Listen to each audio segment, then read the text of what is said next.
The story begins in the prison of the Silver Dragon Dungeon, guarded by two formidable dragon sentinels. A silver dragon queen named Roswace arrived, ordering the guards to leave as she wished to speak with the prisoner alone. Chained in the prison was the great dragon-slaying hero. With a sly smile, she asked him how it felt to be a prisoner of the Dragon Clan. His reply was simple. He wanted to die. Amused by his desire for a swift death, she approached him, touching his chin. It wasn't easy for he was both handsome and defiant. Slowly, she traced her sharp nail across his face, making a small cut, savoring the thought of adding more to mar his perfect features. He turned his head away, refusing to let her humiliate him any further. She could kill him or tear him apart if she wished. He only hoped she'd be quicker about it. Despite his great power, he had been betrayed by a villain, leaving him in this wretched state. The Dragon Queen licked the blood from his wound and suggested he join the Silver Dragon Clan. He mocked her, questioning if she was worthy of such an ally. Infuriated, she lashed out, whipping him with her tail. His body slammed into the wall with a resounding crash. Standing over him, she placed her foot on his chest, incredulous that a mere prisoner would dare insult her. This was no ordinary man. His name was Leon Cosmo, once the celebrated hero of humanity, praised by thousands. But now, broken and defeated, he could no longer believe in his former greatness. His dreams of wiping out the Dragon Clan and leaving behind a legacy for future generations had crumbled. The Dragon Queen sneered, telling him to accept his fate. He would die here. She pressed her foot harder into his chest, reminding him that any chance of a future filled with wealth and glory had vanished. Without an heir, he would leave nothing behind. Leon warned her not to underestimate humans. With a swift motion, the Dragon Queen wrapped her tail around his neck, thinking how stubborn he was. As she tightened her grip, she asked if he was ready to beg for mercy. But Leon remained calm, revealing that she had made two critical mistakes from the very beginning. First, he said, you should never have been alone with the most powerful dragon slayer. And second, you should never have tasted my blood. Suddenly, Leon activated a forbidden technique known as the blood curse. The Dragon Queen instantly released her hold on him, stepping back in shock. A strange sensation overwhelmed her, and to her horror, she felt an uncontrollable lust take over her body. She collapsed to her knees, trembling. Leon approached, his eyes cold and calculating. You will live the rest of your life in pain, he declared, a torment that will gnaw at your soul. Her desire intensified, and before she could think, she lunged at him, knocking him to the ground. Leon, taken aback, couldn't comprehend what was happening. The Dragon Queen, consumed by the curse, kissed him, causing him to blush. For the next hour, they were locked in a bizarre and heated encounter. Finally, the blood curse began to fade, and with it, her control over her body returned. She quickly pulled away, confusion and anger in her eyes. What have you done to me? She demanded. Leon calmly explained, the blood curse is a forbidden technique, one that can only be used once in a lifetime. When you tasted my blood, it created a bond between our souls. Once I die, the curse will cause you endless suffering. The Dragon Queen scoffed, still trying to make sense of the situation. If this curse takes effect after death, then why did this happen? She asked. Her cheeks flushed with embarrassment. Leon frowned. It seemed the curse had an unexpected side effect, one even he hadn't predicted. I thought the pain you'd feel upon my death would be the extent of it, he admitted. But apparently, there's more to the spell than I knew. Blushing, the Dragon Queen realized what this meant. Dragons were bound by strict codes of monogamy, and the bond created by the blood curse would doom her future. After Leon's death, she would be unable to take another mate, bear offspring, or explain to the Dragon Clan what had happened. Leon was surprised by the unintended consequences of the spell. The irony wasn't lost on him. She had mocked him for not having a successor, but now, neither would she. She launched into the attack, but Leon stopped her, saying, You don't need to do this. I'm going to die soon anyway. As his eyes began to close, he gave one final request, that the Dragon Queen live with hatred for him, and feel pain for the rest of her life. This was his curse as a human, his parting revenge. The Dragon Queen hesitated, holding back from delivering the final blow. Moments later, Leon breathed his last. She couldn't believe it. This mere human had taken his revenge in such a despicable way. But she wasn't about to let him have the last word so easily. Using her power, she marked Leon's chest with the emblem of the silver dragon. Leon Cosmo had once been a legend, a hero revered by all. At the age of 5, he had killed a vicious dog with his bare hands, an act witnessed by a master dragon slayer passing by. Seeing potential in the boy, the slayer took him in as an apprentice. By the age of 10, Leon entered the prestigious Imperial Dragon Slayer Academy, and 4 years later, he graduated as the youngest and most highly evaluated student in its history. At just 15, Leon marched onto the battlefield, slaying dragons and reclaiming territory for the Empire. His name spread across the land as the strongest dragon slayer, the Empire's beacon of hope to end the war. That was until he was captured and enslaved by the Dragon Clan. 2 years had passed since that fateful day. Leon awoke with a scream, his hand instinctively flying to his chest. Gradually, his breathing slowed as he calmed down. Looking around, he found himself in an unfamiliar room. Confused, he wondered where he was, when suddenly the door opened. A small girl entered, and Leon was struck by her innocence and beauty. He blinked, trying to understand what was happening. Rising from the bed, he gazed at the girl. Her presence so pure he thought she must be an angel. Surely he had died and ascended to heaven after his immense service to humanity. But his assumption was wrong. "What's your name?" Leon asked, still in disbelief. The girl smiled sweetly. "Muan." Though her response made him feel strangely happy, something about her was odd.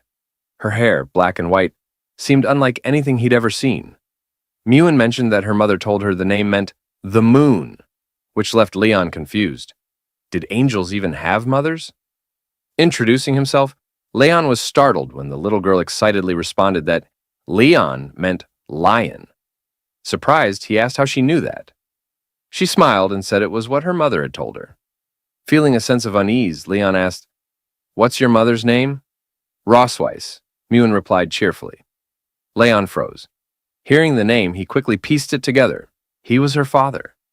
Muan confirmed it with a joyful grin. Panic surged through him. How could this be possible? How could he have a child with Rosweiss? Just then, Muan turned toward the door, where her mother stood, sending a chill down Leon's spine.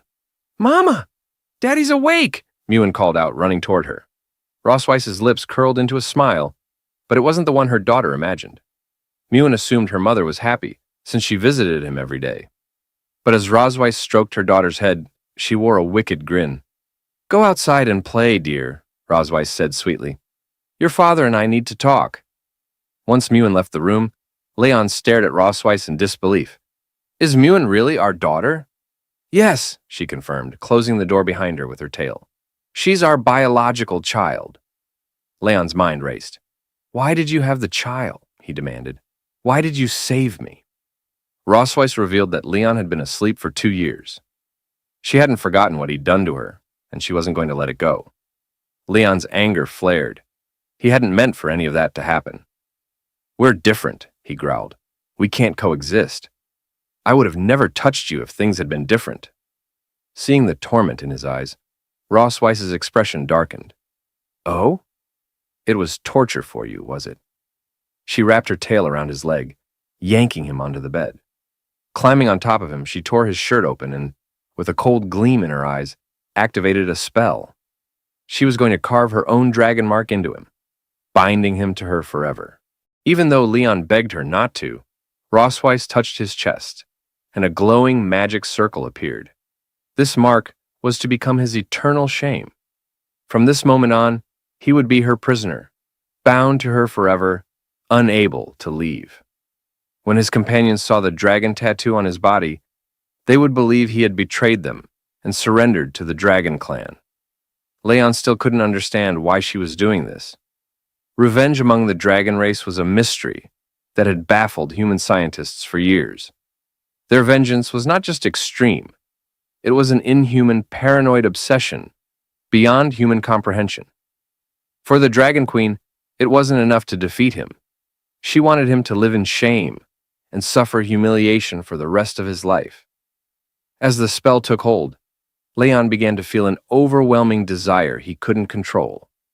For the Silver Dragon Queen, it was a great honor to break Leon, the greatest dragon slayer in human history, and make him her slave, her closest companion.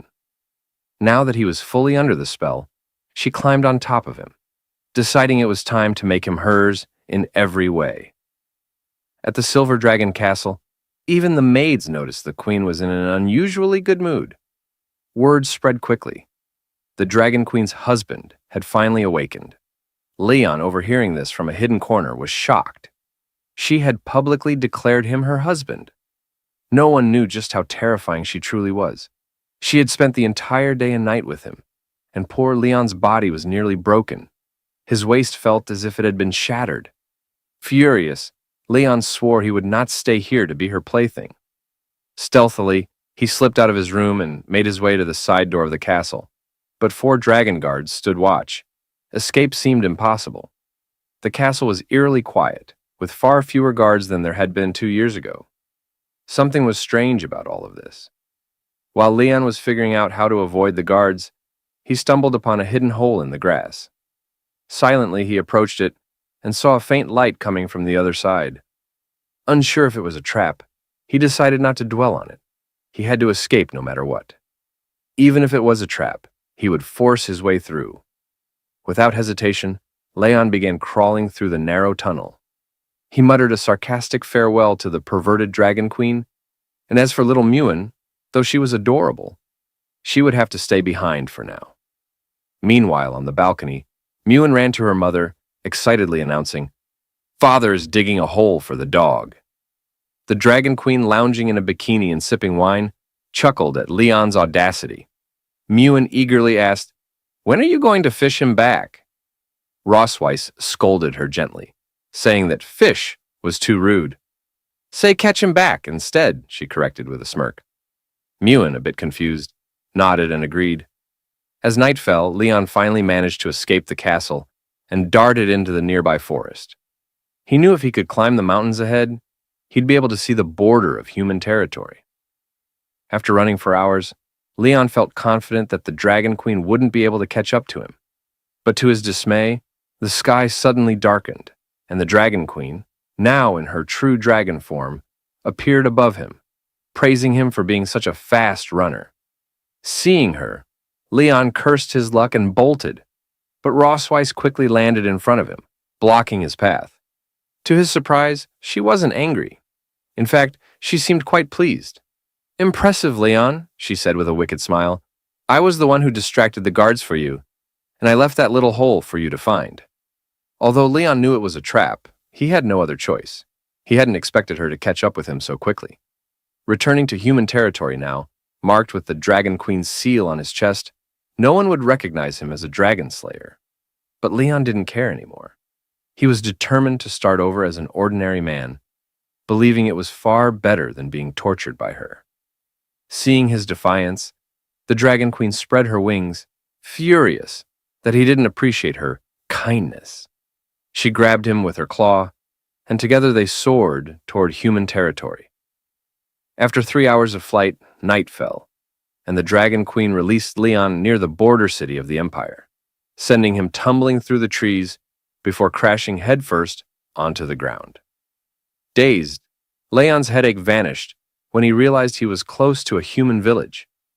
The Dragon Queen, now in her human form, confirmed they were indeed within the human empire's borders. For most, the sight of a familiar city brought hope, just one step away from returning to the human world. But for Leon, that hope felt unreachable. Suddenly, the mark on his chest began to glow. The Dragon Queen had neglected to mention an important detail. When one of the 2 bearers of the dragon mark desired intimacy, the mark would compel the other. As she touched his chest, Leon felt an overwhelming heat and desire surging through him, impossible to resist. She had brought him here to demonstrate his shame, forcing him to confront it in front of his homeland. But Leon wasn't about to give up. Grabbing her arm, he decided to bide his time, patiently waiting for the right opportunity to strike back. He swore to repay her double for every humiliation she had inflicted on him. The Dragon Queen, surprised but amused, smiled and agreed to his challenge, saying she would wait for him, dead or alive. As the moon rose, the two of them moved to a tree near the border city of the Empire, their twisted fate bound by the mark and their rivalry. They had been clapping for several hours, leaving the Dragon Queen more than satisfied. Meanwhile, poor Leon was exhausted and quietly crying, drained of both energy and pride. As she touched his chest, she casually decided that from now on, she would bring him back every month to his hometown for more sessions. She was lost in her own thoughts, fantasizing about how to further wear down poor Leon. Satisfied for the moment, the Dragon Queen declared it was time to leave. After all, their daughter was waiting at home. But Leon, his spirit still somewhat intact, stopped her. He refused to be dragged back as her prey. As a dragon slayer, he would walk on his own, with what little dignity he had left.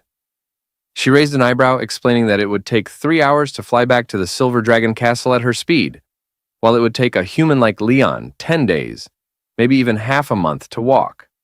Despite this, Leon stubbornly insisted on going on foot, asking her not to underestimate human endurance. Amused, the Dragon Queen smiled, intrigued to see how long he could hold out. After a while, Leon's steps became slower, his exhaustion clear. She silently followed him, waiting for him to admit he was too tired so she could scoop him up and fly. But Leon, though on the verge of collapsing, refused to admit defeat. Mocking him, she teased, "The only tough thing about you is your mouth." Just then, they spotted several knights from the Dragon Slayer army patrolling nearby. Leon's heart leaped with hope. These men could help him escape her grasp. But the Dragon Queen quickly sensed his thoughts, her aura turning deadly. She warned him with her eyes. If he called for help, she wouldn't hesitate to kill him. One of the knights approached, noticing their presence. "Are you lost?" he asked politely. Leon quickly lied, saying they were simply out for a walk. Deep down, he couldn't bear to involve innocents in his twisted situation. The knight, dismounting from his horse, introduced himself as the captain of the 47th Squadron of the Imperial Dragon Slayers. He pointed out that this jungle wasn't the safest place for a casual stroll due to the dangerous wildlife and species that roamed it. He kindly offered to escort them. Leon panicked, his hands shaking as he quickly thanked the captain for his kindness, insisting that they had learned some self-defense techniques and could handle themselves. In truth, he didn't want the captain to come any closer. The captain seemed to recognize Leon's face, which put the Dragon Queen on high alert. Her eyes narrowed and she subtly began to channel her power, preparing to eliminate the captain if necessary. Realizing the situation was spiraling out of control, Leon acted fast. He grabbed the Dragon Queen's hand and pulled her close to his chest, telling the captain with a nervous smile that he had been mistaken for someone else. He joked that he had such a common face. Even his wife, the Dragon Queen herself, sometimes mistook him for someone else. Leaning in, Leon whispered desperately in her ear, begging her to play along. He promised that if she helped him get rid of the knights, he would obediently return with her. Amused, the Dragon Queen decided to humor him. Both began to put on a convincing display of affection, with Leon holding her close in a mock display of love. The captain, clearly uncomfortable with the sudden outpouring of affection, smiled awkwardly and excused himself, no longer interested in disturbing their romantic moment. As soon as the knights were out of sight, Leon released the Dragon Queen, who was visibly irritated. Realizing his mistake, he quickly stepped back. "You were smart not to ask for help," she remarked coldly, "but let's get one thing straight. Just because we have a child together, that doesn't make me your wife." Leon, still catching his breath, responded, "I never intended to be your husband." The Dragon Queen smirked, satisfied with his answer. She turned to leave, reminding him they had a long journey ahead. But before they could set off, Leon suddenly felt a sharp pain in his hand, and moments later, he collapsed unconscious. Seeing this, the Dragon Queen sighed, amused by how fragile humans could be. Without hesitation, she transformed into her dragon form, gently picked Leon up in her mouth and tossed him onto her back. Taking his collapse as a silent plea for mercy, she spread her wings and flew toward the Silver Dragon Castle, pleased with how things had turned out. The next day at Silver Dragon Castle, Leon woke up to find little Muan sitting beside his bed. Confused, he wondered how he had ended up back at the castle. Muan cheerfully explained that her mom had brought him back. It didn't take long for Leon to realize that he had finally been captured like prey.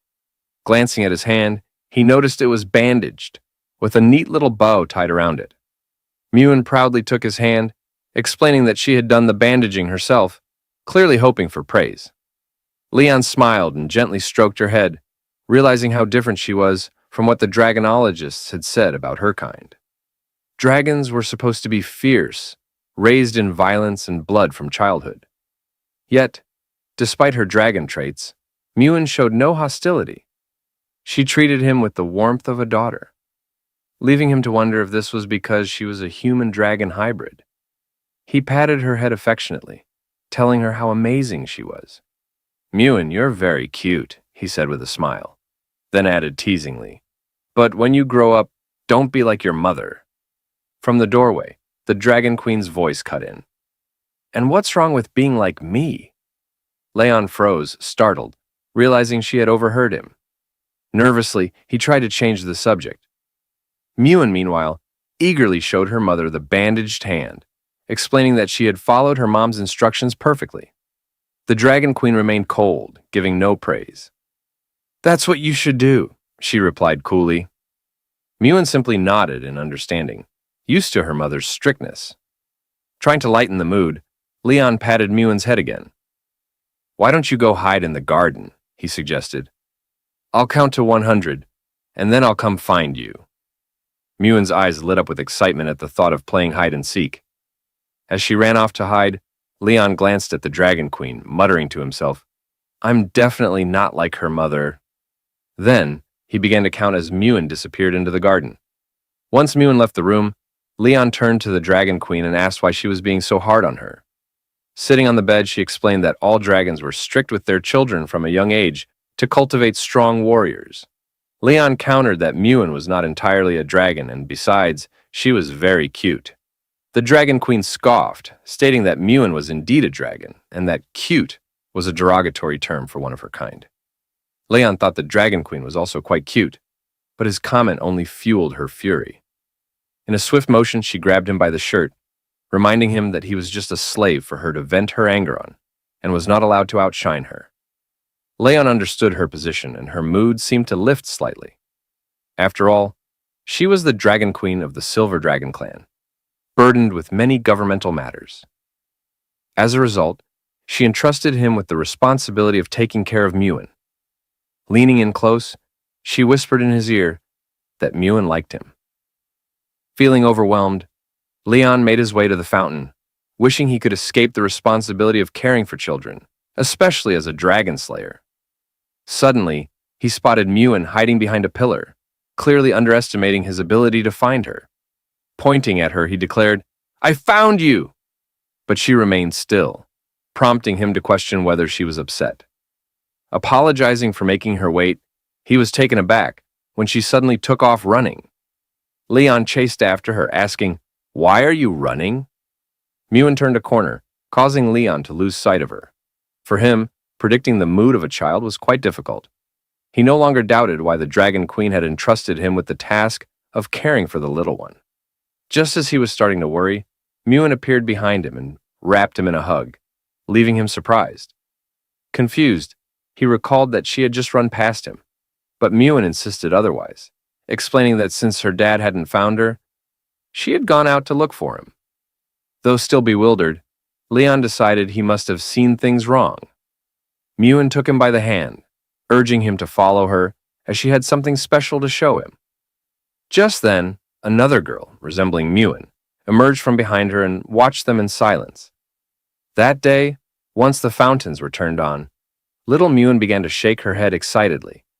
She was painting some drawings and having the time of her life. Leon, sitting behind her, couldn't help but smile at the sight, feeling a wave of tenderness.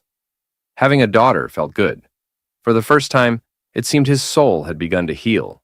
While Muan enjoyed herself, Leon clenched his fists and gritted his teeth, deciding it was time to escape the Dragon Queen's grasp.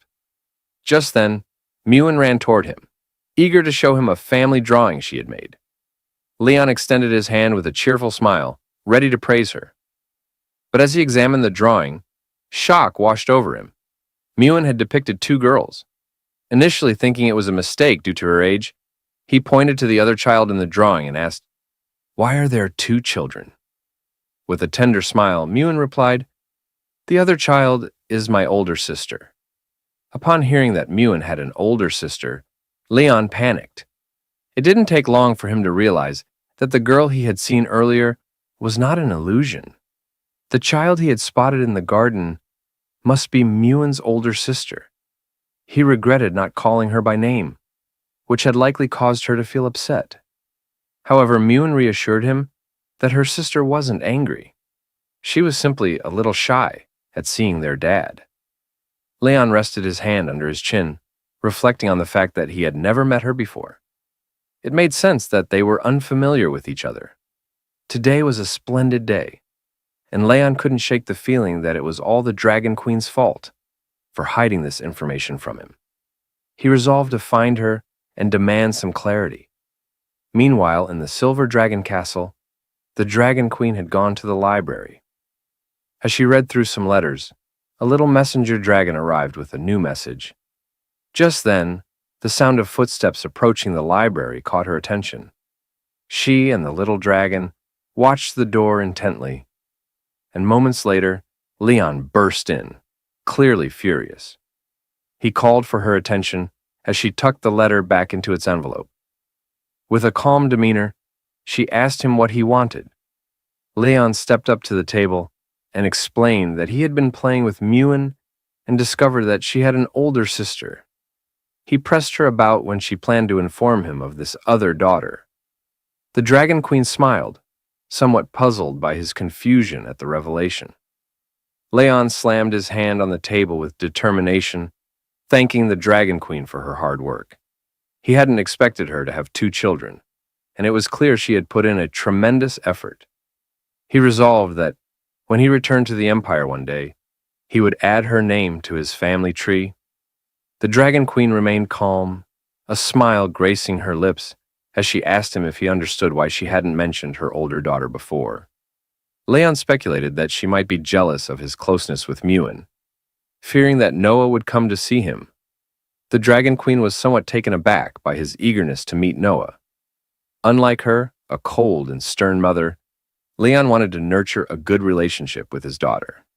With a soft smile, the Dragon Queen decided to grant Leon's wish, but warned him to consider his choice carefully.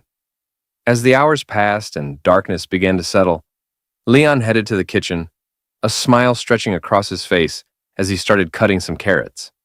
Today, he was determined to show the Dragon Queen how things should be done. His first step in approaching his eldest daughter was to whet her appetite with a delicious meal. He set to work preparing a hearty meat stew with cream, a dish he often made during his time with the team.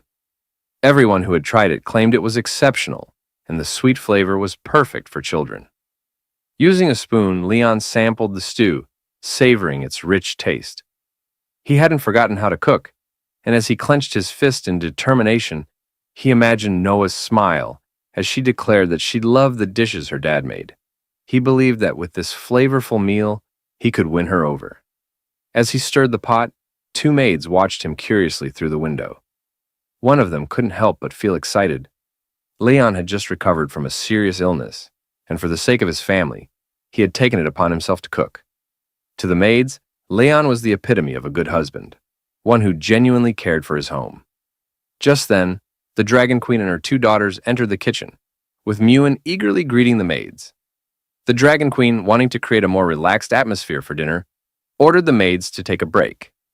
They bowed their heads respectfully and replied, "Understood."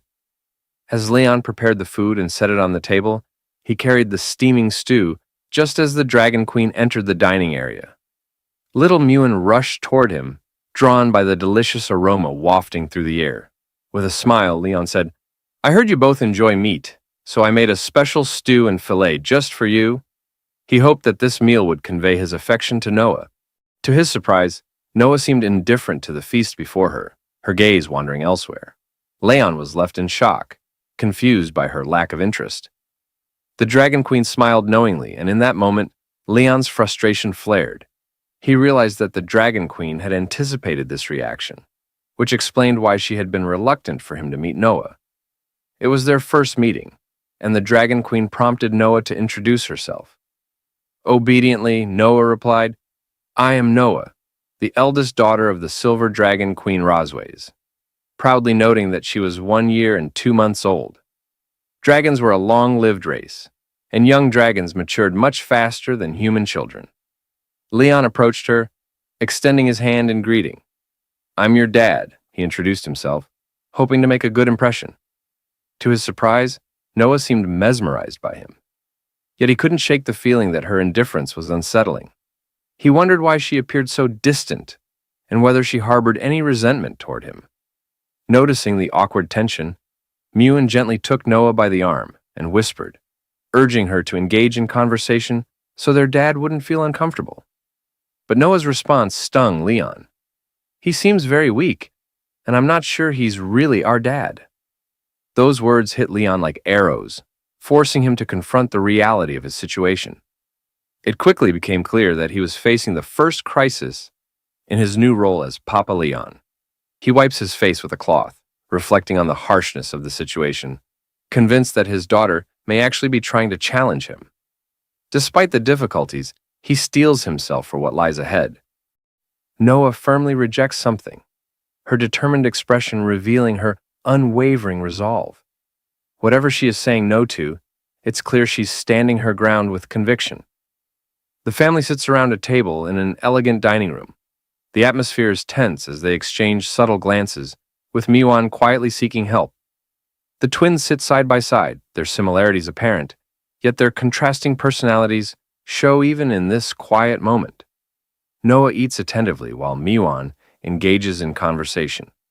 Leon looks warmly at Noah, asking if she's enjoying the meal, his tone filled with care and curiosity. Suddenly, the peaceful atmosphere is shattered as Noah cries out, and Leon, sitting at the table, reels in shock from the unexpected outburst. Watching the scene unfold, Roswazek covers her mouth in amusement, clearly entertained by the chaos. Muan, noticing her mother's laughter and joy, curiously asks why she's so happy. Leon joins in, laughing along with the others, expressing how being surrounded by family fills him with joy. Muan excitedly asks if their father will join them for dinner every day, her face glowing with hope. But Noah, with a serious expression, quickly rejects the idea, making her stance clear. Puzzled, Muan asks why her sister doesn't want them to eat together daily, struggling to understand her reasoning. Their mother calmly questions the urgency of joining a prestigious academy designed for dragons, wondering why her daughter is in such a rush. With confidence, Noah declares her desire to defeat even more dragon subordinates, her determination shining through. Meanwhile, Leon, wiping his face in disbelief, begins to realize she might even be planning to surpass him someday. Gently, he warns her about the dangers of battling fierce dragons, worried for her safety given her young age. Annoyed, Noah crosses her arms and insists she's not a child, much to her father's exasperation. Rosways agrees with her daughter's eagerness to start learning early, believing it will better prepare her to face dragon subordinates in the future. Turning to Leon, she asks if he has a specific reason for wanting to prevent their daughter's education, subtly challenging his concerns. Leon contemplates in frustration, realizing that if he continues to oppose her ambitions, his daughter will only grow more determined to challenge him. Finally, with a resigned sigh, he dismisses his concerns and decides to remain silent for now. Reluctantly, Leon acknowledges that he understands the situation, though he's visibly frustrated. In his mind, he envisions Rosways using the dinner setting as a psychological game, aiming to mentally overwhelm him. With a smirk, Rosways warns Leon to be cautious, as decisions about their daughter's future are made swiftly, leaving him visibly stressed. Noah is informed that the Academy's entrance exam is in a month, and her father will help her prepare during this time, to which she enthusiastically agrees. As the family dinner concludes, they playfully talk about how full they are, teasing each other lightheartedly. Rosways turns, calling out in a serious tone, catching the attention of someone nearby. Leon gestures to the table, pointing out that the dishes haven't been cleared, expecting some action. Rosways calmly replies that such tasks are best left to others, subtly dismissing his concern. Leon suggests that a proper family dinner should end with both husband and wife cleaning up together. He hints at whether Rosways truly wants to uphold a harmonious family image for the children, or if it's merely for show. The child eagerly awaits the elder's approval, her excitement unmistakable, as Rosways reluctantly agrees with a calm expression. The child, brimming with enthusiasm, declares her desire to help, her energy contagious as she eagerly reaches out, determined to be part of the action. Suddenly, Noah finds herself being pulled along in confusion, struggling to keep up with her sister's quick pace as the scene shifts to a quiet kitchen with dishes left in the sink.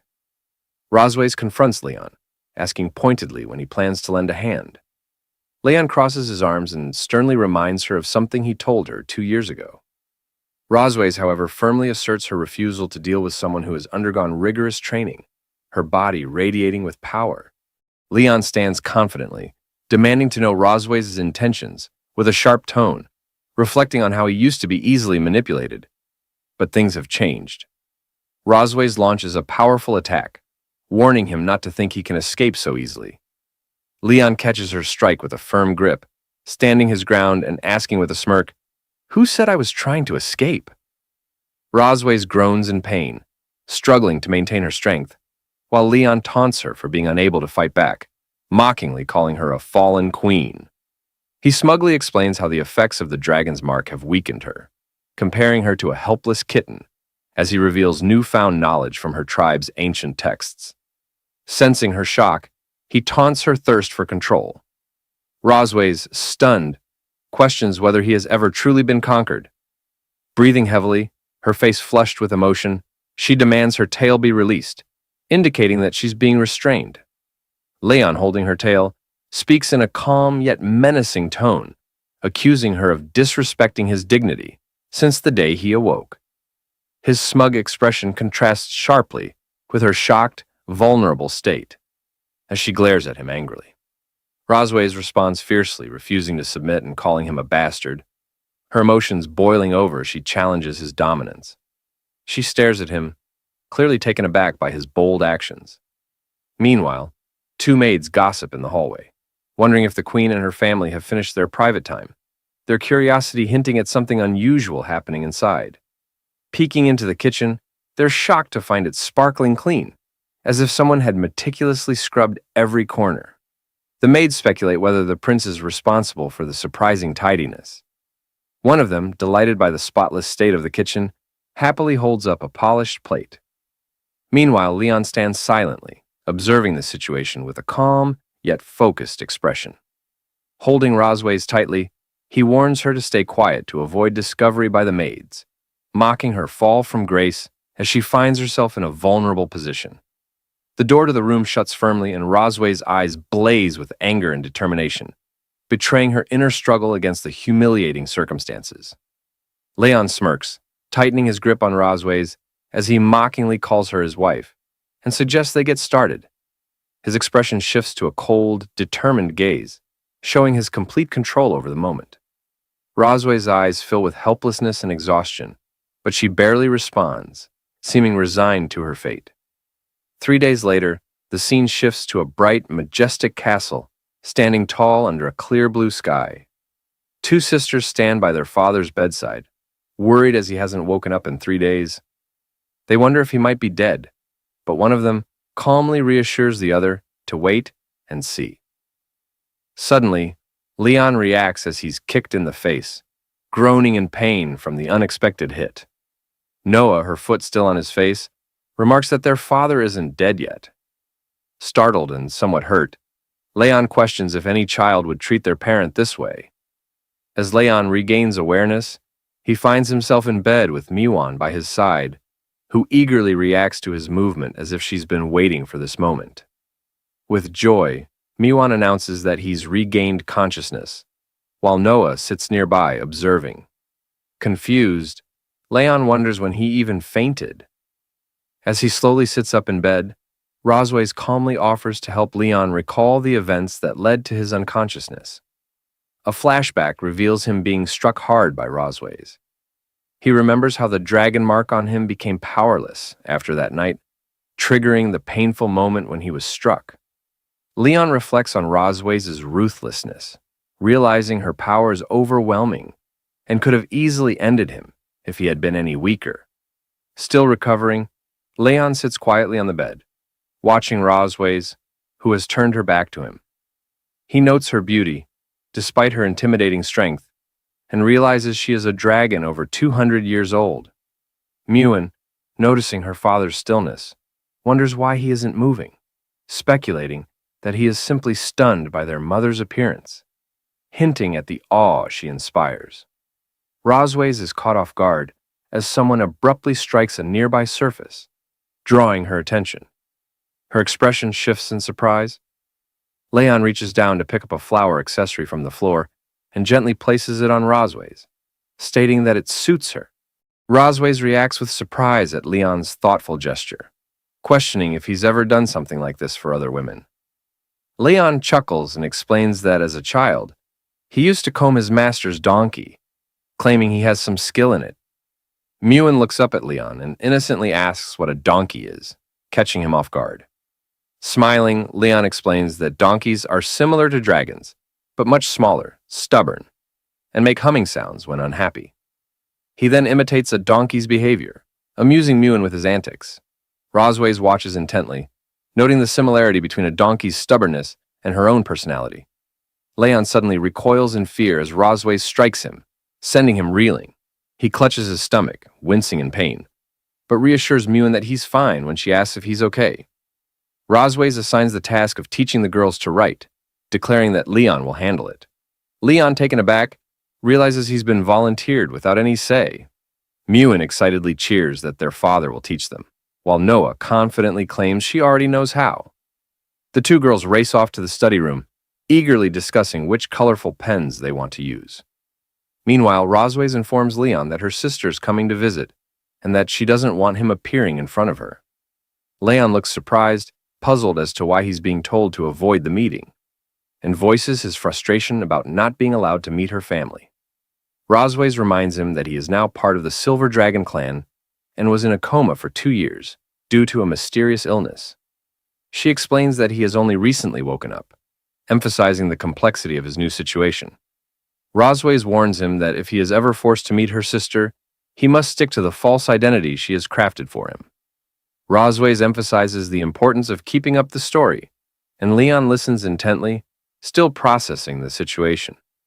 With a serious expression, he acknowledges her instructions, respectfully addressing her as Your Majesty. After Rosways leaves, Leon questions whether he'll truly follow her orders, standing alone as he begins to plot ways to embarrass her in front of her sister. The scene shifts to the children's study room in Silver Dragon Castle, where Leon sits at a table, teaching Noah and Muan to write their names. He demonstrates patiently, guiding them step by step as they watch attentively.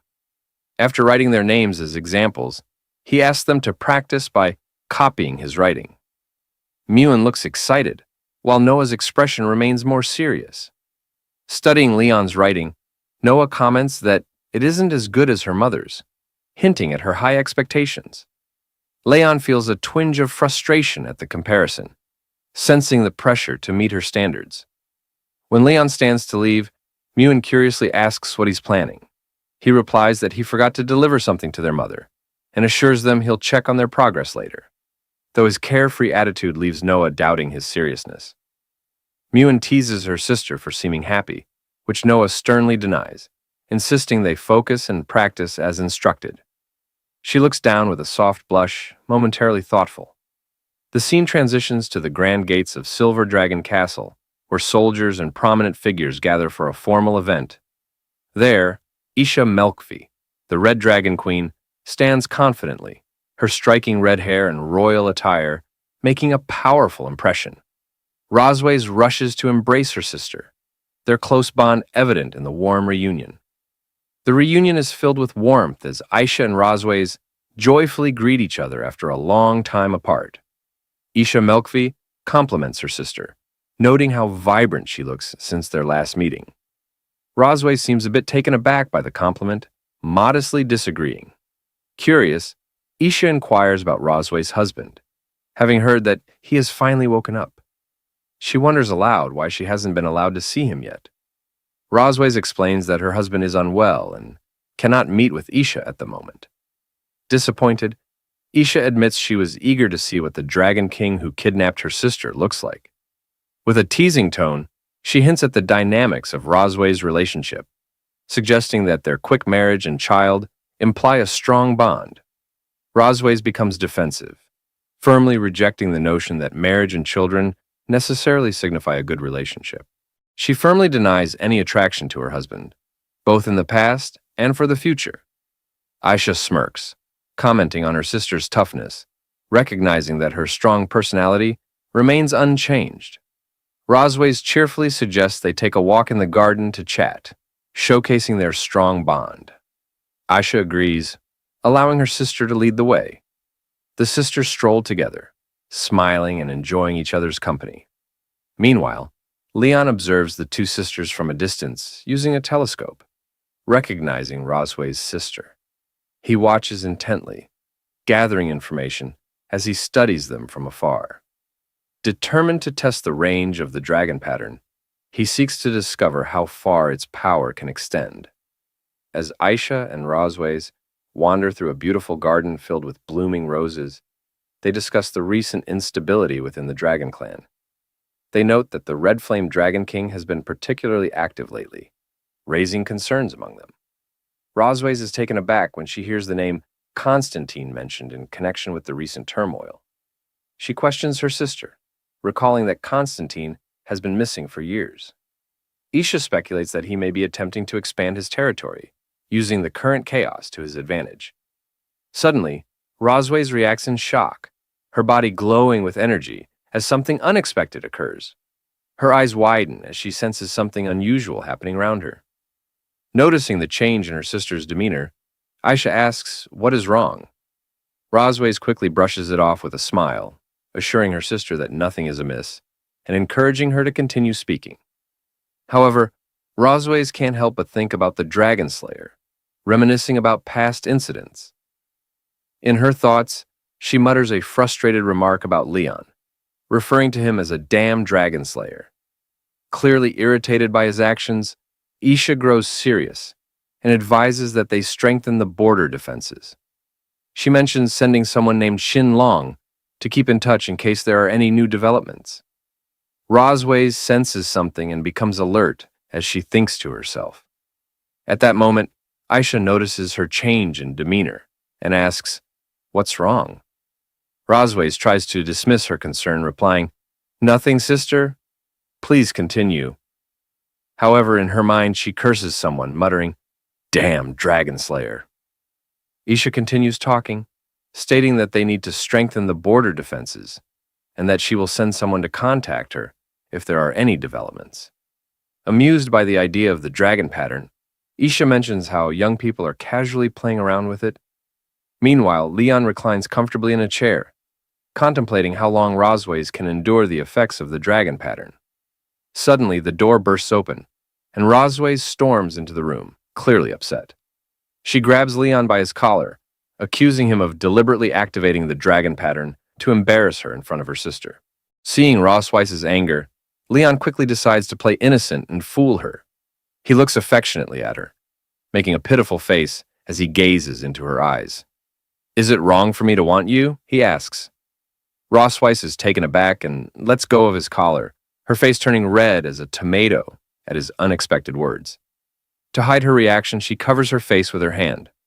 Leon smiles to himself, thinking with surprise that his act seems to be working. He wonders if, at the very least, she's disgusted with him now. Blushing, Rosways turns away and calls him shameless, reminding him that he's just a defeated prisoner who shouldn't be speaking such nonsense. She tells him to put away his dirty thoughts. Leon remains silent, smiling calmly, while Rossweiss glances at him with a flushed face, thinking, I came here to confront him, so why did his words throw me off? She leaves with an angry blush, warning him that he got lucky this time. But if he tries something like this again, she won't let it slide. Leon, with a teasing look, thinks to himself how terrified he is, amused that a single word could leave her so flustered. He reflects that the dragon pattern really is powerful. As he ponders, his face warms, and he realizes his heart beats faster whenever he thinks of her. Composing himself, he mutters, Cosmode, wake up. Stop thinking about nonsense. He reminds himself that the kids are still waiting for him to return. But it's clear that he and Rossweiss are beginning to feel something for each other, marking a new turn in the story. In the study room, Noah practices writing diligently, while Muan, slacking off, wonders aloud why Dad hasn't come back yet. The romance between Leon and Rossweiss begins to reach a new stage, adding twists and surprises to the plot. Later that night at Silver Dragon Castle, Aisha waves goodbye to Rossweiss, saying she'll head out tonight. Rossweiss, waving back, reminds her sister to be careful on the road. Aisha transforms into her red dragon form, playfully asking Rossweiss to let her meet her husband next time. Rossweiss agrees, promising they'll have more time to talk. As Aisha, accompanied by her knights, flies back to her own castle, Rossweiss watches her sister's departure with a pensive look. I thought there'd be some trouble in this chapter, she thinks. But it seems Aisha's departure wasn't quite what I expected. Who knows what the future holds for this family's mischief? With a serious expression, Rossweiss grits her teeth, staring ahead with determination. Damn, Dragon Slayer, she thinks. He still hasn't learned his lesson.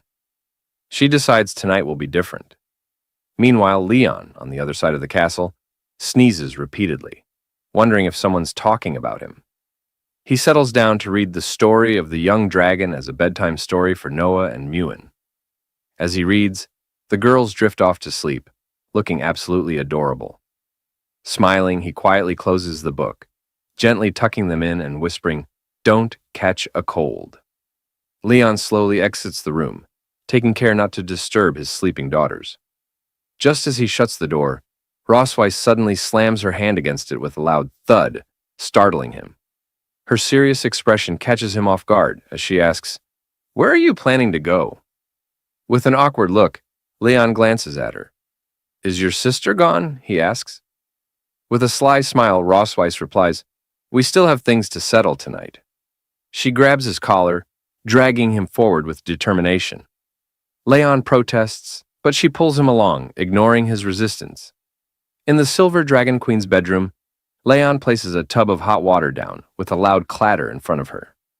The hot water's ready, he says, looking at her with a hint of exasperation.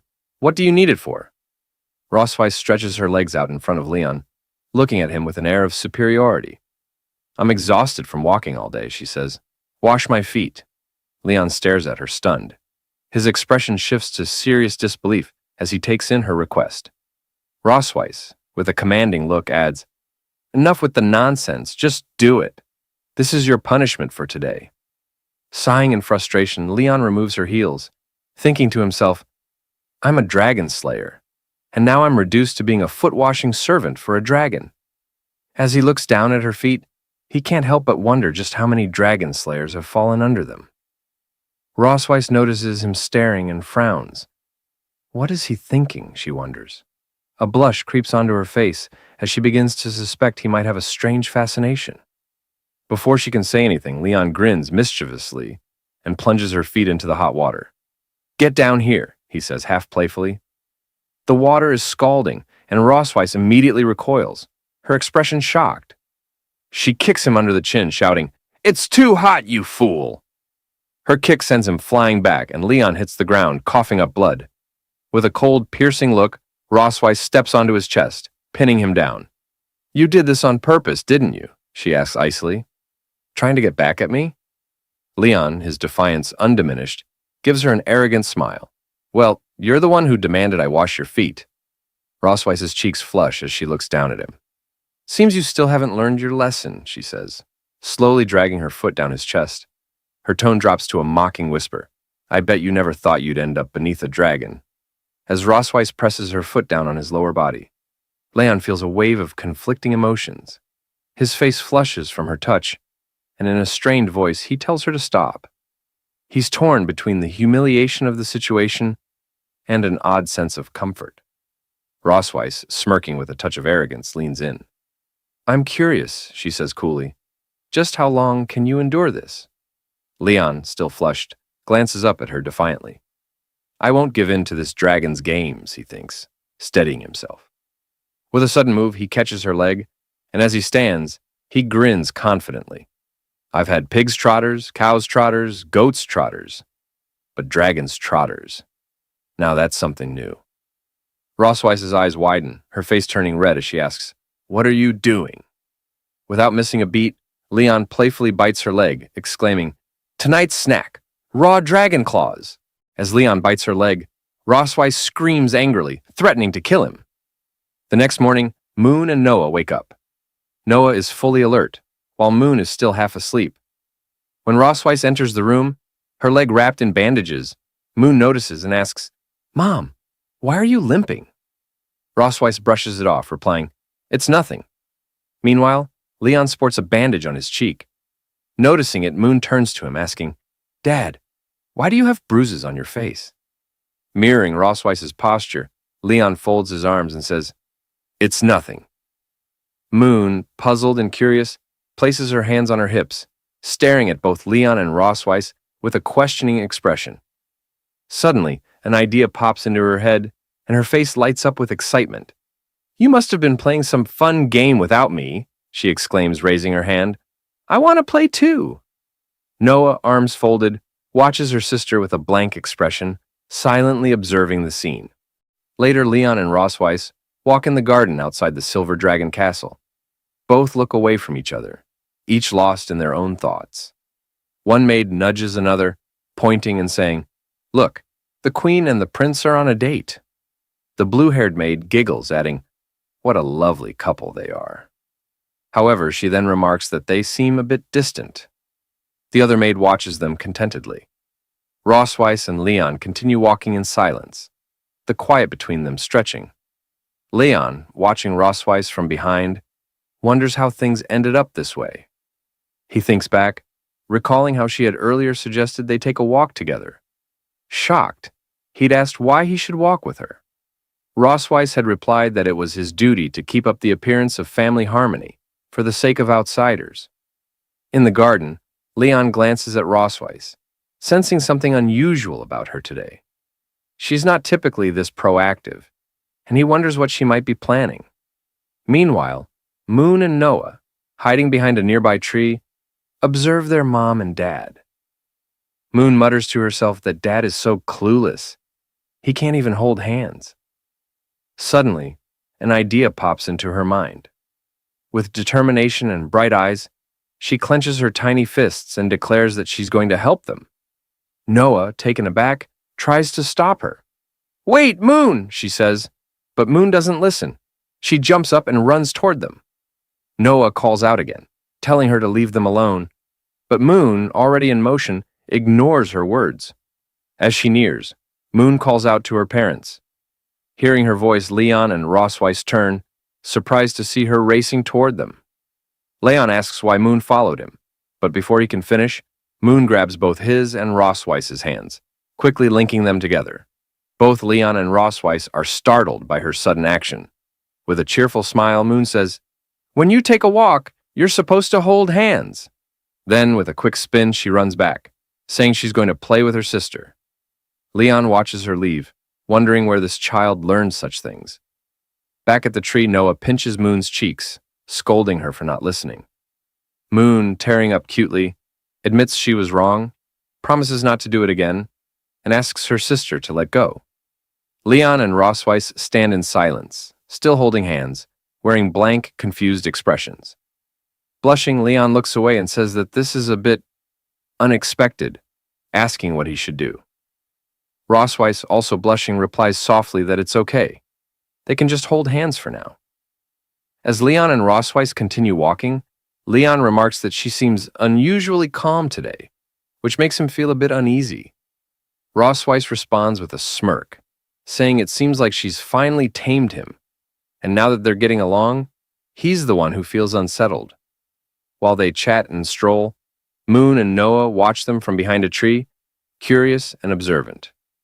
Leon glances at Rossweiss and reflects on how she has always presented herself as a dignified queen before others. Yet, he didn't expect her to be so flustered by something as simple as holding hands. He wonders if her strictness as a mother might stem from not knowing how to connect with her children. Leon then brings up the way Moon and Noah address her, noting that they always call her mother in front of others. He gently suggests that the usual way of addressing parents is mom and dad. He points out that while Moon calls him dad, she calls Rossweiss mother and wonders if it makes her seem more distant to them. Rossweiss looks away and after a pause, asks if there's really that much of a difference between mother and mom. Leon, looking at Rossweiss with a bright smile, suggests that there is a difference and encourages her to have the kids call her mom instead. He bets they'll feel closer to her that way. Rossweiss's face flushes red, caught off guard by Leon's cheerfulness. After composing herself, she nods and says she'll try it next time. Leon, surprised by her sudden enthusiasm, asks why she's speeding up. As they continue walking in the garden, Rossweiss suddenly asks if Leon feels homesick. He raises an eyebrow and questions why she's bringing it up, since she won't let him go back anyway. Rossweiss admits that she can't send him home, but mentions there's something that might help ease his homesickness a bit. Leon, curious but silent, follows her until they arrive at the castle's large warehouse doors. As they stand before it, he wonders aloud what it might be. Rossweiss explains that it doesn't have an official name. He can call it a warehouse, utility room, or whatever he likes. She unlocks the door with a key and leads him inside. As Leon looks around, he exclaims, "The dragon's treasure trove." Picking up a bracelet, he comments that if it were in the Empire, it could easily be worth hundreds of thousands of gold coins. Rossweiss tells him that the bracelet was a gift from her grandmother when she was a child, and that, besides the spoils of war, the room holds items with personal significance for her. Leon glances at her thoughtfully, remarking that he hasn't heard her speak much about her family, aside from her sister. Rossweiss explains that she never met her parents and was raised, along with her sister, by their grandmother. Leon, surprised, shares that his own story is similar. He grew up in an orphanage, not knowing his parents, until he was later adopted by his master and his wife. Leon looks at Rossweiss and asks why she brought him here. Opening a treasure chest, she replies that she has something that might temporarily help him forget his troubles. Leon, still confused, remains silent. When Rossweiss opens the chest, Leon's eyes widen with surprise, and he exclaims, "It's the black gold armor!" Rossweiss smirks and asks if he hasn't always wanted to reclaim this armor. Leon, in disbelief, asks if he's dreaming, and if she's truly going to give it back to him. With a cunning smile and a dark glint in her eyes, Rossweiss confirms it. As Leon reaches out and touches the chest plate of the black armor, a blue light begins to glow. Shocked, he realizes it's enchanted with a dragon mark. Internally, he thinks, "Black gold armor, my faithful friend, how did you fall into her hands?" Rossweiss, still smirking, tells Leon he has finally fallen into her trap. Now furious, Leon clenches his teeth and glares at her. It seems we're about to witness yet another heated encounter between Leon and Rossweiss. Now, Leon seems shocked and confused as he asks Rossweiss what she's planning to do. We can see an activating spell beneath his feet, a dragon pattern sign, indicating that if he touches it, the armor will be automatically activated. Rossweiss, with a confident tone, tells him that she has attached a dragon pattern to the surface of his armor to enhance its properties. After hearing this, Leon feels uneasy and collapses, clutching his chest as if in pain, while cursing Rossweiss in his mind, calling her a despicable dragon woman. He blames himself, thinking he was careless for letting his guard down. While Leon trembles, Rossweiss laughs wickedly, telling him that the enhanced dragon pattern has doubled its effect. She touches his chain, addressing him as her "dear dragon slayer," and tauntingly asks if he can endure it, clearly mocking him. Leon, rendered helpless by the effect, softly calls her name Rossweiss, before suddenly collapsing. As he lies there, unable to move, he realizes with growing frustration that he's been completely tricked by Rossweiss. Desperately, he thinks, "Damn it, my body won't move," while an undeniable urge surges through him, stronger than ever. Seeing him in this vulnerable state, Rossweiss takes advantage of the situation, approaching him with both kindness and devilish intent. With a sly smile, she tells him, "Did you really think I wouldn't hold a grudge after what you did?" She goes on to say that she has been waiting for her chance to take revenge, and the past few days have only fueled her determination. Now, with his guard down, she has seized the perfect opportunity to fool him. She adds that she didn't expect it would be so easy to trick him, and Leon, still unable to resist, silently curses her. Rossweiss, unable to hold back any longer, seduces him while teasingly asking if her performance has been convincing. Leon, angry and conflicted, shouts, demanding to know if everything she said and did up until now was a lie. Rossweiss simply smiles, correcting him. His doubts are unfounded. She admits that she hasn't lied, that her feelings were real, and she too has begun to fall for him. Smiling warmly, she finally confesses her affection, removing her clothes and all that covers her body. Laughing, she declares that she actually likes being conquered by him, and with a sense of finality, she officially addresses Leon as her husband. Leon lay there helpless, almost like a bedridden patient, feeling as though this might be the end. But this intensified moment soon transformed into a joyful one, as the two began to admit their true feelings, finally acknowledging that they truly loved each other. After a while, Leon, our lucky protagonist, happily sighed, relieved that it was over. Dramatically, he looked up, while Rossweiss watched him with a content expression. Seeing her look, Leon grew annoyed and demanded, in his usual blunt manner, to know why she was staring at him like that.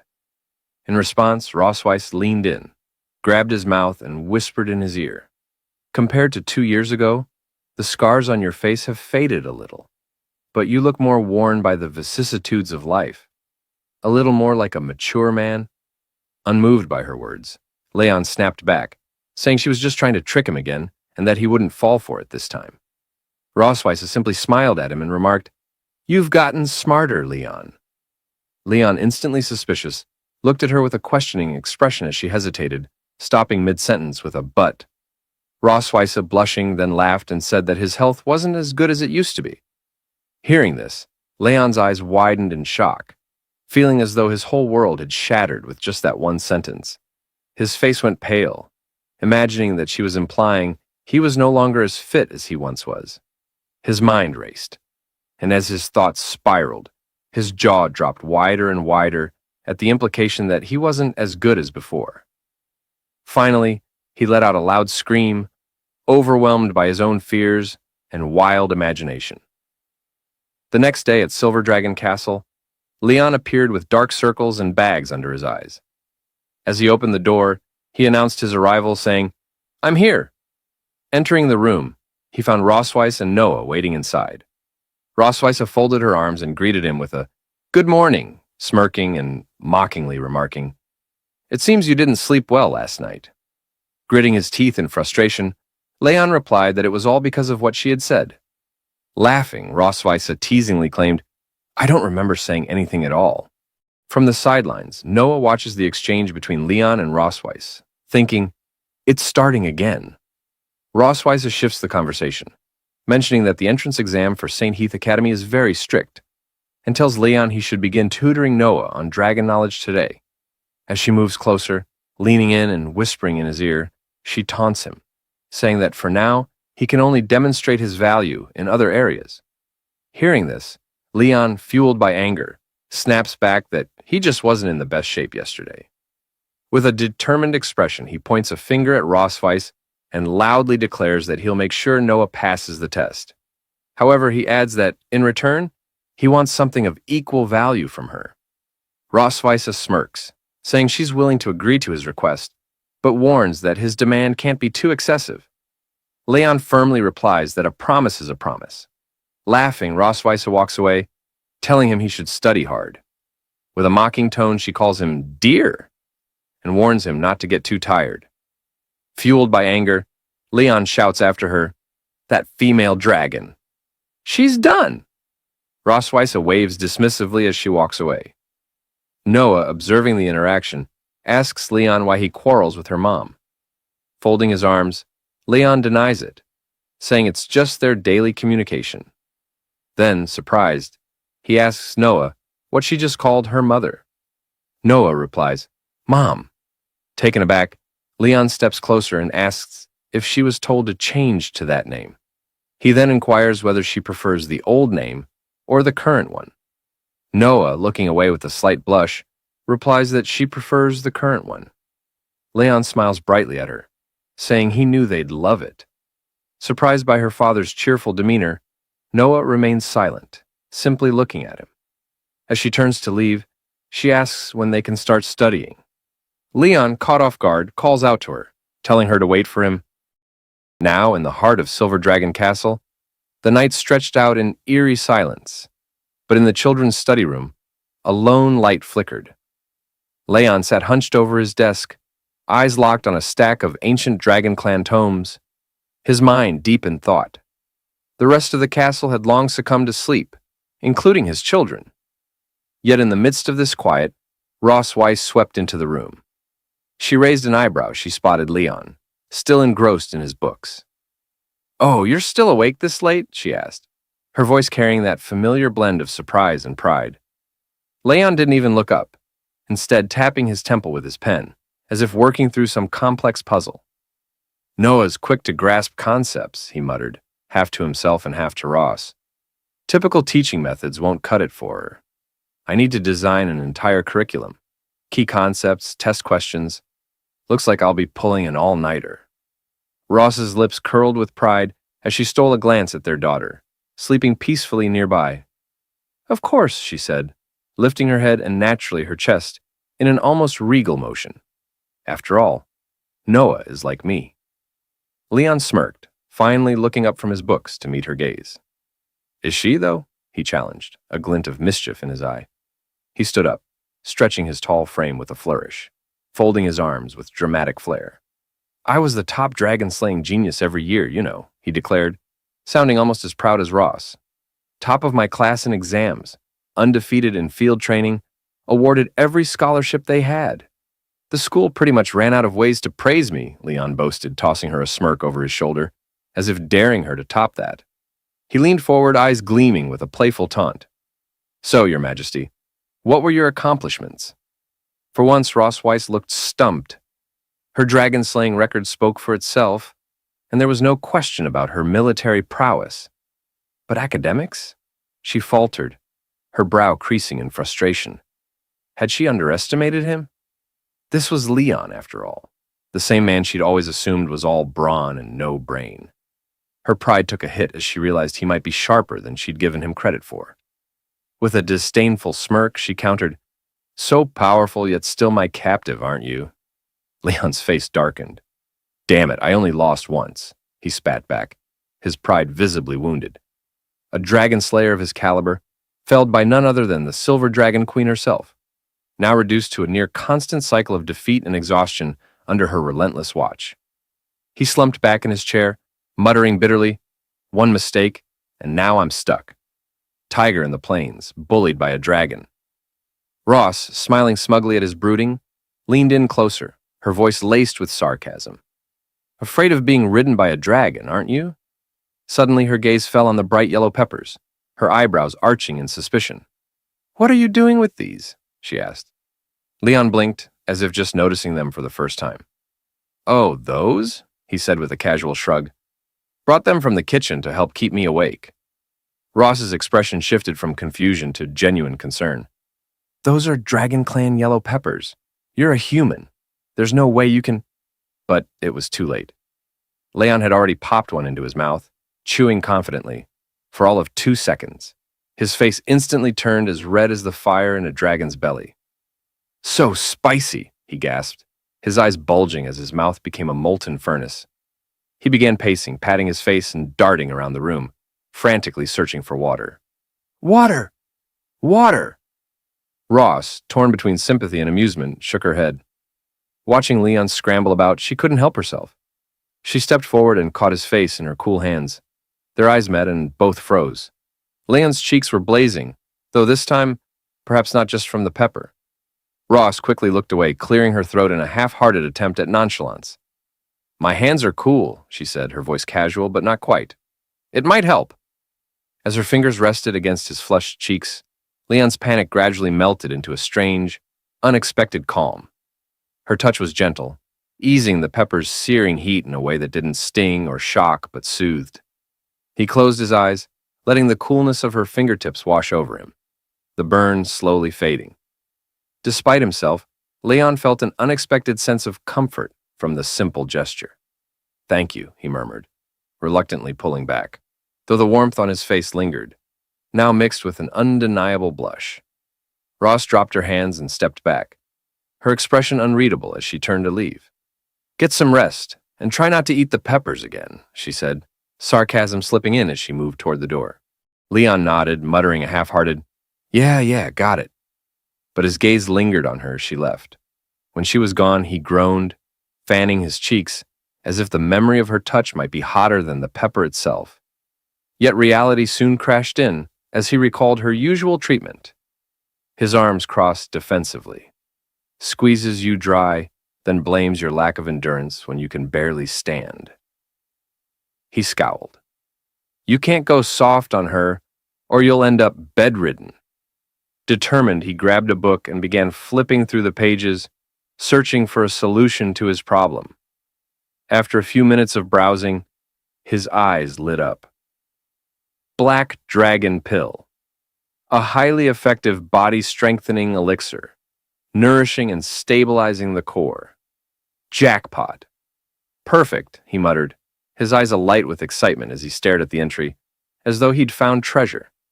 A broad grin spread across his face, and with renewed hope, Leon began preparing himself to work on his resilience. The next morning was unusually bright and sunny. Outside the window, a pair of birds, one small and yellow, the other large and white, sat on a branch, chirping back and forth like they were deep in conversation. Inside, however, the atmosphere between Leon and his daughter Noah was far less harmonious. He sat across from her, grading her test with a carefully suppressed grin. Noah, he began, trying to keep a straight face, I just finished grading the test you took. Out of a possible 100 points, care to guess what you got? Noah fixed him with her usual deadpan stare, her expression as unmoving as stone. 50. Leon snorted, pulling out the test paper with exaggerated drama. A whole 62, actually. You underestimated yourself.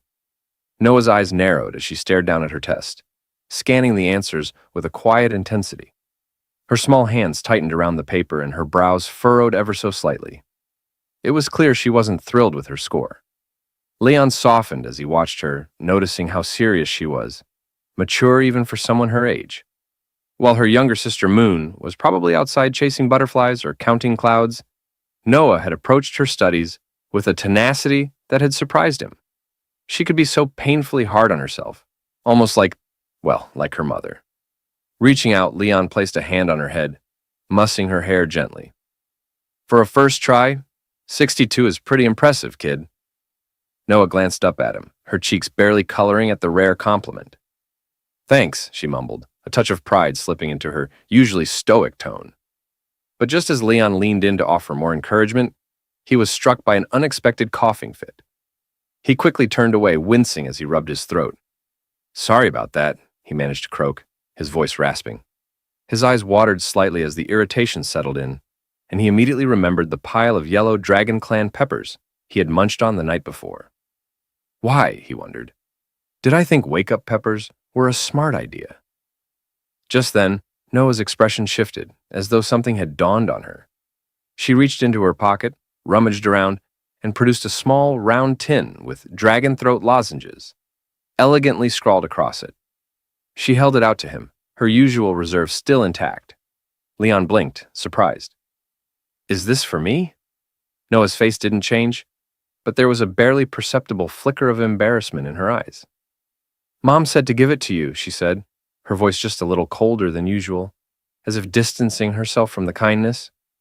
A grin spread across Leon's face as he popped one of the lozenges into his mouth. The soothing mint cut through the scratchiness in his throat almost immediately. "Well, tell your mom thanks from me," he said, giving Noah a meaningful look.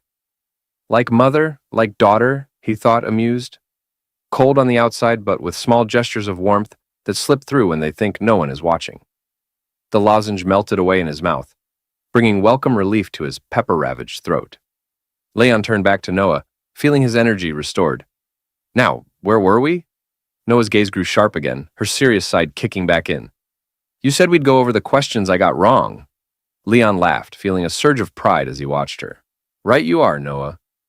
In the Silver Dragon Castle kitchen, Leon is up to something intriguing. Let's find out what it is. The maids dutifully bring the items he requested, their movements precise and efficient. One of them, addressing him as Lord Prince, politely informs him that all the herbs he asked for have been delivered. Acknowledging her words with a nod, Leon gestures toward a specific spot on the table. "Place everything there," he instructs. The maids comply and, after arranging the ingredients as directed, quietly exit the room. With a subtle, knowing smile, Leon muses to himself that he intentionally requested extra herbs to keep the maids from guessing his true intentions. Turning his attention to the herbs, Leon examines them closely. He notes that the medicinal materials needed to prepare Dragon Great Force are fairly common, and at first glance, the refining process seems straightforward. Yet, as he recalls the text from the ancient manual, he frowns. The manual emphasizes that even the most skilled pharmacists of the Dragon Clan struggle with a low success rate when concocting Dragon Great Force. Undeterred, Leon sets to work. He meticulously recites the steps from memory. First, grind and mix the required herbs, then add them to the pot in a precise sequence and bring the mixture to a boil. His movements are methodical, his focus unwavering as he works tirelessly for several hours. But as time passes, frustration begins to mount. Finally, Leon throws his head back and lets out a loud, anguished scream. "It failed again!" he exclaims, his voice echoing through the kitchen. Staring at the ruined concoction before him, his shoulders sag. "I followed the instructions from the book perfectly," he mutters under his breath, his gaze fixed on the charred remnants of his latest attempt. "Every time, I get to the final step, drug purification and separation, and it all falls apart." Leon presses on, refusing to let frustration take hold. He mutters to himself that the high-temperature separation method described in the book is a delicate balancing act. Too high a temperature destroys the drug, while too low a temperature fails to purify it. Shaking the drug jar in his hand, he grumbles that achieving the precise separation effect manually is nearly impossible without professional instruments. As he continues, Leon remembers his master's words. If one way doesn't work, look for another. Inspired, he begins to consider alternative methods for separating the medicinal residue. Suddenly, the sky outside roars with thunder, a reminder of the storm brewing overhead. Glancing up, Leon notices the dark, turbulent clouds and comments, "Looks like it's gonna rain soon." Rising to close the windows, he pauses, captivated by the echo of thunder rumbling through the air. The sound stirs something in his memory. As Leon ponders the concepts of lightning and thunder, his thoughts take a sharp turn. His eyes widen as a memory surfaces. His teacher once mentioned, during an alchemy lesson, that electrolysis of impurities could sometimes yield better results than fire-based methods. Energized by this revelation, Leon feels a spark of inspiration ignite within him. He wonders if the thunder element could be harnessed for separation, a method that isn't mentioned in the manual. With his mind racing, he resolves to test this unconventional theory. Determined, Leon reminds himself that lightning magic has always been his forte. Though his magical powers are still recovering after the forbidden technique he used on Rosweiss, he believes the small portion he has regained will suffice for the precision required. Setting aside the traditional method, he decides to use his lightning magic to refine the dragon great force. Carefully, Leon channels the faint but steady flow of lightning energy within him, guiding it to interact with the concoction. Sparks crackle faintly in the air as he meticulously manipulates the separation process. His concentration is absolute, his movements calculated and precise. Half an hour later, Leon steps back, his breath catching as he gazes at the result. A triumphant smile breaks across his face. It worked. He succeeded. The storm outside rages on, but within the castle kitchen, Leon has found a breakthrough. Holding the finished dragon force in his hand, Leon finally feels a wave of accomplishment wash over him. Smiling to himself, he places the medicine in a small box and remarks quietly, "The dragon clan's medicine is surprisingly simple to make." Just then, Muan, his adorable daughter, bursts into the kitchen. Her wide eyes immediately spot the small, chocolate-like rounded object in Leon's hand. Curious, she tilts her head and asks, "Dad, what are you making?" Leon glances at her, momentarily distracted. Casually, he replies, "It's something good." But as her sweet voice registers more clearly, Leon pauses, staring at Muan in silence as his thoughts race. Muan, undeterred, looks up at him with bright enthusiasm, clearly expecting more of an explanation. Realizing her presence fully, Leon snaps out of his reverie. "Muan!" he exclaims, surprised. Quickly closing the box, he pats her on the head, flashing her a reassuring smile. "It's nothing, really." Muan's curiosity isn't so easily brushed aside. "Is it candy?" she asks, her eyes flicking to the box in his hand. Leon chuckles and shakes his head. Showing her the closed box, he says, "It's not candy, it's medicine. Something I made for your mom." Muan's cheerful expression shifts into concern. "Medicine? Why does Mom need medicine? Is she sick?" she asks, her voice tinged with worry. Placing the box into his pocket, Leon kneels to her level and pats her head again. "No, no," he reassures her gently. "Your mom's just been very busy lately. I thought I'd make something to help nourish her. Don't worry, okay?" Internally, however, Leon smirks at his own deception, thinking, "Actually, this is for me. I'll need it to recover properly." Muan seems satisfied for the moment, but still looks at him earnestly.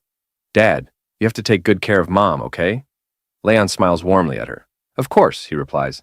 "That's what a dad should do." But inwardly, his thoughts take a mischievous turn, his dark expression concealed behind his calm demeanor. "Once I've fully recovered, I'll definitely take very good care of her," he muses, a quiet chuckle escaping him. Stormy night with heavy rain and loud thunderstorms, Leon sits in his bedroom, absently tossing the medicine box in his hand. Though he successfully cultivated the dragon great force, he can't help but question whether the dragon clan's nutritional supplements might have adverse effects on humans. Catching the box midair, Leon frowns and mutters to himself that he'll have to set it aside for now. Rossweiss is surprised, almost incredulous, that Leon managed to create medicine in such a simple environment. Looking at him with her usual air of superiority, she extends her hand and, in an arrogant tone, demands, "What did you refine?" "Let me see it." Leon hesitates, his grip tightening on the medicine box. Meeting her gaze, he sighs and reluctantly hands it over.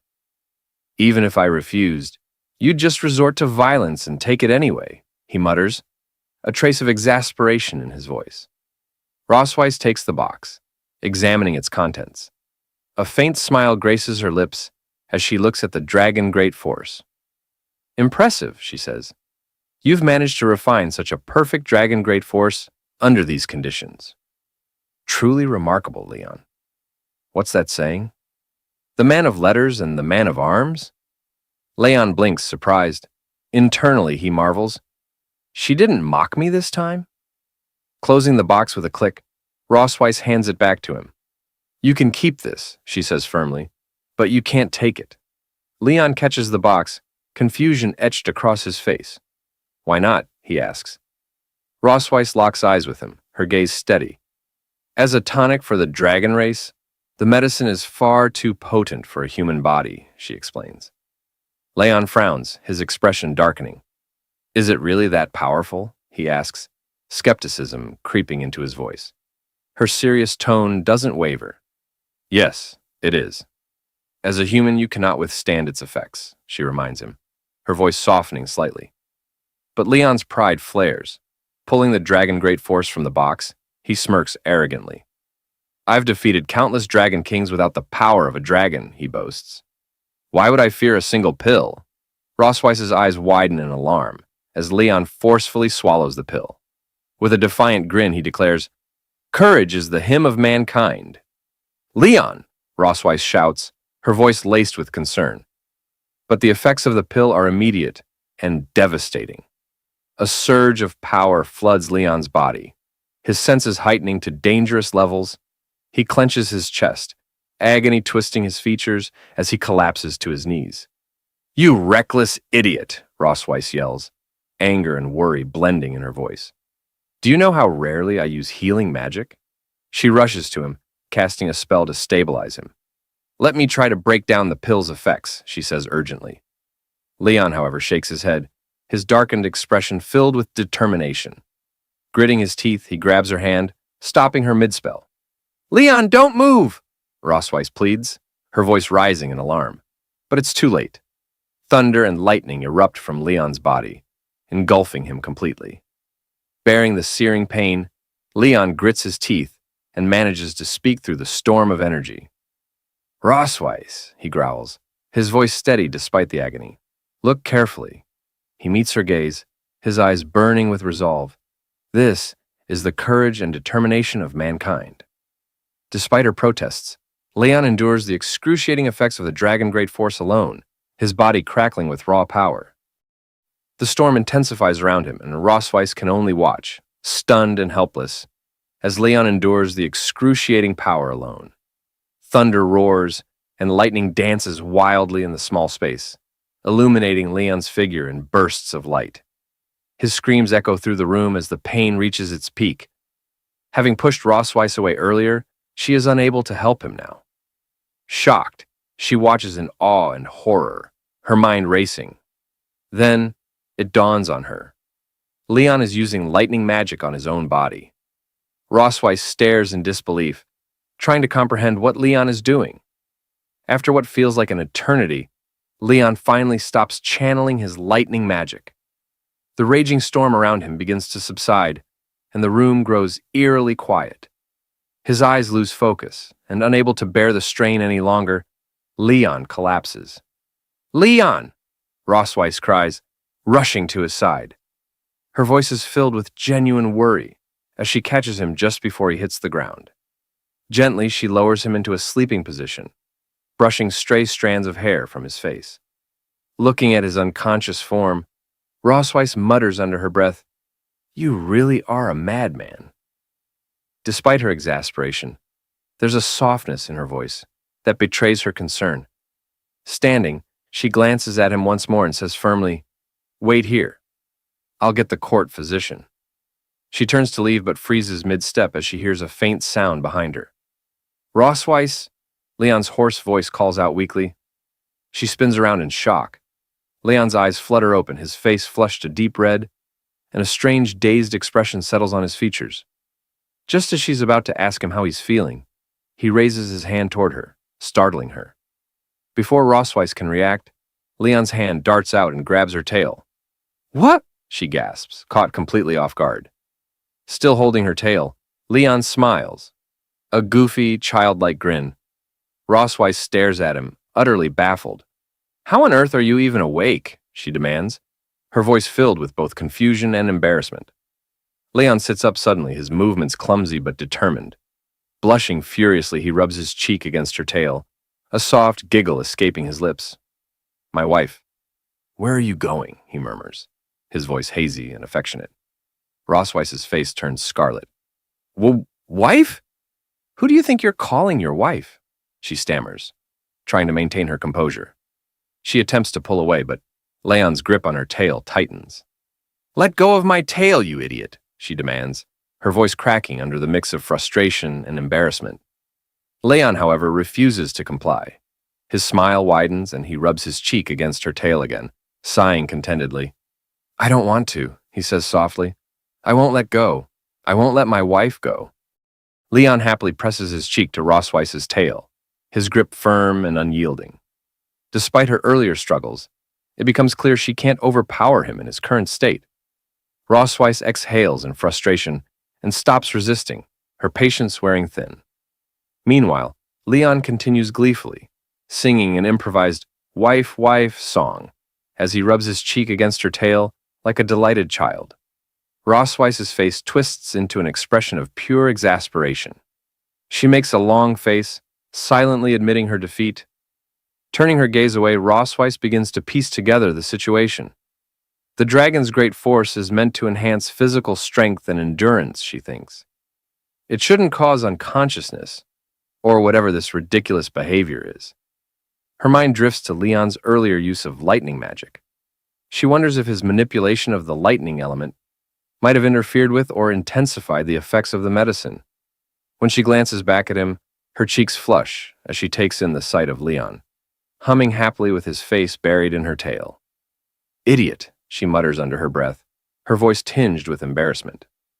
Still, she reassures herself that despite his bizarre behavior, he doesn't seem to be in any immediate danger.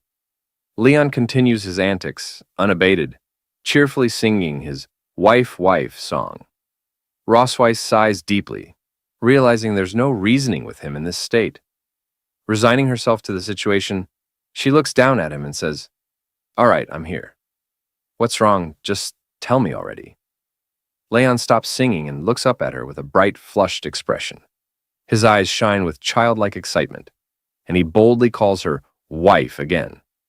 Then, without hesitation, Leon smiles mischievously and declares, "I want a second child." Rosweiss's face flushes a deep red, and she stumbles over her thoughts, the shock of Leon's sudden declaration sending a chill down her spine. Struggling to keep her composure, she glares at him, her blush intensifying. "You haven't even properly taken care of the 2 children from my first pregnancy," she snaps, crossing her arms. "And now you're already asking for another one? Forget it." But Leon is undeterred. Still gripping her tail like a stubborn child, he rolls around on the bed, his voice filled with exaggerated whines. "I want a second child," he insists, his tone almost pleading. "Come on, Rosweiss, is it really such a bad idea?" Rosweiss groans, pinching the bridge of her nose in frustration. What did I do to deserve this, she wonders, weighing her options. Reluctantly, she realizes that trying to reason with him might only make the situation worse. Finally, she exhales a long sigh and mutters, "Fine. Not just a second child. We'll have a third and a fourth, too, if it'll shut you up." Leon's eyes light up like a child being promised candy. With a triumphant grin, he exclaims, "Really? Then you have to come back to my hometown with me." Yeah, Rosweiss replies, waving him off with a tired look. "We'll go back once everything is settled here." Finally, releasing her tail, Leon jumps to his feet and cheers, shouting, "That's amazing! You're the best, Rosweiss!" Watching him, Rosweiss shakes her head in disbelief, a mix of exasperation and amusement playing on her face. He's even more irritating than usual today, she thinks, though she can't help but smile faintly. Leon suddenly leans in close, his grin widening as he declares, "My wife is the best!" Before Rosweiss can react, he leans forward, clearly intending to plant a kiss on her cheek. Startled, Rosweiss's eyes widen. With lightning reflexes, she presses a hand to his face and firmly pushes him away. No taking advantage of the situation. Internally, Rosweiss wrestles with her thoughts, trying to figure out how to handle the absurd situation. She wonders anxiously when the effects of the dragon force will finally wear off. As Leon stubbornly continues his antics, Rosweiss's patience snaps, and she punches him squarely in the face, calling him an idiot. Leon lets out a small yelp, stumbling slightly from the blow. Rosweiss crosses her arms, glaring at him, but internally admits she couldn't hold back any longer. Leon clutches his chest dramatically after taking the hit, and Rosweiss's frustration quickly turns to panic. Rushing to his side, she kneels down and asks in a concerned tone, "Are you okay, you fool?" Leon's breath grows heavier as he grits his teeth, clutching his chest tightly. "Wife," he groans, his voice trembling, "I feel really uncomfortable." Suddenly, a bright glow emanates from the dragon mark on Rosweiss's chest, Her eyes widen in shock.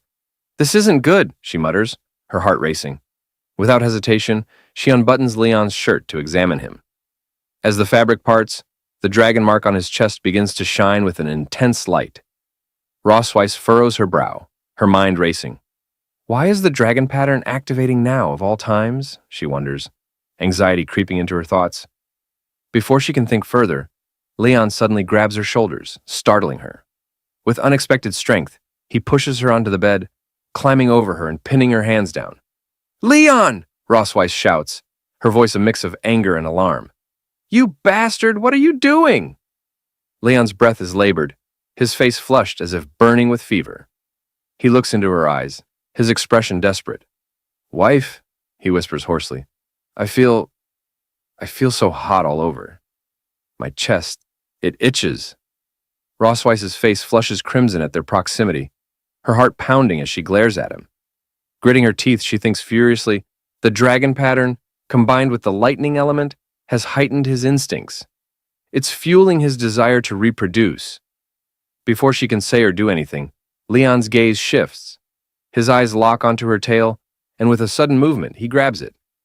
Rosweiss freezes in shock as Leon brings the tail closer, sniffing it with a dazed expression. "Leon!" she snaps, her voice trembling between anger and embarrassment. "Let go of my tail right now!" But Leon only holds on tighter, his face dreamy as he mutters, "It smells so nice, wife. So soft." Rosweiss's eyes widen, her internal composure fraying. If this keeps up, I might actually lose control, she thinks nervously. Determined to put an end to his antics, she pushes against his face, attempting to stop him from sniffing her tail any further. "Leon, stop it!" she commands firmly, her tone sharper now. "My tail drags on the ground all day long. Aren't you disgusted by that?" But Leon's stubborn nature proves relentless. He resists her efforts, his hands clinging tightly to her. As Rosweiss continues to scold him, Leon suddenly places a finger gently on her lips, silencing her mid-sentence. Caught off guard, Rosweiss freezes, her breath hitching. She stares at him in surprise, unsure of what to say or do next. Leon gazes deeply into her eyes, his expression uncharacteristically intense. "Malif," he says softly, using her first name, something he rarely does. "You're so beautiful tonight." The unexpected compliment catches Rosweiss completely off guard. A wave of heat rushes to her face, her cheeks turning crimson. Looking away to avoid his piercing gaze, she stammers, "Even if you say that, I'm still mad at you." "What's going on?" Rosweiss wonders, her heart pounding erratically. This man. His attitude is completely different. There's something wild and intense about him tonight. Something I can't seem to reject. Despite her resistance, Rosweiss feels her resolve wavering. She steals a glance at him, only to find him still staring at her with a burning intensity. Against her better judgment, a small part of her begins to feel anticipation. Leon, sensing her hesitation, leans closer, his voice low and persuasive. "Wife," he whispers, "can you help me? Please?" Rosweiss bites her lip, her mind a whirlwind of conflicting emotions. Finally, with her face still flushed, she mutters, "Fine, but tonight only." Leon's eyes light up with triumph as he pulls her into his arms, and the night stretches on, filled with the echoes of their fiery connection. At the Silver Dragon Castle the next morning, Leon slowly opens his eyes, the lingering effects of the dragon force finally subsiding. As his vision clears, he notices Rosweiss lying beside him in bed, her smirking expression aimed directly at him. "Awake, are we?" she asks with a teasing tone, her piercing gaze locked onto his. Hearing her voice so close, Leon bolts upright, his eyes wide with panic. "What? Rosweiss?" he shouts, staring at her in shock. "Why are you in my bed?" As the sudden movement sends a wave of pain through his body, Leon winces, clutching his aching muscles. "Ugh, everything hurts," he groans, then mutters, "My memory is fragmented. What the hell happened last night?" Rosweiss stretches casually before sliding out of bed. With a smirk, she turns to face him. "You don't remember anything?" she asks innocently. though the glint in her eyes says otherwise. Pointing to the visible bruises and marks on her arms and neck, she tilts her head and adds, "Dragon Slayer, surely you didn't forget, right?" Leon's eyes widen further as he spots the marks on her skin. Hickeys? So many. His mind races as a cold sweat breaks out on his forehead. Did I really do that? Suddenly, fragments of his memory from the previous night begin to surface. One by one, the missing pieces click into place, each recollection more vivid than the last. He grips his head as the memories come flooding back, and when the full picture finally forms, Leon lets out a horrified scream. No! Rossweiss, still smirking, leans against the bed frame and folds her arms. So, you do remember, she says, her tone dripping with amusement. You begged me last night, Leon. Said things like, "Honey, just one more time, okay? Wife, I feel so bad. Please help me. Just this once, and the last time." Leon's face burns with embarrassment as she mimics his pleading voice. "Stop it," he shouts, covering his ears in a desperate attempt to block her teasing. "I remember everything. There's no need to repeat it." Rossweiss's smirk widens as she watches Leon squirm, clearly enjoying his discomfort. Meanwhile, Leon pulls on his shirt, sneaking a sideways glance at her. Internally, he laments, "All I wanted was to refine the dragon force for my health, and maybe teach her a small lesson. How did it turn into this?" As Rossweiss finishes dressing, Leon lets out a resigned sigh. Looking at her briefly, he admits under his breath, "Maybe I went a little too far last night." Leon hesitantly asks Rossweiss, "Did I hurt you?" Rossweiss shakes her head with a calm demeanor. "It's fine," she replies, brushing off his concern. Folding his arms and adopting a smug expression, Leon looks at her and comments, "Well, now you should know whether I'm in good health or not. Next time, don't go doubting my abilities." Rossweiss's eyes narrow as she fixes an intense gaze on Leon. Her serious expression makes him shift uncomfortably. What's with that look?" Leon stammers, stepping back slightly. Without a word, Rossweiss closes the distance between them, her gaze unrelenting. Before Leon can react, she grabs his chin, leans in close, and, in a commanding tone, declares, "Dragon Slayer, I must say, I'm very satisfied with your performance last night. I hope you can keep it up in the future." Leon freezes, his face burning red as her words sink in. Internally, he screams, "What is happening? Have I somehow become her personal servant now?" Rossweiss steps back, her usual smirk returning, and changes the subject. "Now, about that bet," she says casually. The mention of the bet snaps Leon back to reality. His eyes narrow with suspicion as he studies her. "The bet?" he echoes, trying to mask his nervousness. A faint blush creeps onto Rossweiss's cheeks as she glances away. "Yes, the one where you insisted that the children should call me Mom. You said it would improve their affection for me. And, well, you won." Leon raises an eyebrow, a hint of pride flickering across his face. Rossweiss continues, her tone softer now. "So, have you thought about the request you'd like to make?" Scratching the back of his head, Leon hesitates before responding. With a rare, genuine expression, he says, "Actually, I have. I'd like you to send someone to the Empire to check on my master and his wife. I need to know if they're doing okay." Rossweiss's playful demeanor shifts as she considers his words, her expression growing thoughtful. Silver dragons aren't exactly known for stealth, but visiting someone isn't an issue," she replies. Hearing her response, Leon is overjoyed. His face lights up as he enthusiastically asks, "You're really okay with it?" In his excitement, he almost blurts out a casual, "Thank you," but catches himself, quickly straightening his posture. Clearing his throat, he coughs awkwardly to compose himself before speaking in a formal tone. "Thank you for your help," he says sincerely. Later, in the garden of the Silver Dragon Castle, Leon sits on a bench, his face pale and weary. Little Muan, noticing his restless expression, approaches him with a curious look. "Dad, are you sick?" she asks innocently.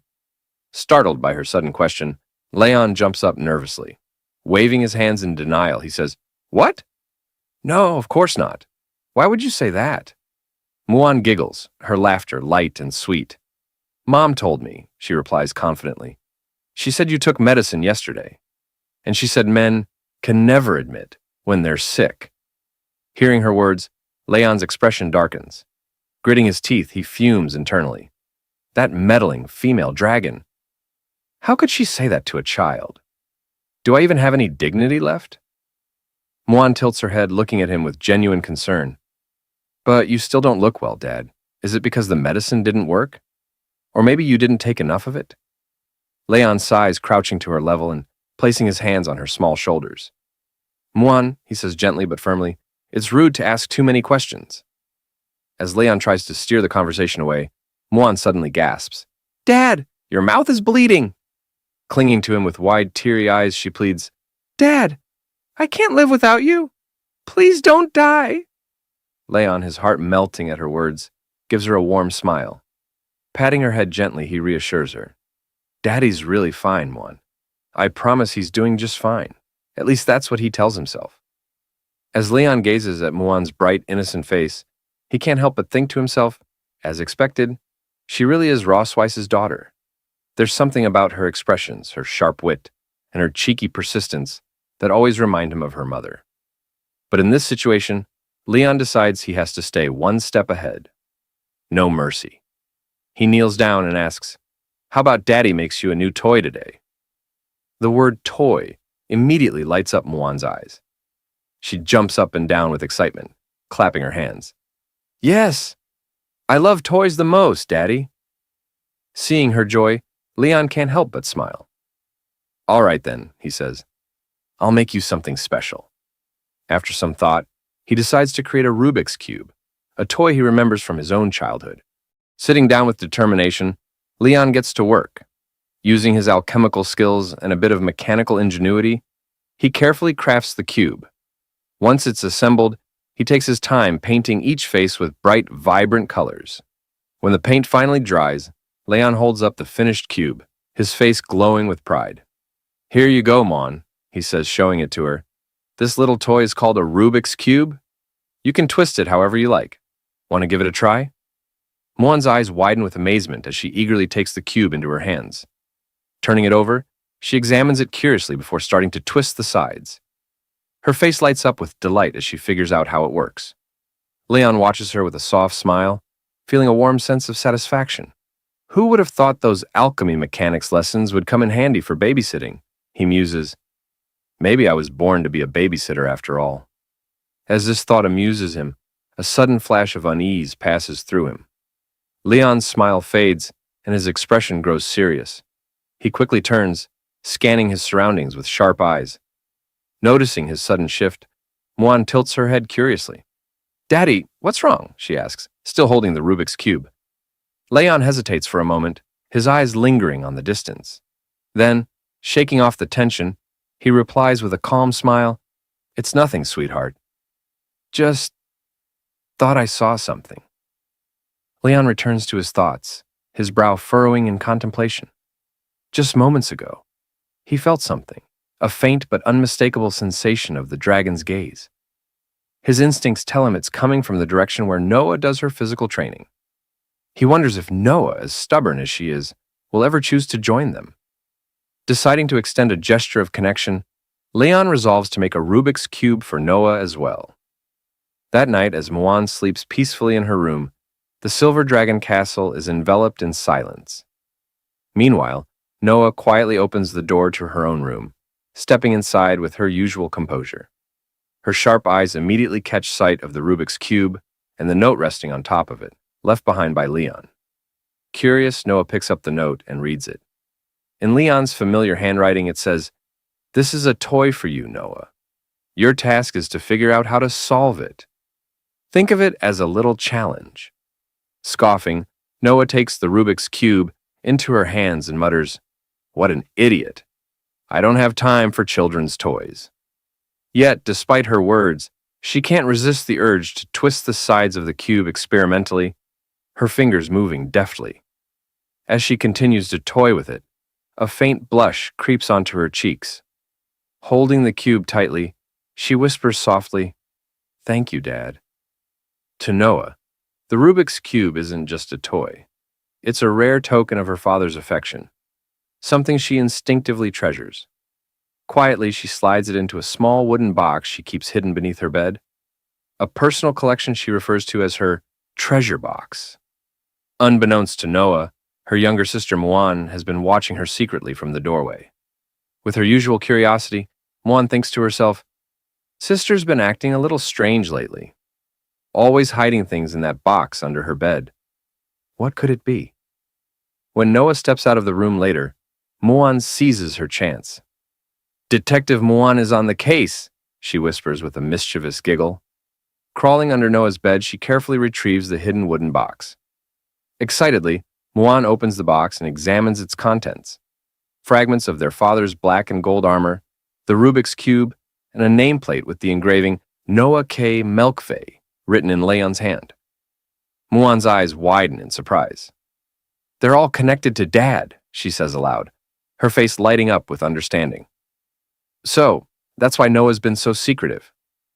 Just as she pieces it together, a shadow falls over her. Slowly, Muan turns to see Noah standing in the doorway, her expression dark and her eyes burning with fury. "Oh no," Muan whispers, her smile faltering.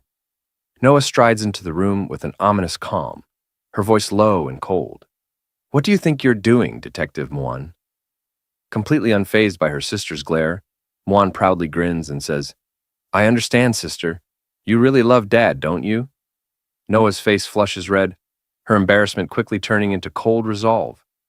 Without a word, she ties Muan up, silences her with a piece of cloth over her mouth, and retrieves her precious treasure box.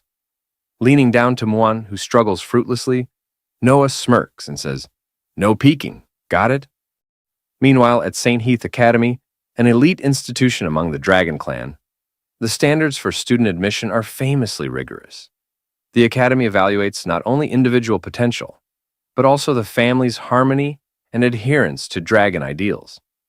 It firmly believes that whether a young dragon hatches from an egg or is born live, only a loving and harmonious family can nurture a dragon to embody the proper virtues.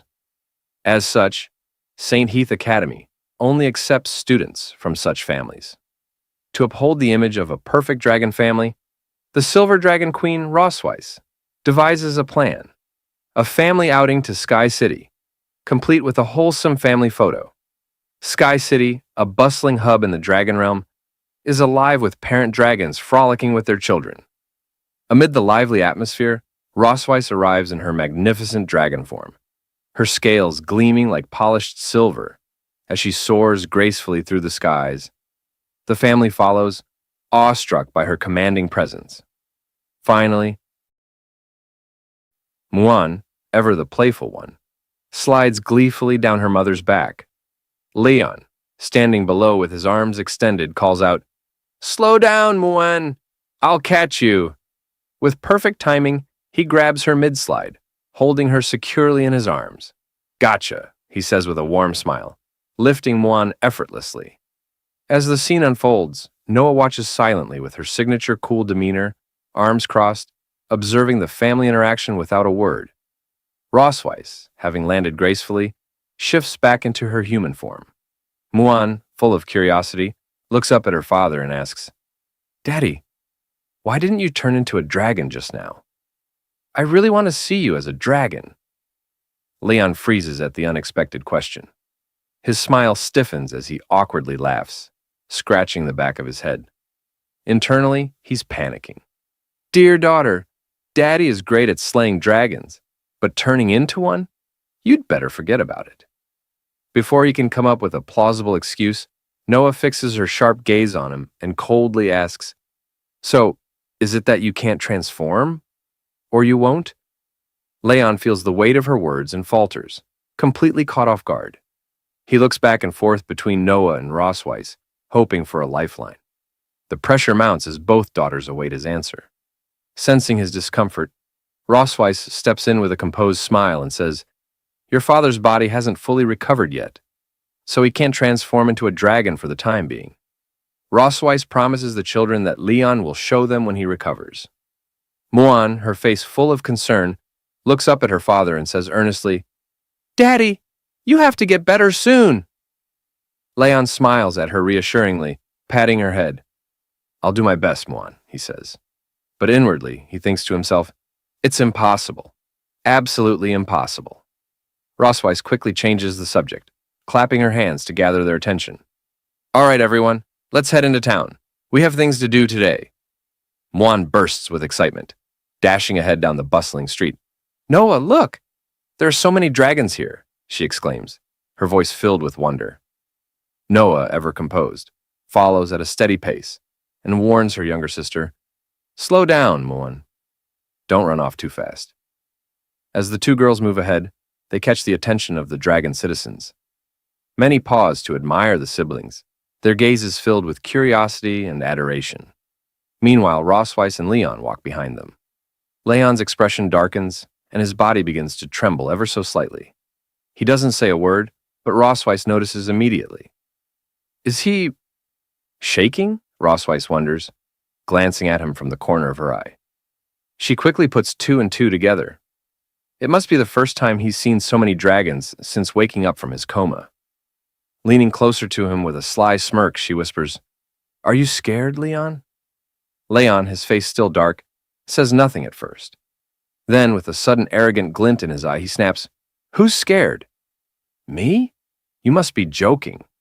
Rosweiss raises an eyebrow as Leon points dramatically at the dragon citizens around them. I'm excited, Rosweiss. Can't you tell? He declares, puffing out his chest. Do you know what I see? First-class merits, second-class merits, third-class merits. Merits everywhere. The streets are practically paved with gold. I'm going to get rich. The dragon citizens stop in their tracks, staring at Leon in confusion and disbelief as he points at them with his finger, his eyes practically glowing with greedy excitement. Then, as if oblivious to the bewildered stares, Leon whistles nonchalantly and strolls off with a self-satisfied grin. Rosweiss pinches the bridge of her nose, exhaling sharply. I worried about him for no reason. Again, she thinks, watching Leon as he laughs to himself, dreaming of the fortune he imagines awaiting him. Walking a few steps ahead, Leon chuckles under his breath, his thoughts racing. If I bring them all back, how much money could I make? Later, they arrive at a specific shop in town. As the door creaks open, the dragon shopkeepers immediately bow low, their voices filled with reverence. Your Majesty, the Silver Dragon Queen, and her family, it is our great honor to serve you. Rosweiss enters the shop with Leon and the children following behind. Inside, Muan runs excitedly from one corner of the room to another. Grabbing Noah's hand, she tugs her sister along, pointing at the walls. Noah, look! So many dragon pictures, Muan exclaims, her eyes sparkling with wonder. Noah remains silent, her stoic demeanor unchanged. Meanwhile, Leon leans closer to Rosweiss, his curiosity getting the better of him. Aren't you the Silver Dragon Queen? He asks in a low voice. Why did you come to the store to take photos yourself? Shouldn't someone else handle this? Rosweiss gives him a side glance, clearly unimpressed. The Dragon King of a tribe can only command members of their own tribe, she explains. The dragons of Sky City, however, do not belong to any specific tribe. They're independent. Leon smirks, clearly enjoying himself. So, basically, your queenly status doesn't hold much weight here, huh? Before he can blink, Rosweiss stomps on his foot with her sharp high heels. Leon yelps in pain, hopping on one leg as he clutches his throbbing foot. Rosweiss, with a sweet yet dangerous smile, replies, Well, in any case, I'm taller than you now. The head shopkeeper chuckles nervously at the exchange before stepping forward and bowing. It's truly an honor to have the Silver Dragon Queen and her family here. To take a family photo for Her Majesty is a privilege beyond compare. Rosweiss straightens up, flipping her hair with a confident smile. Everyone says my photography skills are top-notch among the dragon tribe, she boasts. It's your great fortune that we successfully scheduled this appointment. As they speak, the head shopkeeper glances toward Leon and asks hesitantly, What about Her Majesty's husband's tail? Should it be included in the photo? Rosweiss waves the question away. He's not fond of showing his tail, she says with a casual shrug. Let's pick a tailless suit for him instead. Her words trigger a memory and she smirks as she recalls the incident earlier at the Silver Dragon Castle. Before they left for Sky City, she had presented Leon with a custom-made silver dragon tail decoration, asking him to wear it. Leon's reaction, however, had been immediate and dramatic. "Absolutely not," he had exclaimed, taking several steps back as if the tail were cursed. "I'll never wear that thing. Even if I die, it's about my dignity." Back in the shop, Rossweiss shakes her head at the memory, amused by Leon's stubbornness. The head shopkeeper, unaware of the backstory, simply nods and gestures for Rossweiss to move to another area to try on her outfits. Meanwhile, on the other side of the shop, Muan skips around with infectious excitement. "I want to wear a pretty dress," she chirps cheerfully, her enthusiasm lighting up the room. After a while, Muan and Noah emerge from the changing room in their new dresses, both looking stunning for the family photo. Shortly after, Leon steps out wearing a crisp white suit. His polished appearance is a stark contrast to his usual casual demeanor.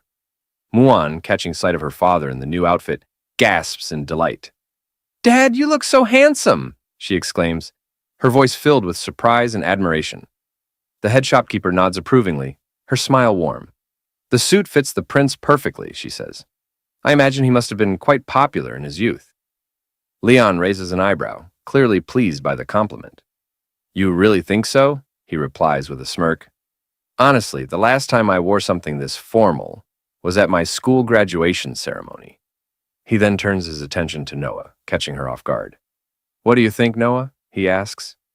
Noah, momentarily surprised by the question, glances at him before quickly looking away. A faint blush dusts her cheeks as she mutters, "You look quite handsome." Grinning brightly at her response, Leon pats both Muan and Noah on their heads affectionately. "And your dresses are adorable too," he adds with a genuine warmth that makes both girls smile. Just then, Rossweiss steps out from the dressing room, dressed in a breathtaking gown that perfectly complements her elegance. For a moment, everyone is left speechless. Leon, his jaw dropping slightly, stares at her in awe. It's undeniable. Rossweiss looks absolutely stunning. Rossweiss, noticing his dumbfounded gaze, smirks and tilts her head. "What's wrong, Leon?" she asks with playful curiosity. Leon quickly snaps out of his trance, looking away and scratching the back of his head awkwardly. "Nothing, it's just... that dress suits you," he mumbles, his voice barely audible. Hearing his unexpected compliment, Rossweiss blushes faintly and averts her eyes. "Well," she says, trying to sound nonchalant, "I think it would look even better if you had a tail." Leon's expression darkens at the comment. Internally, he screams, "I will never wear a tail, not in this lifetime." The head shopkeeper steps in, her cheerful voice cutting through the tension. "All right, everyone, let's get ready for the family photo," she says, positioning the camera. Muan, waving her little hands, calls out, "Mom! Dad! Come here!" She tugs at Noah's hand, pulling her sister into position. As Rossweiss and Leon take their places, the shopkeeper encourages them. "Your Majesty, Prince Leon, step a little closer, please. Let's capture the love and harmony of this beautiful family." Rossweiss and Leon glance at each other, both stubbornly looking away, neither wanting to admit their hesitation. Leon thinks to himself, "No way am I getting closer to her," while Rossweiss likely has a similar thought. "All right, everyone, smile," the shopkeeper announces, starting the countdown. Muan beams with uncontainable enthusiasm, her cheerful energy lighting up the scene. Meanwhile, Noah maintains her cool, aloof demeanor, and Leon and Rossweiss look as though they're barely tolerating the moment. With a click, the family photo is taken. Predictably, Muan's bright smile steals the show, while everyone else looks composed, if not slightly cold. Afterward, another photo is arranged with just Muan and Noah, the sisters hugging each other in a rare moment of affection. For the final shot, the shopkeeper suggests something unique. Rossweiss and Leon creating a love-shaped symbol. Rossweiss coils her tail into half a heart, and Leon reluctantly completes the other half with his hand. The resulting photo is equal parts adorable and awkward, with Rossweiss's playful smirk contrasting Leon's begrudging expression. In the end, even Leon has to admit the photos turned out well, though he silently vows never to speak of the heart symbol again. In another photo, Rossweiss and Leon face each other, their gazes locked in a fiery stare.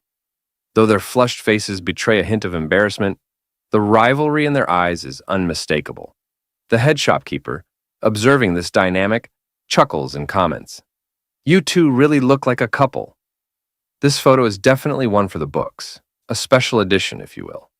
Speaking of special editions, let's revisit Leon's graduation ceremony. On the day of Leon's graduation, a crowd of his female juniors surrounds him, each vying for his attention. One girl shyly asks, "Senior Leon, can we take a photo together?" Another pipes up, "Will you have dinner with us later?"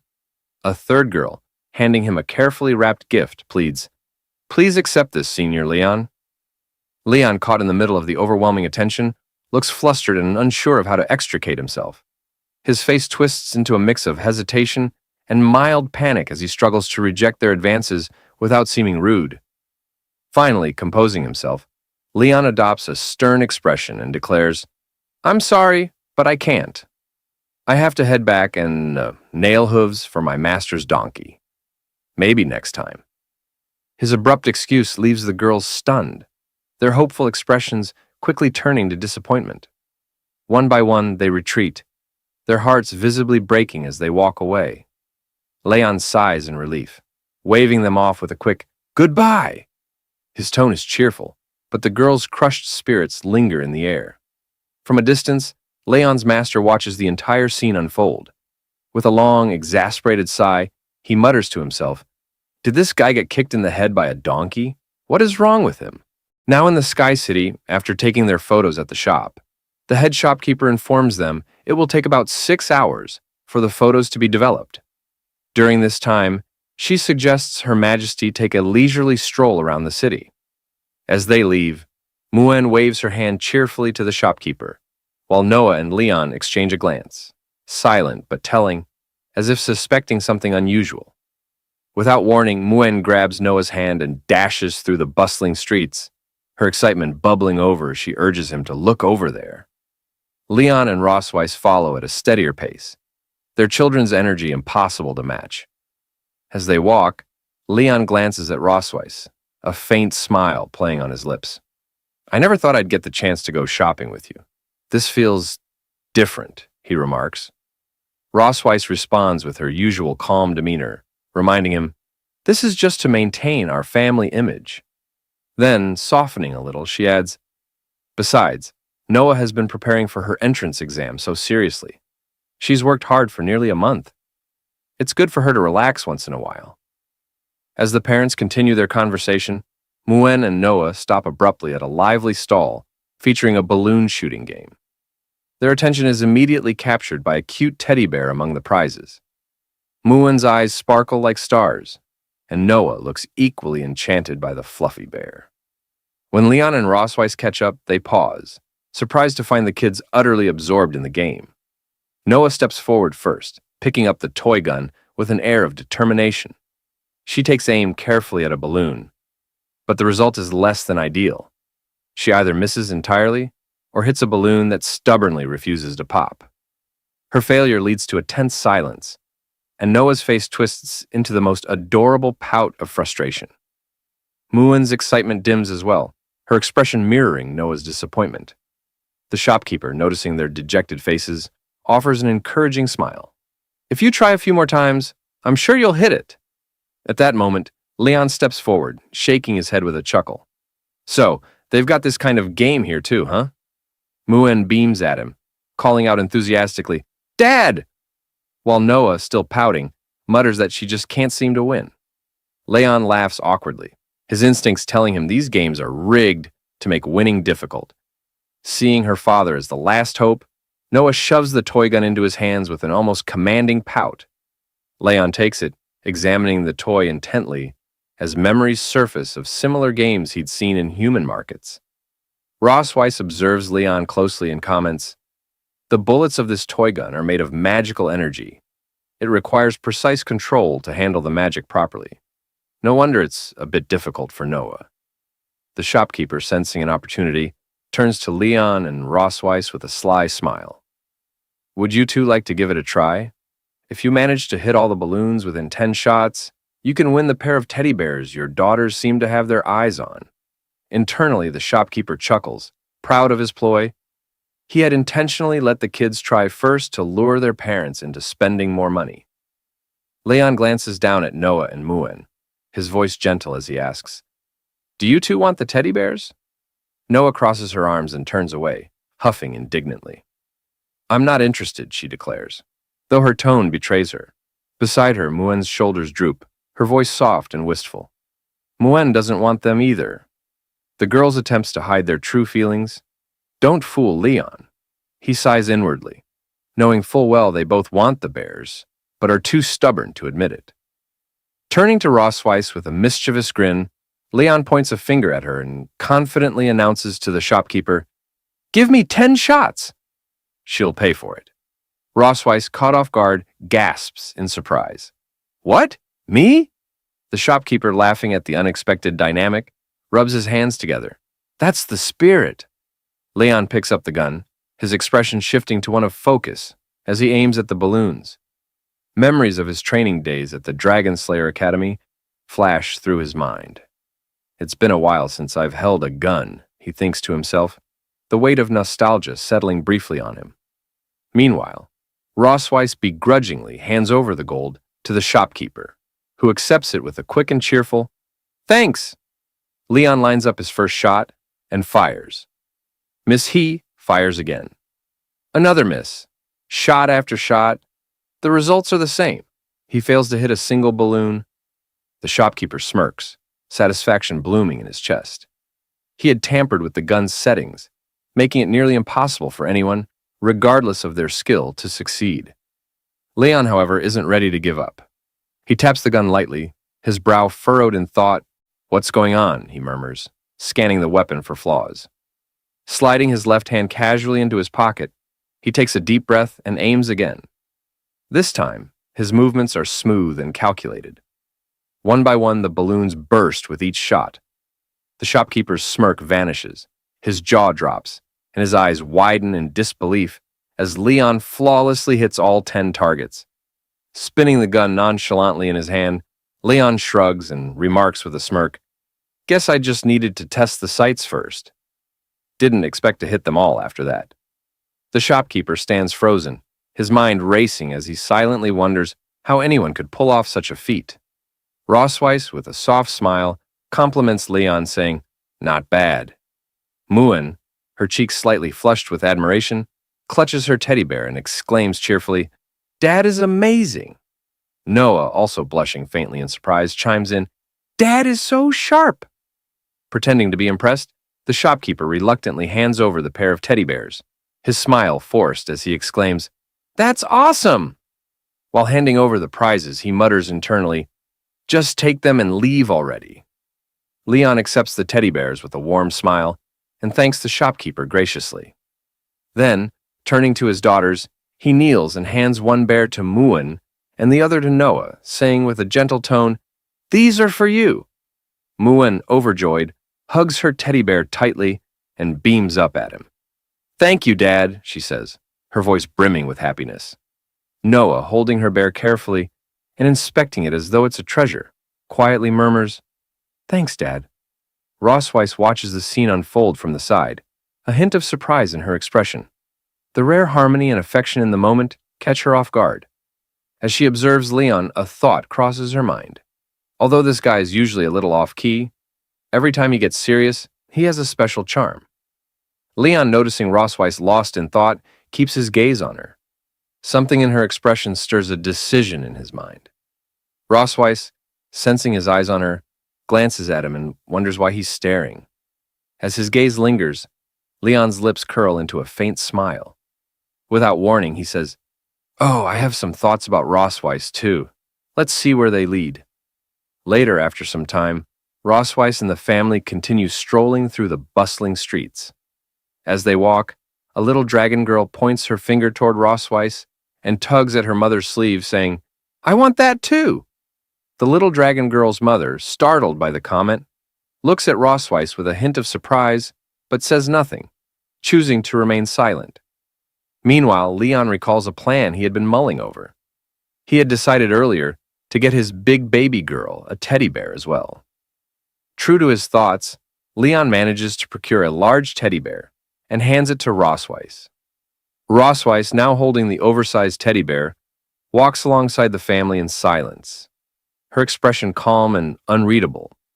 She doesn't react to the little dragon girl's remark. After all, the girl was speaking to her mother, not Rosweiss. Leon, walking with his hands folded behind his head, chuckles and breaks the silence. "Did you notice the miserable expression on that unscrupulous businessman's face at the end?" he asks. "It felt like he was finally rid of us, and his anger all at once."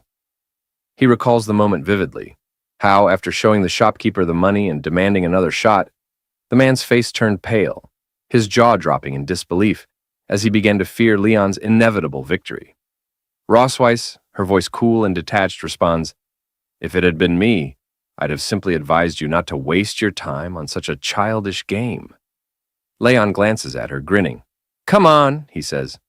"We're out here together, and it's good that we're having some fun."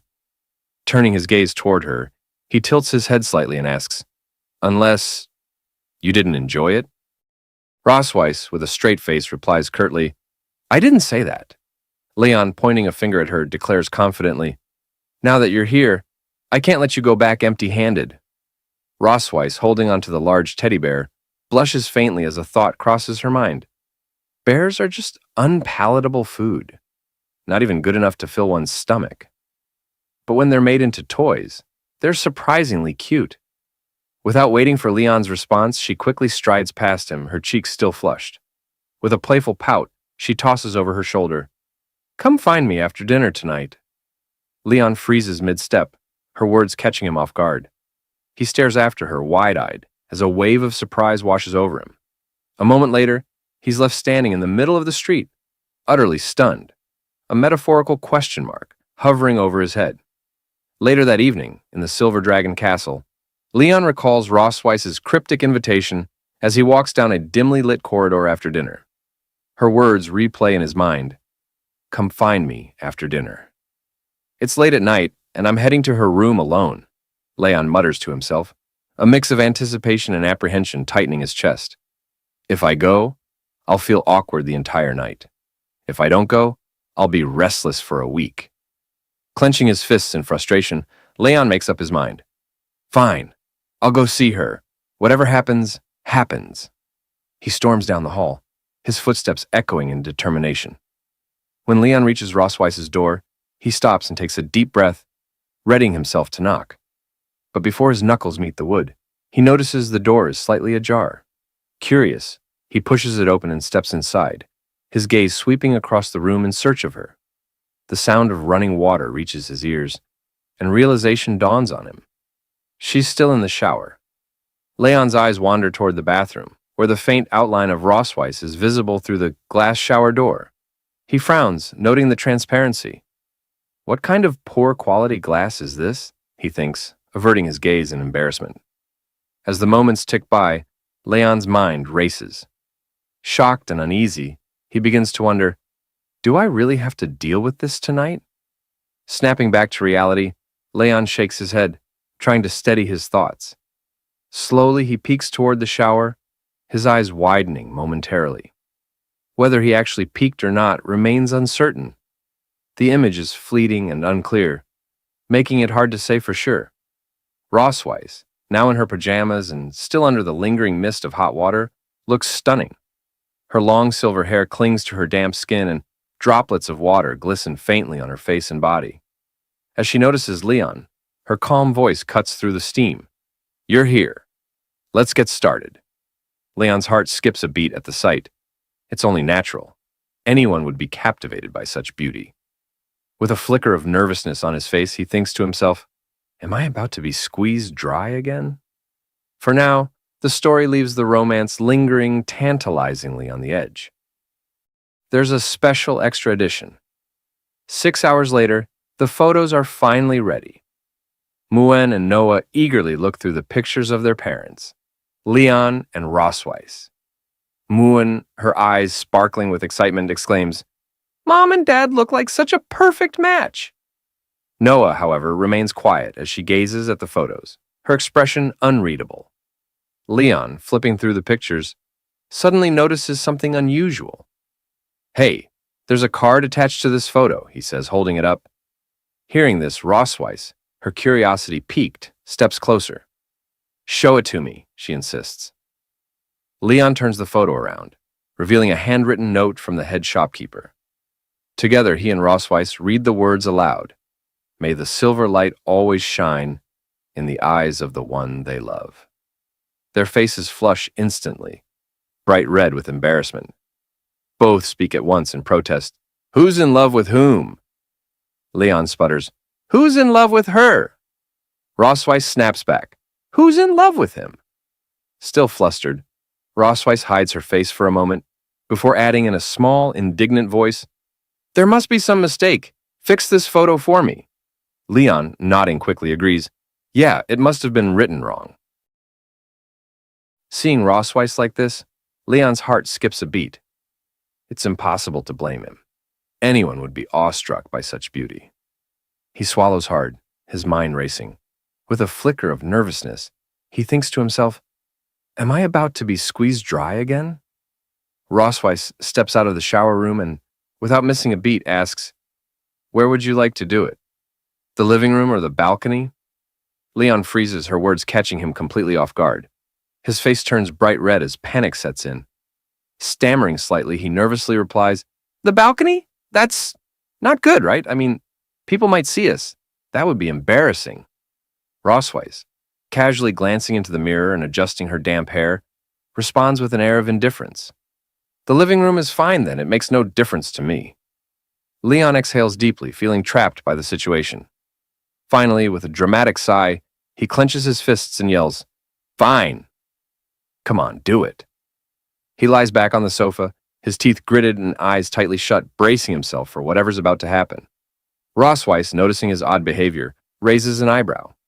What are you doing? She asks, her voice laced with amusement. Leon cracks one eye open, his face flushed. Aren't you going to, do it? He blurts out. Rosweiss, now sitting on the opposite sofa with her legs elegantly crossed, lets a sly smile creep onto her face. Mr. Casanova seems quite eager, she teases. Then, with a calm but playful tone, she adds, But tonight isn't suitable. Let's do it another day. Her words hit Leon like a bolt of lightning. He sits up abruptly, his face a vivid shade of crimson. What? He exclaims, utterly mortified. Rosweiss smirks, clearly enjoying his reaction, as Leon buries his face in his hands, silently vowing to get even for her teasing one day. Rosweiss places a paper on the table that she had been holding earlier. Leon, quickly sitting up on the sofa and coughing awkwardly, asks, What's this? Rosweiss adjusts her posture and explains, These are test questions from St. Heath Academy, used to evaluate viviparous families in the past. The questions focus on the partner's living habits, personalities, and shared experiences. She sets down more papers and continues, We need to get these answers right in advance. If we can't respond properly later, it could affect Noah's admission evaluation. Leon picks up the paper, skimming through the questions. With a skeptical look, he comments, These are like questions from one of those cheesy couples' tacit understanding games. Rosweiss raises an eyebrow. Cheesy or not, they're important. Leon shrugs and continues, They're asking about stuff like your partner's favorite color, a phrase they often say, where you went on your first date, or which book they like to read. Really?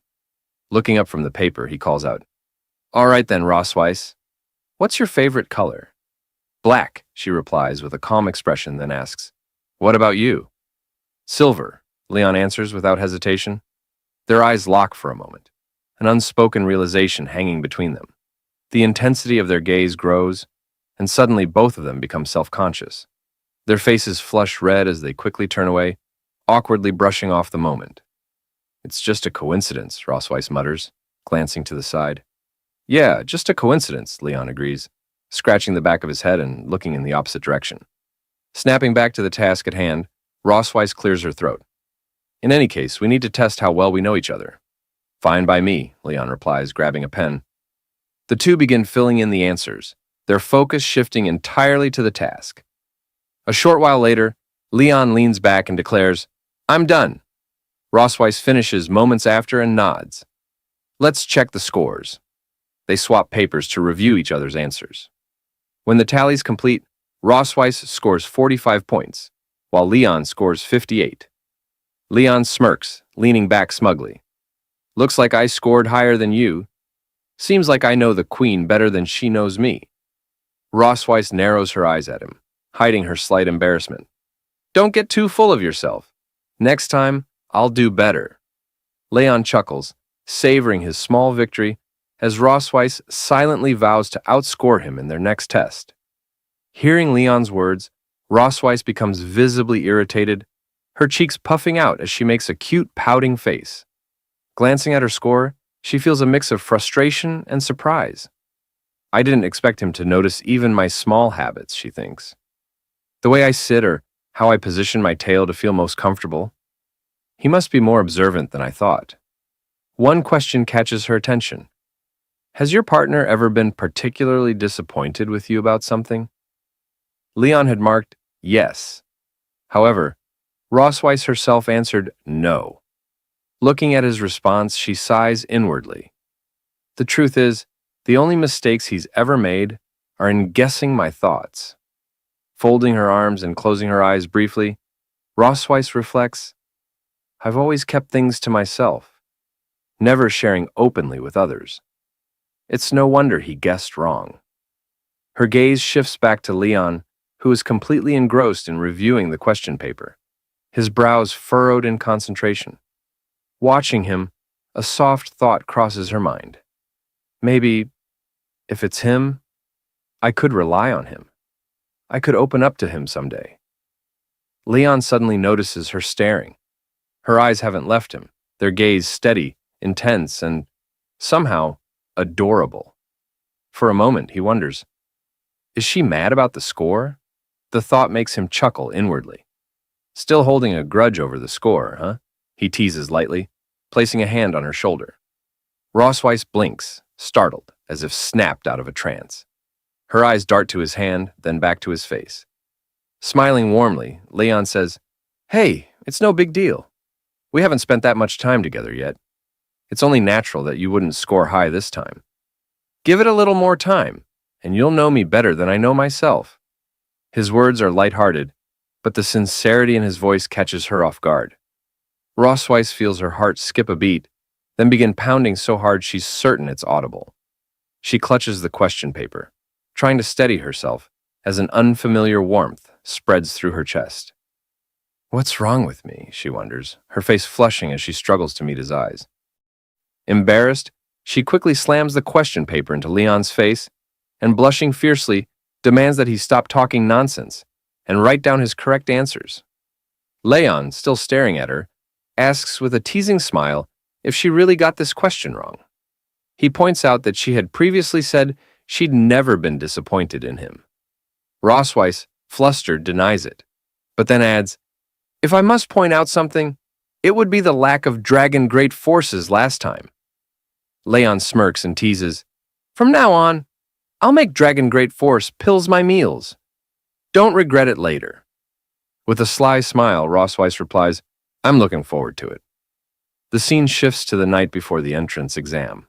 Leon reviews the question paper and nods in satisfaction. After a week of hard work, our average score on the test questions is over 80.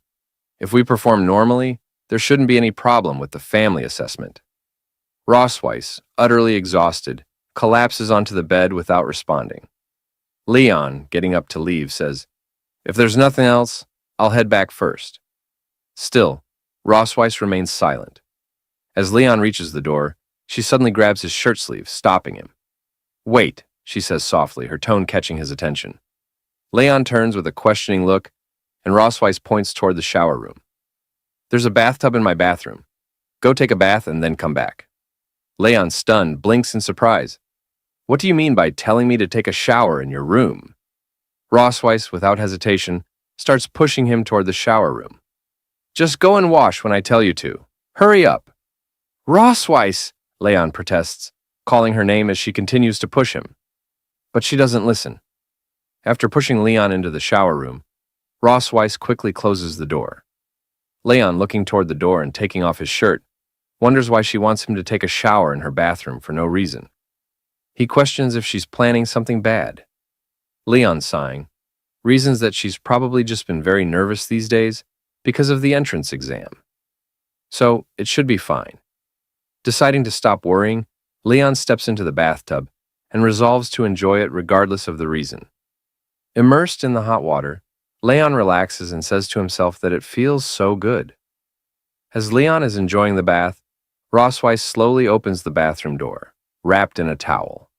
Noticing her, Leon is taken aback and loudly calls out Rossweiss's name. Rossweiss, with a smirking smile, looks at him, flicking her hair behind her ear, and the dragon mark on her chest activating starts to glow. Looking at Leon, Rossweiss says that she has been feeling a lot of pressure these days and that she wants to do it now. Leon, shocked by her words, with a pale face, internally thinks that what he had been fearing has finally come true. The dragon mark on Rossweiss's chest now resonates with the dragon mark on his chest. Leon, alarmed, stands up and loudly asks why. If she's under pressure, she's putting pressure on him.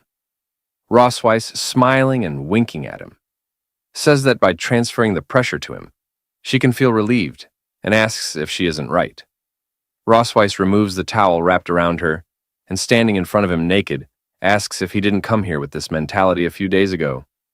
Leon, unable to deny the truth, looks away and thinks in silence, realizing he can't refuse her. Rossweiss then steps into the bathtub nakedly with Leon, leaning on his chest and looking into his eyes. She tells Leon that he can't run away and urges him to just surrender. Leon doesn't resist and complies with her. The dragon marks on their chests begin glowing brightly, the intensity increasing. We all know what's about to unfold. On the day of the admission test at St. Heath Academy, Leon and Rossweiss arrive with Noah. Leon looks around in awe, remarking that this is St. Heath Academy. He turns to Rossweiss, who remains silent, her face serious. Concerned, Leon leans closer and asks her what's wrong, mentioning that he'd just done the decompression last night, but the effect wore off quickly. Rossweiss's face flushes with embarrassment, and she hits his back, muttering for him to go to hell under her breath. Leon laughs and tells her to let's go. Together, they enter the academy. During registration, they submit Noah's details. The receptionist reads aloud, Noah K. Melkve, Silver Dragon Clan. Age, 1 year and 3 months. Seeing the receptionist's skeptical expression, Leon asks if there's a problem. The receptionist replies there's no issue, just a little surprise.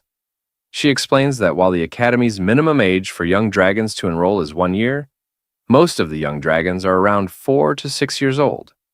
Then, with a slight smirk, she asks if Noah is the princess, suggesting she might be a bit too young.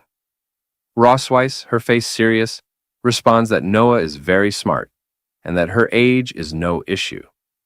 They respect her decision. The receptionist nods and tells them to proceed. She informs them that a special staff member will escort Noah to the written test, while the accompanying parents will need to go to the 4th floor for a home assessment. On the 4th floor in the meeting room, Leon and Rossweiss sit with the academy staff. Rossweiss, holding Leon's hand and leaning close with a smile, whispers and asks, based on his experience, if he thinks the 3 people there are easy to deal with. Leon, looking at them with a straight, uninterested face, whispers back that they look easy to kill. He reflects that the person he was before being captured by her would have easily taken their heads in 50 rounds. Leon, his face twisted in anger and radiating killing intent, grits his teeth and tightens his fist, whispering to Rossweiss that if they dare prevent Noah from attending the academy, he will meet them with a sword. The 3 academy staff, sensing the intensity of his killing intent, think to themselves that he must be an imposing parent. One of them, an older man, introduces himself as Walter Wilson, the vice principal of St. Heath Academy, and explains that he will be responsible for their assessment today. With a calm demeanor, the vice principal reassures them not to be nervous, urging them to simply relax and answer their questions. Rossweiss, forcing a polite smile, nods in agreement. Leon, also wearing a strained smile, silently notes that this old man doesn't seem as simple as he appears. wondering if something strange might be about to unfold. The vice principal then asks if they remember when their wedding anniversary is. Rosweiss and Leon exchange a glance, realizing that this question was anticipated.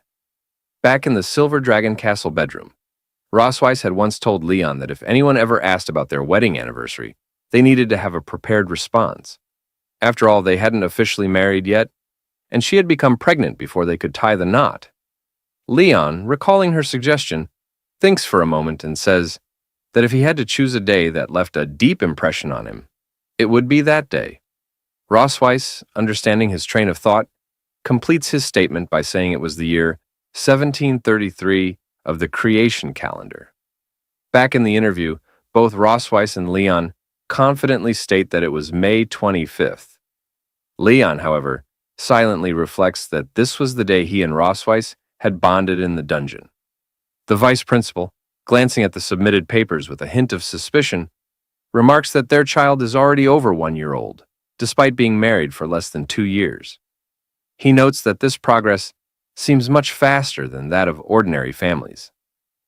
Leon, laughing awkwardly, explains that they fell in love at first sight, had a wonderful relationship, and quickly got married and pregnant. Shifting his focus, the vice principal asks if, in the 2 years of marriage, they've discovered any shortcomings or bad habits in their partner. Leon answers yes, while Rosweiss responds no. Internally, both of them think that their answers should be a mix of truth and fiction, just enough to seem believable. When asked to elaborate, Leon begins to act, putting on a sad face. With an Oscar-worthy performance, he claims that sometimes he feels like he doesn't exist. Then, blushing and dramatically placing his hand on his chest, he says his wife is so capable, managing family affairs and housework with exceptional order, making him feel insignificant. As Leon delivers his glowing monologue, Rosweiss stares at him with a long, unimpressed expression, clearly not entertained by his performance. Blushing now, Leon looks at Rosweiss and gently takes her hands. Rosweiss, playing along with his act and blushing as well, looks into his eyes. With a soft voice, Leon tells her that she easily accumulates stress, so he wants to take this opportunity to tell her something important. He says he wants to do more for their family and asks her to rely on him. Internally, however, he thinks to himself that she shouldn't exploit him when he's under a lot of pressure in the future. An older woman suddenly interjects, commenting on how considerate and good a husband he is. She then turns to Rosweiss and asks what she thinks is the most attractive thing about her husband. Surprised, Rosweiss looks at the older woman for a moment before responding. With a flushed face, Rosweiss says that her husband is handsome, has a great figure, is focused, serious, smart, responsible, likes children, and never loses his temper. She adds that he's not greasy, which makes him even more attractive. Rosweiss further explains that although her health hasn't been as good as it was before marriage, it's not a major issue because her husband is skilled at making medicine. She mentions that he uses all sorts of remedies to treat her. Leon, hearing her words, forces a smile but laughs awkwardly. Internally, he wonders if she's praising him or subtly insulting him. Suddenly, Rosweiss, still holding Leon's hands, looks into his eyes with a concerned expression. Leon, caught off guard, awkwardly glances back at her, unsure of how to respond. Rosweiss then says that she would also like to take this opportunity to tell her husband not to push himself too much. As she speaks, she tightens her grip on Leon's hand, applying enough pressure that he screams internally in pain. The three old geezers, completely fooled by their act, internally think what a loving couple they make. Later, the three assessors ask Rosweiss and Leon a series of questions, and the couple answers each one with poise and grace, leaving a strong impression. As the interview nears its conclusion, the old man asks if they have any questions for the other party. He explains that this is an additional question, and the person being asked must answer truthfully. Rosweiss, shaking her head with a light smile, says she has no questions for her husband, because she already knows everything about him. The old man then turns to Leon and asks if he has a question for Rosweiss.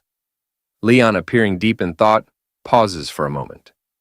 Rossweiss, looking at him with a smirking smile, thinks to herself that the more one speaks, the more mistakes they make. It's better to wrap up the assessment quickly. Leon, suddenly looking at Rossweiss, asks if she likes the teddy bear he gave her. Rossweiss, hearing his words, is taken aback, her face flushing red. Internally, she thinks it's surprising that he would ask such a question, one completely unrelated to identity, position, or grudges. She finds that his thoughts always manage to surprise her. Flicking her hair behind her ear, still blushing slightly, she says that she likes it very much. Leon, hearing her response, smiles with satisfaction, saying that he understands and is fine with her answer. The vice principal, shaking hands with Leon, announces that the interview is now over. He informs them that the results of the assessment will be sent to Silver Dragon Castle via dragon letter in a few days, and thanks them once again for their cooperation. With the interview and Noah's test completed, they return to Silver Dragon Castle. A few days later, a little red dragon arrives with news from the academy. Muan, seeing the dragon enthusiastically calling out to Noah, exclaims that the dragon letter has arrived. Leon picks up the letter from the dragon and opens it, saying, "Let's have a look." As he opens the letter, it reads, "Dear Noah K. Melkfei, congratulations on passing the Academy's assessment. Please come to the Academy in 3 days to register and attend the entrance ceremony." The four of them, reading the letter, express their surprise and joy at Noah's acceptance. Muan, hugging Noah and rubbing her cheek against hers, says, "You're amazing, sis, and your parents are amazing too." Noah, looking at the admission letter, smiles for the first time in the entire manner. Rossweiss, glancing at Leon, thanks him. Leon, feeling proud, asks, "Why is she thanking me?" It's mainly up to Noah herself. She's truly worthy of being my daughter. Rossweiss, winking as she leaves, says she'll make a big meal to celebrate today, and Leon can come help so people won't say he doesn't exist in this family. Leon, smirking, agrees, saying, "I find you very petty, always holding a grudge." Now, St. Heath Academy's entrance ceremony was in full swing. The vice principal stood on the stage, congratulating everyone for passing the assessments and welcoming them to this prestigious event. He spoke at length about the significance of the ceremony, emphasizing the importance of the families who had qualified to enroll their children in the academy. He highlighted that many new students had shown exceptional academic performance and stated that such excellence could only be cultivated by harmonious families. Taking this opportunity, he invited some of these families to share their experiences with everyone. The vice principal then welcomed one of the top-ranked students in this freshman class, Noah K. Melkfei, and her family to the stage. Upon hearing this, Muan realized that her parents and sister were being called to the stage. The silver dragon maid Anna affirmed this observation with a quiet nod. Leon, Rossweiss, and Noah ascended the stage together, accompanied by applause from the audience and welcoming gestures from the staff. Leon, wearing an awkward smile, couldn't help but think, how did it come to this? The answer lay an hour earlier, just before the ceremony. The principal had informed them that Noah had achieved the highest score in the entrance exam, and their family had secured first place in the family assessment. The vice principal had then requested them to represent the freshmen and deliver a speech during the ceremony. Now, standing on the stage with a forced smile, Leon felt there was no way out. The speech had come as a surprise, leaving him no choice but to face the situation head-on. Noah stepped forward to the microphone. The vice principal praised her as the youngest candidate to achieve the highest score and asked her to share her experiences with the audience. All eyes turned toward her in anticipation. Noah stood confidently on the stage, addressing the audience with a composed demeanor. She began by expressing her admiration for her mother, describing her as a powerful dragon who had always been her role model. When Noah proposed the idea of attending school, her mother not only gave her affirmation but also provided unwavering support. As she spoke, Rossweiss glanced at her with a light smile playing on her lips, clearly proud of her words. Noah continued, shifting her attention to her sister, Muan. She shared how her sister had always been there for her, a constant source of encouragement and love. Muan, listening from the audience, looked at Noah with enthusiastic and hopeful eyes. deeply touched by her sister's gratitude. After a brief pause, Noah let out a small sigh. On stage, Leon's thoughts wandered as he wondered whether she would mention him. Then, Noah continued, her voice softening as she approached the topic closest to her heart. She declared that the person she wanted to thank the most was her father. She explained how he had reviewed material with her every day, and often stayed up late into the night preparing resources for her studies.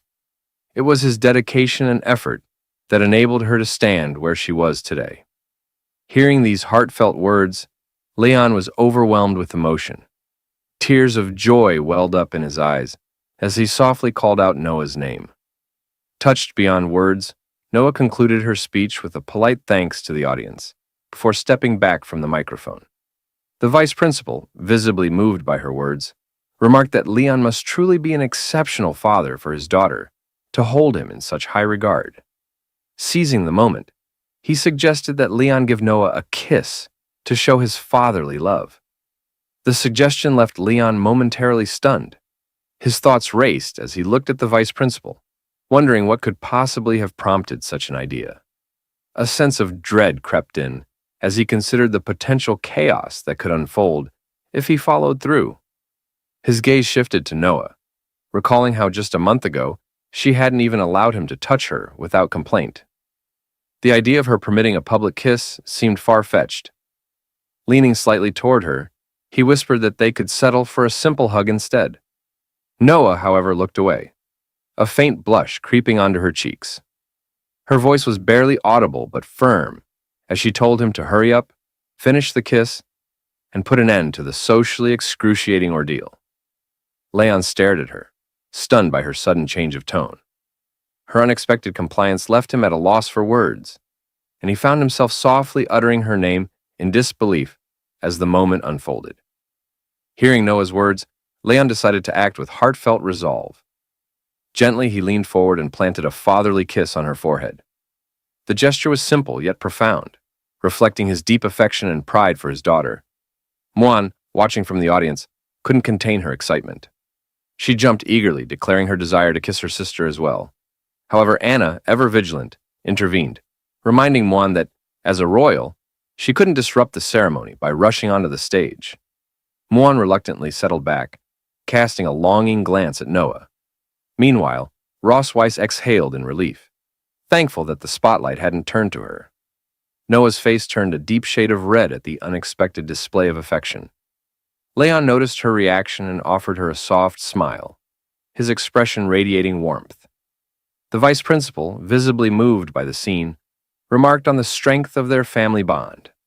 He noted that truly excellent dragons never forget to show gratitude to their loved ones.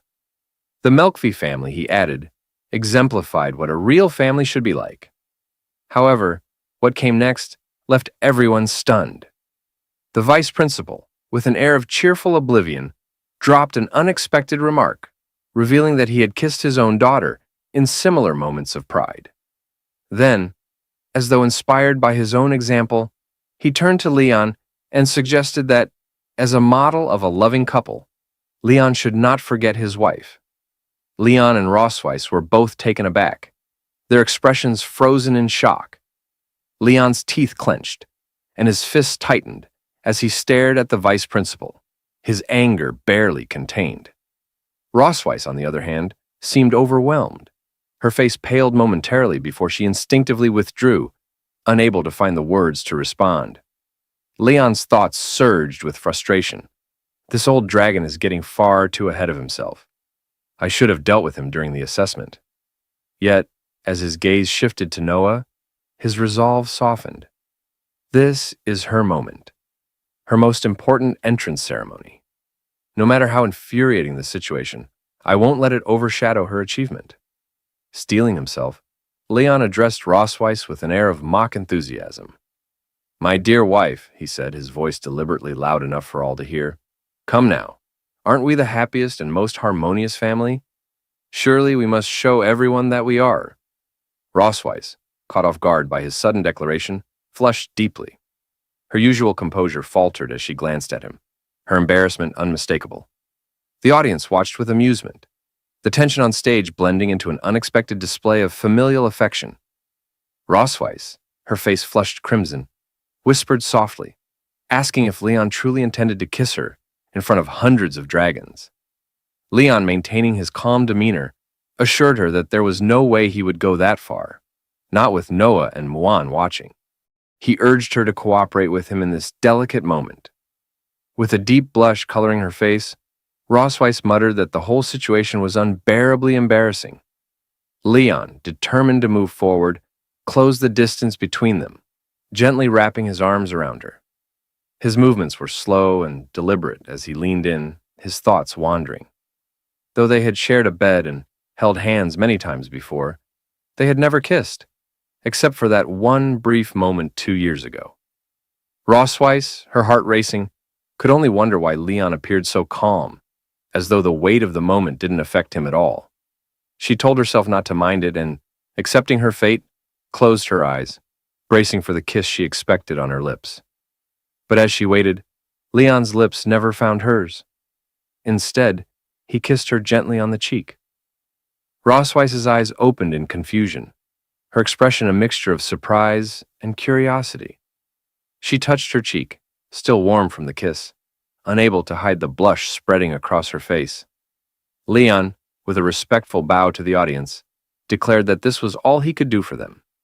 A voice from the crowd asked why he hadn't kissed her on the lips, and others quickly chimed in, chanting for one more kiss. As the whispers filled the air, Leon leaned toward Rossweiss, his smirk evident as he whispered to her. His voice was low but teasing, stating that the kiss had been a good way to relieve some stress. Rossweiss, her anger rising, gritted her teeth and clenched her fists. She glared at him, her mind seething with frustration. How dare he use me to relieve his stress? She almost wished they weren't in front of so many people, where she could have pinned him to the ground and exacted her revenge in private. But for now, she had to swallow her pride. The audience was watching, and the day wasn't over yet.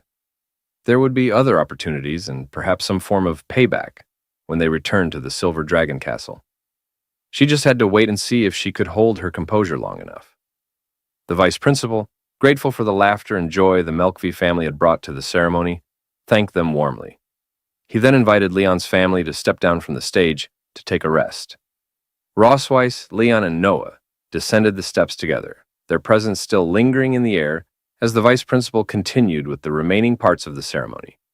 The entrance ceremony proceeded, and eventually it came to an end. As they exited the academy grounds, Rossweiss turned to Noah, her voice soft but firm. She told her that they were ready to leave and would pick her up the following weekend. She reminded her daughter to take care of herself. Noah nodded in response, assuring her mother that she would. Muan, hugging Noah tightly, whispered that she wanted to be with her sister. Noah, smiling gently, told her that she would miss her too. Leon, ever the practical one, added his own reminders. He told Noah to eat on time, not to be picky with her food, to study hard, and if anything confused her, she could always ask him when she came home during the holidays. Most importantly, he emphasized, if she felt unwell, she should go to the academy doctor and not be stubborn about it. Noah, half annoyed, half amused, assured him that she already knew all of that and wasn't a child anymore. Leon grinned and pointed his thumb toward Rossweiss, teasing, "Those are actually your mother's words when she was drunk. She was too embarrassed to say them herself, so I'm just doing it for her." Rossweiss, folding her arms and wearing a straight face, denied it, calling Leon's statement nonsense. Leon, not missing a beat, turned serious. He warned Noah that if she met classmates with bad personalities, she should stay away from them. But if anyone dared to bully her, she had his full support to fight back. Noah raised an eyebrow and asked if he had ever done that when he was in school. With a playful wink, Leon nodded. He shared that every time he got into a fight at school, his teacher, who, by the way, was her grandfather, would bring him home and give him a good beating. Leon reassured Noah that there was no need to worry. He would never punish her for something so small. Muan, clinging to her father's legs, listened intently to the exchange between them. Noah smiled, agreeing with Leon's words. "I'll remember, Dad." Now, within the study room of the Silver Dragon Castle, Rossweiss sat in quiet contemplation, her attention focused on an ancient tome. The book detailed a forbidden magic known as the Blood Curse, a spell that could only be cast once in a lifetime. It demanded blood as its medium and exacted the caster's life as payment for its devastating power. As Rosweiss read, a smirk played on her lips. The concept intrigued her, and she mused that, with refinement, it might become a fascinating tool for her own purposes. The silence of the room was disrupted by the subtle movement of a shadow slipping inside. Without looking up, Rosweiss acknowledged the presence and inquired about the person's return. The figure was Shirley, her trusted maid, and a member of the Silver Dragon clan. Shirley confirmed her arrival and approached with a report. Rosweiss inquired about the progress of the investigation, and Shirley regretfully admitted that there had been no success. Tiger Lawrence and his wife had vanished without a trace within the Empire. Their disappearance was marked by a meticulous erasure of information, leaving her subordinates unable to uncover any leads. This revelation drew Rosweiss's attention. She questioned what Shirley meant by missing, and Shirley elaborated that all traces of the couple had been wiped clean, suggesting the work of someone highly skilled. Reflecting on Leon's earlier description of his master as a simple old farmer, Rosweiss recognized the inconsistency. She concluded that there was far more to this man than met the eye. Before dismissing her maid, she instructed Shirley to prioritize her safety while continuing the investigation and to notify her immediately of any developments. Shirley acknowledged the command with unwavering loyalty. The scene shifts to the Silver Dragon Castle garden, where Leon is seen swinging a branch with all his strength, channeling his full power into each motion. After demonstrating, he turns his attention to Muan and instructs her to come over and swing the stick down hard, just as he had done. Muan, filled with enthusiasm, eagerly agrees to her father's request. She grabs the stick and begins swinging it aimlessly, her movements lacking coordination or focus. Leon watches her for a moment, uncertain how to respond to her wild efforts. Deciding to intervene, he steps forward and begins teaching Muan the proper way to hold the stick. He carefully adjusts her grip, demonstrates how to swing correctly, and even guides her into the right posture. As Leon continues his lesson, Rosweiss appears in the garden. Upon seeing her, Muan's expression brightens, and she cheerfully acknowledges her mother's presence. Leon, noticing Rosweiss as well, remarks on her return from her rounds. Rosweiss does not respond with words, instead offering only a smirking smile as her gaze meets Leon's. Muan runs to Rosweiss and clings to her, wrapping her arms around her mother in a tight hug. Rosweiss gently pats her daughter's head and asks if she had listened to her father today. Muan eagerly confirms that she has been obedient, proudly stating that her father even taught her how to hold a sword. Rosweiss responds with a warm, affectionate smile and acknowledges that it isn't bad. She then informs Muan that dinner will be ready soon, mentioning that she had requested the chef to prepare steak. She instructs Muan to go and change her clothes before dinner. The mention of steak causes Muan's eyes to sparkle with excitement.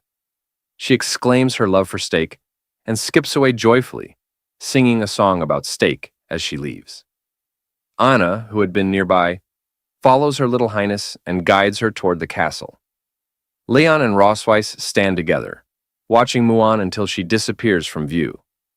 As the moment passes, Rosweiss turns to Leon, about to speak, but before she can say anything, Leon swings the wooden stick at her with sudden speed.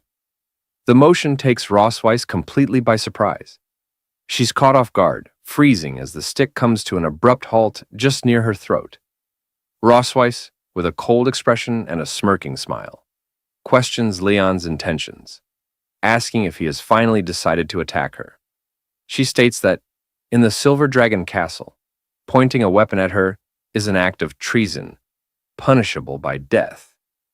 Leon, hearing her words, calmly responds, pointing out that it is merely a branch, and questioning if the queen truly considers a branch a weapon. Rosweiss, unfazed, reminds him of his past as the strongest dragon slayer, emphasizing that even a branch in his hands could be used as a lethal weapon. She ends her statement by asking if she is wrong in her assumption. To her pointed remarks, Leon doesn't respond directly. Instead, he sighs and withdraws the branch.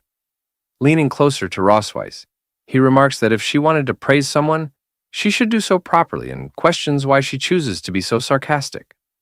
Rossweiss, folding her arms, retorts that she hasn't praised him at all.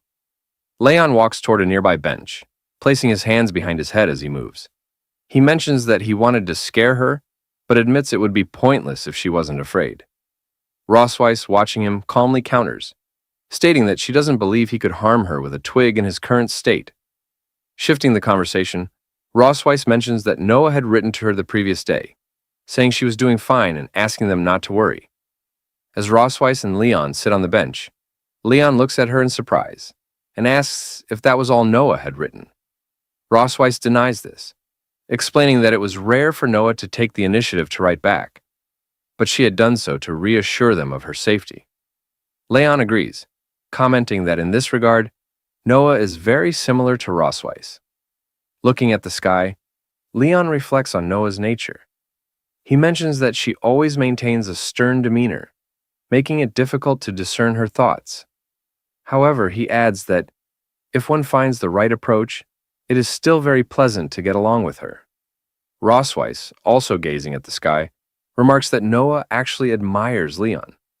She explains that Noah has a typical dragon mentality. She admires strength and is drawn to the powerful. Turning her gaze to Leon with a faint smile, Rossweiss continues, saying that in Noah's eyes, he has become a top student, someone to look up to.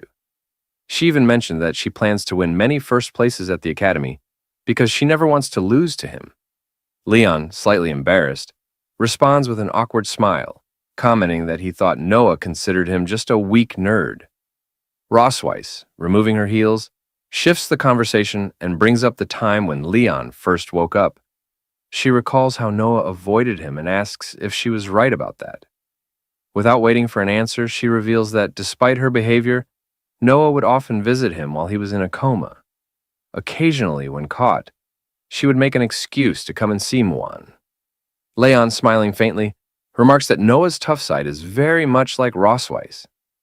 Rossweiss, now looking upward, recalls their childhood. She shares how, as little ones, Noah and Muan would cry inconsolably, but the moment they were placed next to Leon, they would instantly calm down. She reflects that perhaps, even before anyone realized it, the bond of blood had already tied them together. Leon lowers his gaze, looking at his hands with a tinge of sadness in his expression. Quietly, he murmurs about the strangeness of blood relationships. His thoughts drift to his past. He remembers his childhood as an orphan, a time when he never experienced the love of parents. Family affection was an unknown concept to him. It wasn't until he was 5 years old that his master and his wife adopted him. Though they weren't connected by blood, they treated him as their own son, introducing him to the concept of home for the first time. Yet, even amidst this warmth, he occasionally felt a sense of loss, a quiet void lingering in his heart. Leon, sitting in silence, reflects on his past with a sad expression, longing for a time when his master and his wife had been his real parents. His mother, sensing his sorrow, gently patted his head and reassured him, telling him that one day he would become a father to someone else. Leon, uncertain and with a hint of doubt, asked if he would truly become a father. His mother smiled warmly and confirmed, saying that his future children would be his blood, the family he would love, protect, and give everything for. Pulled back to the present, Leon clenched his fist, the words his mother had spoken echoing in his mind. He affirmed to himself that they were indeed his most cherished family members now. As Leon pondered, Rossweiss watched him closely and asked what he was daydreaming about. She then suggested they should head back. Leon snapped out of his thoughts, quickly stood and nervously reassured her that it was nothing. Thanking her for her words, he invited her to return together. Instead of slipping her heels back on, Rossweiss subtly slid toward Leon. Noticing her movement, Leon asked in confusion what she was doing now. With a smirking smile, Rossweiss replied that since Leon wanted to thank her, he should help her put on her shoes. Leon, staring at her with a long, resigned expression, hesitated, clearly unsure but also a little exasperated. Their bond seemed to grow stronger and stronger with each interaction. Rossweiss, still smirking, repeated that if Leon truly wanted to thank her, he should help her put on her shoes. Leon, shocked and taken aback, repeated her request in disbelief, asking if she seriously expected him to help her put on her shoes. He declared there was no way he would do such a thing. Pointing his finger at her angrily, he reminded her that washing her feet last time had been humiliating enough, and now she wanted him to do even more. He questioned whether he had any dignity left. In response, Rossweiss kicked him in the face with her foot, silencing his complaints. She coldly reminded him that she still hadn't settled the score with him for kissing her at the entrance ceremony, and now he couldn't even help her put on her shoes. She stared at him with an arrogant expression, commanding him to stop talking nonsense and finish the task so they could leave. Leon, grumbling under his breath, finally agreed. He crouched down and placed her shoes on her feet. As he did so, Rossweiss smirked, commenting that despite his earlier reluctance, his movements were surprisingly quick. Leon retorted that it was true. Putting shoes on her was far easier than putting shoes on a donkey. The moment the words left his mouth, Rossweiss's expression darkened. She gritted her teeth in anger and glared at him. Without hesitation, she attempted to kick his head again. This time, however, Leon anticipated her move. Smiling, he bent backward, swiftly dodging her kick as her leg flew past his face. He immediately stood up and darted off, mocking her as he ran. He shouted back that as long as he ran fast enough, she wouldn't be able to catch him. Rossweiss stood there, clenching her fists and glaring at his retreating figure. Her thoughts simmered with fury as she resolved that no matter how fast he ran, it wouldn't save him from what awaited him that night. We don't exactly know how things unfolded that night, but we can imagine what might have happened. A few days later, Leon, Rossweiss, and Muan waited outside. Rossweiss and Leon noticed something and turned their gaze to the sky. Muan, filled with excitement, pointed upward and signaled for them to come closer. A massive dragon flew over them with great speed. Its immense size caught Leon's attention, and he observed it in surprise, noting that it was several times larger than Rossweiss's transformed form. The dragon approaching them was the Leviathan, a giant dragon renowned for its size and endurance. Rossweiss, watching the Leviathan, remarked that despite its massive size, it was not particularly powerful. Its exceptional endurance and stable emotions made it an ideal transporter for the dragon clan. Leon then asked what she meant by emotionally stable.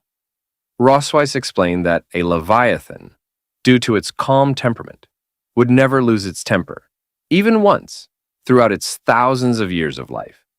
For this reason, the Academy often employed them to transport baby dragons. As they continued observing, the Leviathan released Noah onto the ground.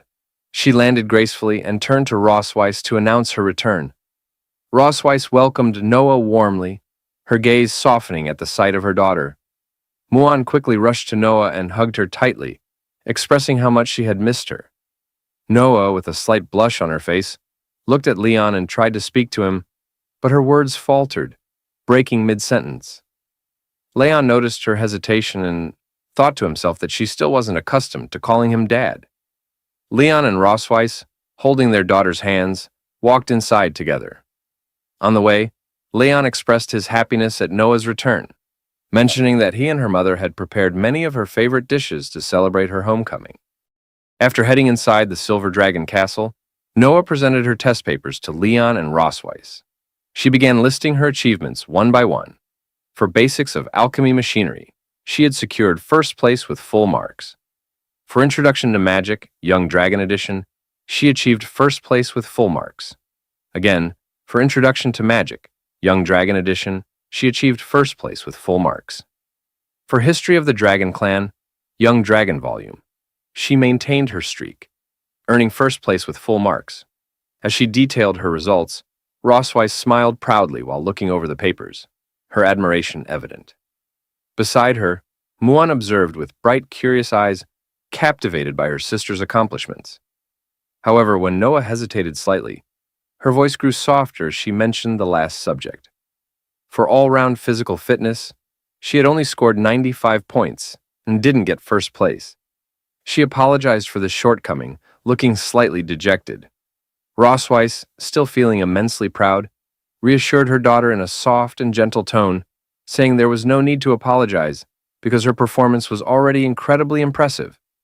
Muan, agreeing with her mother, wholeheartedly held Noah's hand and expressed her support. In her heart, her sister was the best, no matter what. Meanwhile, Leon took the test papers and examined them carefully. As he looked at his two daughters, a smile of mixed emotions crossed his face. He thought about how Noah wasn't very good at expressing her feelings, while Muan expressed hers perhaps too openly. As their father, he felt it was his role to balance things out. After reviewing the all-round physical fitness test paper, Leon commented on the results. He noted that activities like running, bench pressing, and pull-ups were all basic physical training. Considering that Noah was competing with young dragons, who were only 4 or 5 years old, it was natural for her physical fitness to fall slightly behind theirs. Then, showing the paper to Noah, Leon pointed out that she had won 9 out of 10 actual combat matches, giving her the highest winning rate in the class. This, he explained, demonstrated her superior strategy and fighting skills, despite not being as physically strong. He encouraged her not to worry about being third, reassuring her that she would have plenty of opportunities to surpass them in the future. Hearing her father's words, Noah nodded in understanding. She then mentioned that her mother had told her that father had been the top student in every subject when he was in school. Leon then explained that when he first entered school, he wasn't at the top of the class. However, he gradually rose to first place through sheer hard work and perseverance. With a reassuring smile, Leon told Noah that she still had plenty of time and shouldn't let one mistake get her down. He believed she could do better. Determined, Noah clenched her tiny fists and nodded, understanding his words. Muan, full of enthusiasm and curiosity, asked her parents who would win if Dad fought Mom, given how powerful Dad is. In response, Leon and Rosweiss placed their hands on their chests, each confident in their own answer. Leon, with certainty, said it would be him, while Rosweiss declared it would be her. The two of them exchanged glares, the tension between them rising as their rivalry sparked. Leon, chuckling, recalled his combat training, boasting that no one could match him in hand-to-hand, weapon, or magic combat. He insisted, of course, that he was the better fighter. Rosweiss, folding her arms and narrowing her eyes, responded with a smirk. While she hadn't won as many honors in the academy as Leon, she focused on winning the key games. We might suspect this could be a little white lie given Rosweiss's expression, but they would see about it. The rivalry between Leon and Rosweiss ignited further as they stared at each other, their competitive spirits fully engaged. As Rosweiss teased Leon, asking if it was because he had never managed to beat her that he married her, she implied that he had been captured by her. Their conversation is filled with hidden meanings, especially since the children are present and listening. They have to hide the past. Leon, with a smirk, responds that it was actually because she failed to beat him, referencing their time in the dungeon. Leon says that because of that, they have 2 lovely daughters, Muan and Noah. Suddenly, Leon and Rosweiss dash out of the room. Rosweiss, not missing a beat, suggests they go outside and have a fight. Leon, eager to demonstrate his strength, agrees, saying he's been wanting to show it for a long time. Muan and Noah awkwardly watch them before running after their parents. Noah grabs Muan's hand and runs to catch up with them. Muan, unsure, asks if they're really going to fight. Noah responds, saying they should follow and see. Outside the Silver Dragon Castle, Leon and Rosweiss begin warming up, preparing for their match. Meanwhile, Muan and Noah sit on a bench to observe. Muan says that she's also very curious about who is stronger, Dad or Mom, asking if her guess is right. Noah, recalling what their teacher had said, answers that watching masters compete more often can help improve their own fighting skills. With a mocking tone, Rossweiss looks at Leon and suggests that his body probably hasn't fully recovered enough to fight her yet. She asks if she's right. Leon, still warming up with a smirk, responds confidently, asking what would happen if he wasn't fully recovered.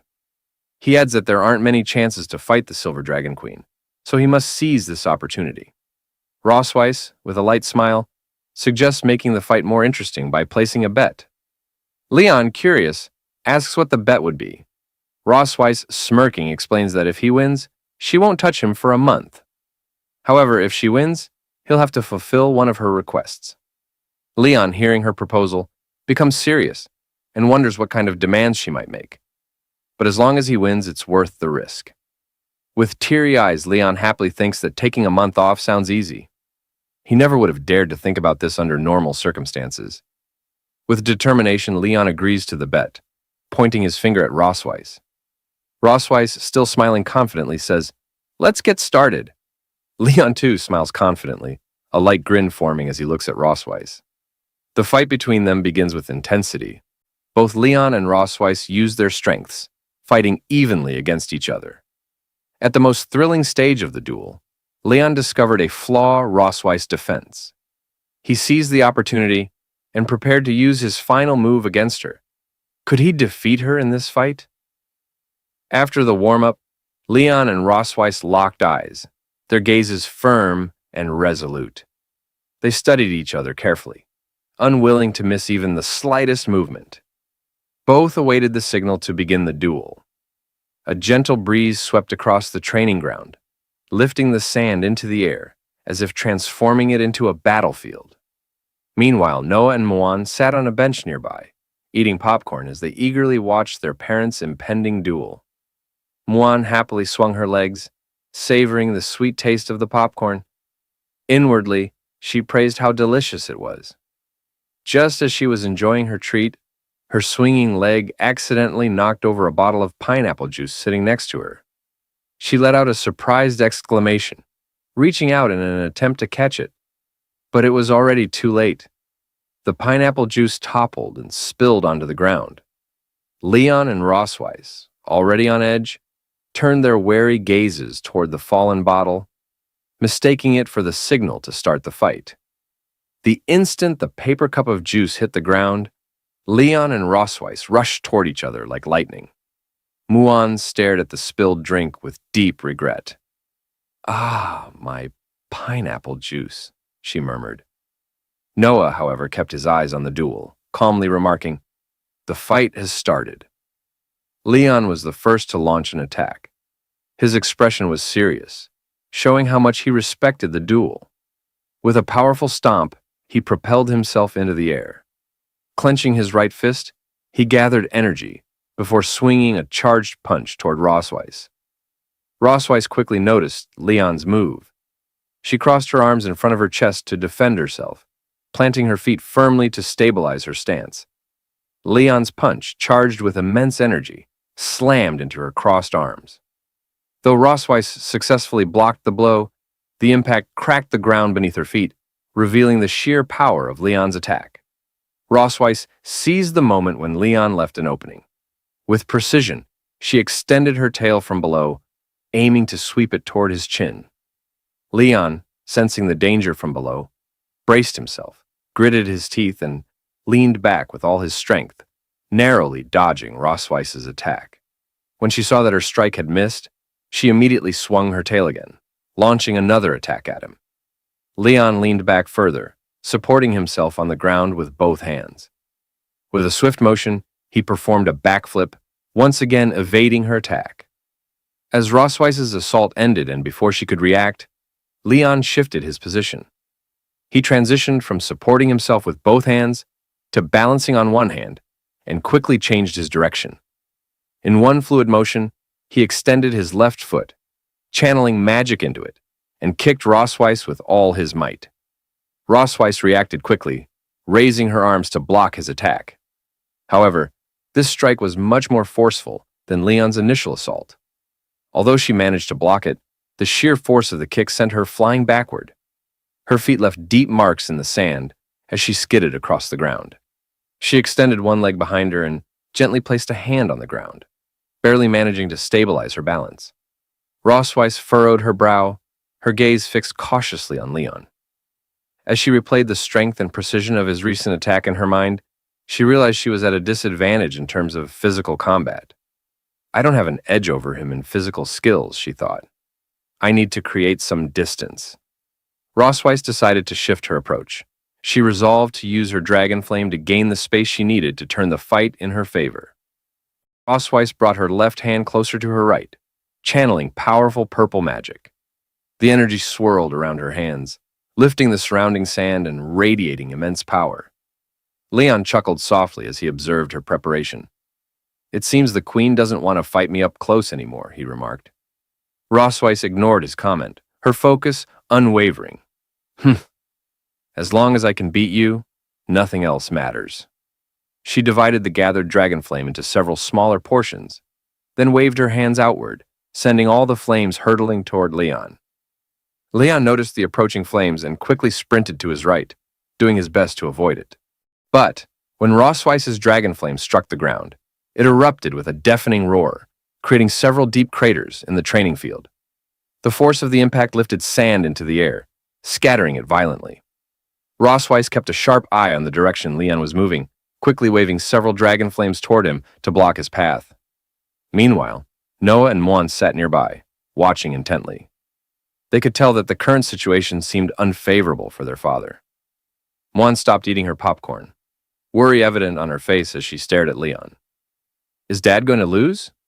He's been running away this whole time, she asked, her voice filled with concern. Noah picked up a piece of popcorn, her expression calm. Using what she had learned in school, she began to analyze the combat methods their parents were using. Not necessarily, she replied. Dad is using simple physical techniques to attack and evade Mom's attacks, while Mom is relying on dragon flames to keep her distance and create sudden opportunities. This shows that, in close combat, Mom doesn't seem confident in defeating him. She popped the popcorn into her mouth, finishing her analysis while chewing. Hearing Noah's explanation, Muan's worry shifted to admiration.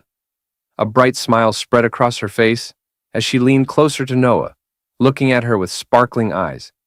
Noah, you know so much! Noah's cheeks turned slightly red at the praise, and she looked away shyly. These are just things the teacher taught us in class, she mumbled. Back in the training ground, Rossweiss continued to pursue Leon. She extended her right hand, sending more dragon flames flying toward him with practiced precision. It seemed she had already realized that Leon couldn't fully unleash his strength while dodging her magical attacks. A sly smile played on her lips. Leon, aren't you supposed to be so fast? Show me, Rossweiss taunted, her tone light yet challenging. She continued launching the dragon flames, each one flying toward Leon with incredible speed. The flames exploded behind him as he narrowly dodged them. A few even came dangerously close, grazing him as they passed. The explosion sent sand and debris flying, some of which hit Leon's back. Leon continued dodging the dragon flames, occasionally glancing back.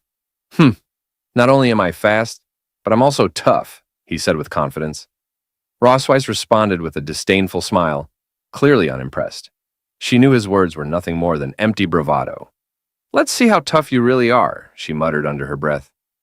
A new strategy quickly formed in her mind as she prepared to strike again. Gathering the dragon flames in her hands, she pressed them together, focusing her energy as if condensing the flames into something more powerful.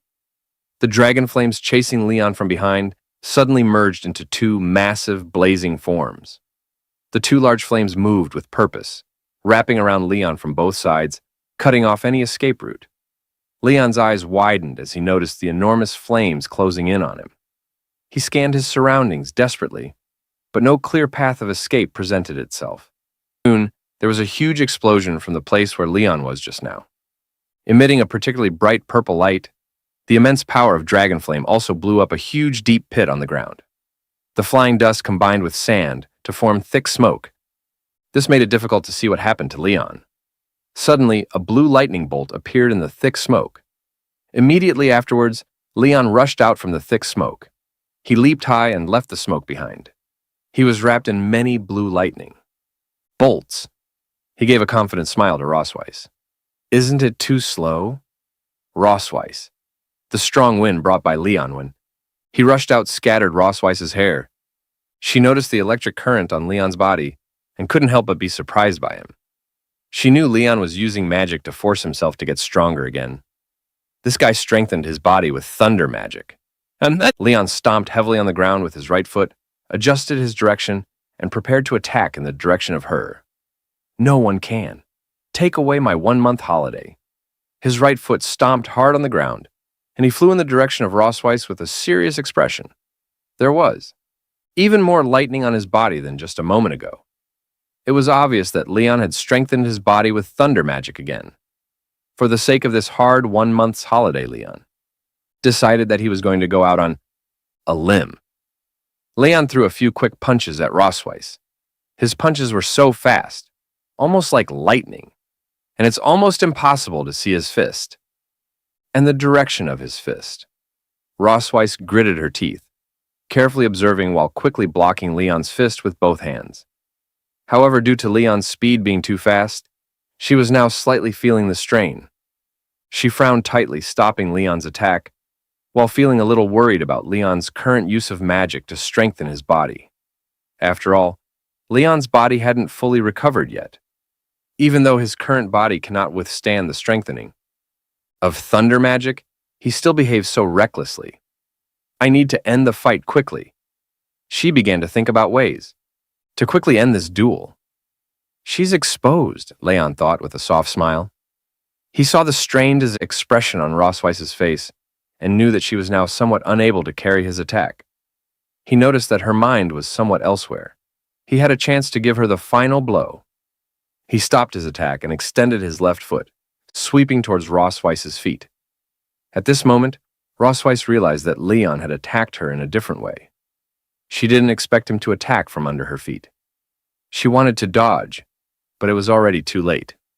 She tripped over Leon's foot and lost her balance a bit. Rossweiss struggled to lean back, trying to dodge Leon's next attack. She wanted to find an opportunity to attack, but the current situation made it impossible for her to fight back. Leon gathered all the thunder magic onto his right fist and extended it towards Rossweiss. He looked at her firmly with a confident smile on his face, as if expressing to her that the victory was determined. I won. Rossweiss was originally going to lean back and then find a chance to stand firm, blocking Leon's punch towards her. However, due to Leon's sudden attack on her, she was unable to maintain balance. Her hand reached into the air, and she was about to fall to the ground. As Leon was about to deliver the final blow, he noticed that she was unable to defend herself and risked getting hurt, so he immediately stopped attacking. Leon restrained his thunder magic and reached out to grab her. He pulled hard and pulled her back in his direction. As she was about to fall, after pulling Rossweiss up, they changed their standing direction. Leon placed his hand on her waist and supported her to prevent her from losing balance again. He held her firmly in his arms. Rossweiss's twin peaks touched Leon's chest. She felt the warmth coming from him, which made her feel a little tempted. This scene seems like a plot from a romance novel. Leon and Rossweiss's faces were both flushed. They all looked at each other affectionately. Leon slowly approached Rossweiss. Rossweiss said softly, "Leon." Just as Leon was immersed in what seemed like a romantic atmosphere, Rossweiss quietly extended the dragon. Flame gathered in her hand to Leon's chest. It was then that Leon sensed something was wrong. He lowered his head and saw that his chest had been burned by dragon flame. "Ah, it's burning." Leon looked nervously at the burning dragon flame in his chest and shouted loudly. He immediately let go of Rossweiss and tried to extinguish it with his hands. But the dragon flame seemed to be getting stronger and stronger. Leon was somewhat at a loss about this. Suddenly, Leon discovered a problem. Although it was burned, he didn't seem to feel his chest hot. Huh? This fire doesn't feel that hot? He lowered his head and saw that Rossweiss's dragon flame had slowly begun to disappear. The fabric on the chest was only partially burned, leaving some burnt marks. Rossweiss looked at him seriously. She was dissatisfied with his attitude. "Just now. The fight is not over yet. How can you distract yourself?" Hearing the loud explosion of dragon flame landing on the ground, Noah and Muan put down their snacks and walked over. Due to the smoke just now surrounding Leon and Rossweiss, Mom, who won in the end? Although Leon doesn't want to admit it, the fact is right in front of him. He had no reason to defend himself, so he had to admit defeat. He pouted and said finally, I am careless. I lost this time. Rossweiss closed her eyes and softly praised him. I have to admit that you are indeed very strong. You don't have enchanted armor or handy weapons. You can fight me like this just by relying on your physical skills. Before you, no one had ever been able to. Do it. Leon clenched his fists and said to her with some reluctance, isn't that right? If I fight with all my might, I can definitely beat you. Since Rossweiss has won against Leon, must meet her demands. Rossweiss gave him a sly smile. Now that you've admitted defeat, don't forget our bet. Rossweiss's words were like a sharp arrow, piercing straight into Leon's body. He seemed to have been attacked by tens of thousands of points. Just now, all he was thinking about was pulling up the tsune to fall Rossweiss, completely ignoring the bet. I forgot about the bet. As soon as Leon thought of being manipulated by Rossweiss, he felt that his body was about to be at risk again. He lay on the ground, feeling like his soul was about to leave him.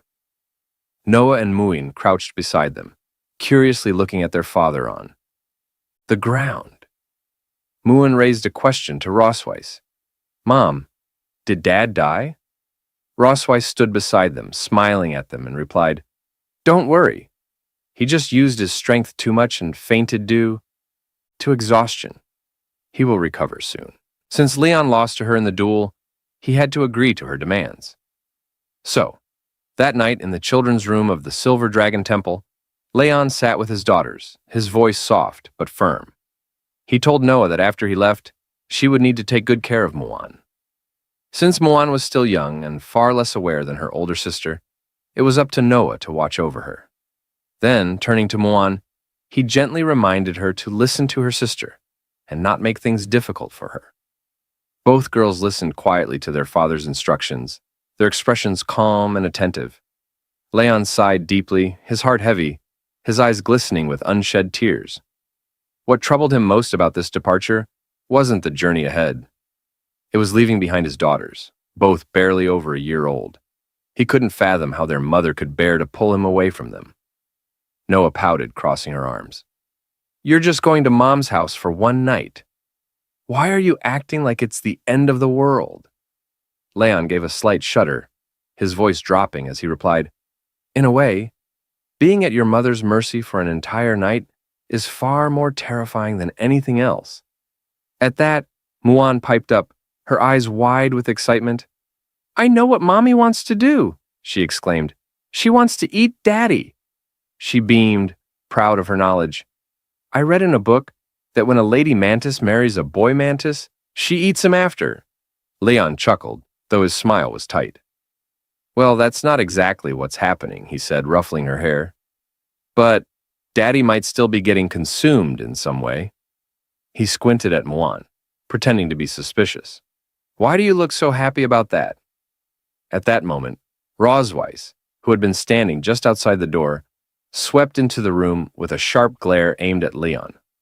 Stop filling their heads with nonsense, she snapped, as if I'm some kind of monster. She pulled the blanket up over the girls, her tone softening. You two should go to bed early and not worry about anything. I just need to talk to your father about some important matters. Leon flinched slightly at her words. Important matters? He muttered under his breath. What kind of important matters could she mean? Rossweiss, catching his tone, raised an eyebrow. Probably the mysteries of the universe, she said dryly. Leon grumbled, The origins of life? Rossweiss rolled her eyes. No, the deeper secrets of the world. Grinding his teeth, Leon muttered under his breath, You mean the intricacies of the human body? With an exasperated sigh, Rossweiss grabbed his arm and tugged him toward the door. I've had enough of your rambling. Hurry up and follow me. Leon hesitated in the doorway, glancing back at his daughters. I still have some final words for them. He turned to Noah and Muan, his eyes softening. Remember, I will always love you, no matter what. As the door clicked shut behind their parents, Muan frowned and whispered to her sister, "What do you think Mom and Dad are going to do?" Noah shrugged, pulling the blanket tighter around them. "I don't know," she mumbled. "Let them figure it out themselves. Silly adults." Meanwhile, in the queen's bedroom of the Silver Dragon Temple, Rosweiss sipped from a glass of wine, her eyes glinting with amusement as she watched Leon's growing unease. She smirks and asks, "Aren't you going to join me?" Leon abruptly shakes his head, firmly refusing. Rosweiss pauses for a moment, her eyes gleaming with mischief. Then she says, "I remember you once promised to fulfill any request of mine if you lost to me." Her voice is smooth, almost teasing. "But now, not only do you refuse to drink, you seem reluctant." Leon replies curtly, "I don't feel like drinking." But inside, his thoughts are racing. "I need to keep my composure. I won't let her dictate the night." Before he can finish the thought, Rosweiss cuts in, her voice soft but deliberate. "Actually, I was hoping you'd win." Leon narrows his eyes, suspicion flickering in his gaze. "Why?" Rosweiss chuckles, the sound low and knowing. "Because if you had won, I'd owe you a month off. You could have used that time to recover, and everything would have been much more enjoyable." She teases him with a sly smile, her words hanging in the air. Leon huffs, his frustration bubbling to the surface. "Then why didn't you just let me win today?" Rosweiss shakes her head slowly, her gaze never leaving his. "Because," she murmurs, "I thought of a more interesting way to spend the evening." Without breaking eye contact, she lifts the bottle and slowly pours the dream wine onto her chest. The crimson liquid slides down her skin in delicate, shimmering trails. Leon stiffens, his breath catching, his mind momentarily blank as he watches the red liquid trickle down her skin. Rosweiss tilts her head, a smirk playing on her lips. "What I like most," she murmurs, "is how you refuse to give in, even after losing to me." Leon swallows hard, unable to tear his eyes away from her. What is happening right now, he wonders, his thoughts racing. Narrowing his gaze, he asks, "What are you trying to do, Rosweiss?" Instead of answering, she steps closer, her voice low and commanding. "Drink it!" Leon struggles, his mind a whirlwind of resistance, but the intoxicating blend of her natural scent, mingling with the sweet aroma of the wine, overwhelms his senses. The scene before him is so mesmerizing, so irresistible, that his will begins to crumble. Slowly, almost against his own volition, he leans in, pressing his face to her skin, drinking from the crimson trail of wine cascading down her chest. Rosweiss gasps softly, her cheeks flushing a delicate red. After a lingering moment, Leon pulls away, his face equally flushed, his breath uneven. "Is that enough?" he mutters. But Rosweiss only chuckles, shaking her head. "Nowhere near sufficient." With a teasing glint in her eye, she lifts her hand to her lips and gently bites down, drawing a small drop of blood. "Open your mouth," she commands. Leon hesitates, but before he can react, she leans forward, letting the droplet fall onto his tongue. His eyes widen in shock as the taste spreads across his mouth. The sensation is immediate and foreign. Instinctively, he recoils, trying to shake her off. "What are you doing?" he growls. "Did you just use a forbidden technique on me?" Rosweiss licks the remaining blood from her lips, her expression unapologetic. "I did," she admits, her voice silky. "It's the blood curse. You should be quite familiar with it." Leon's pupils dilate as a strange, warm sensation floods his body. His mind spins and an unnatural heat begins to pulse through his veins. He grits his teeth, trying to fight it, but Rosweiss leans in closer, her breath hot against his skin.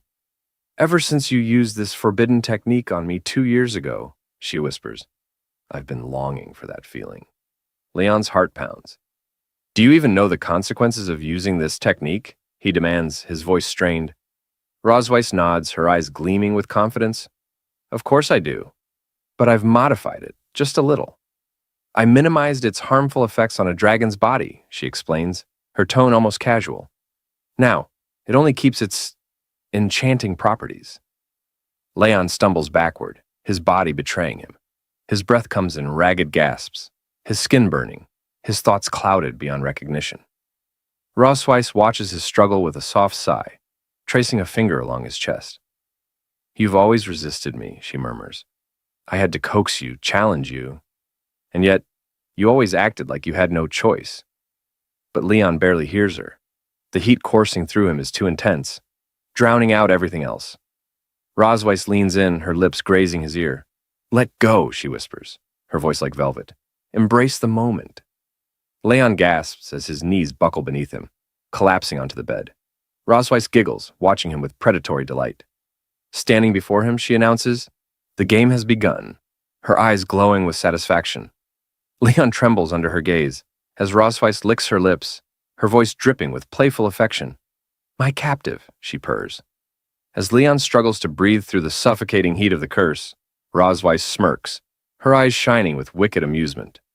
"You're almost losing control," she teases, tilting her head slightly. "Do you even know what you look like right now?" Leon furrows his brow in pain, shaking his head in denial. But Rosweiss only chuckles, her amusement evident. With a smug expression, she summons a mirror, its surface gleaming with an unnatural light. "This," she says, her voice dripping with satisfaction, "is a magic prop I bought in Sky City. It records images and voices for a short time." She places the mirror before him, its reflective surface casting back his strained expression. With a knowing smile, she leans in slightly. "Now, Leon," she purrs, "tell me, right here in front of the mirror, what you truly want to do." Leon stares at his own reflection, his breath shallow. Suddenly, his eyes widen in shock, as his own voice, unbidden and betraying him, escapes his lips. "I want to kiss you." His heart pounds violently in his chest. "That's not true," he screams inwardly, his mind recoiling from the words. His face flushes hot with embarrassment, but Rosweiss, catching the flicker of panic in his eyes, only presses further. With a mischievous grin, she steps closer, her tone playful and taunting. "Say it again," she urges, her eyes gleaming, but louder this time. This time, Leon doesn't hesitate. The words tumble from his mouth, louder, more desperate. "I want to kiss Rosweiss." The moment the confession leaves his lips, Leon's breath hitches. His fists clench at his sides, his knuckles white. "I didn't mean that," he insists to himself, his mind a storm of denial and confusion. "I didn't mean to say that." Rosweiss takes another step forward, her smirk deepening as she watches him struggle. The satisfaction in her eyes is undeniable. She playfully remarks that he looks absolutely mortified, as if he's completely abandoned his dignity, and is now shamelessly begging for a kiss from his sworn enemy. Leon quickly turns his face away, his voice sharp with defiance, as he adamantly declares, "I won't kiss you." But before he can even process what's happening, his body betrays him. In the very next moment, he moves on instinct, unconsciously lunging toward Rosweiss. She catches him effortlessly, her smirk deepening as a soft chuckle escapes her lips. "Well, well," she teases, her voice dripping with amusement. "It's truly unlike you to be this impatient." Leon braces himself against her hands, his mind growing hazy, the fog of the blood curse clouding his thoughts. His lips part slightly, and before he can stop himself, he murmurs words he can no longer suppress. He wants to kiss her, to hold her, to be one with her. Rosweiss's eyes flash with recognition. She remembers this feeling all too well. The irresistible pull, the burning desire, the loss of control. This is exactly how she felt when the blood curse took hold of her. So, she thinks to herself, Leon has finally reached this stage. A faint smile plays on her lips. She knows there's no turning back now. "You asked for this," she whispers, her breath warm against his ear. She leans in, her voice low and filled with promise. "Now, let's see your true self. Let's see what you become once you completely fall." The night unfolds in a blur of heat and shadows, their wills entangled, their pride stripped away.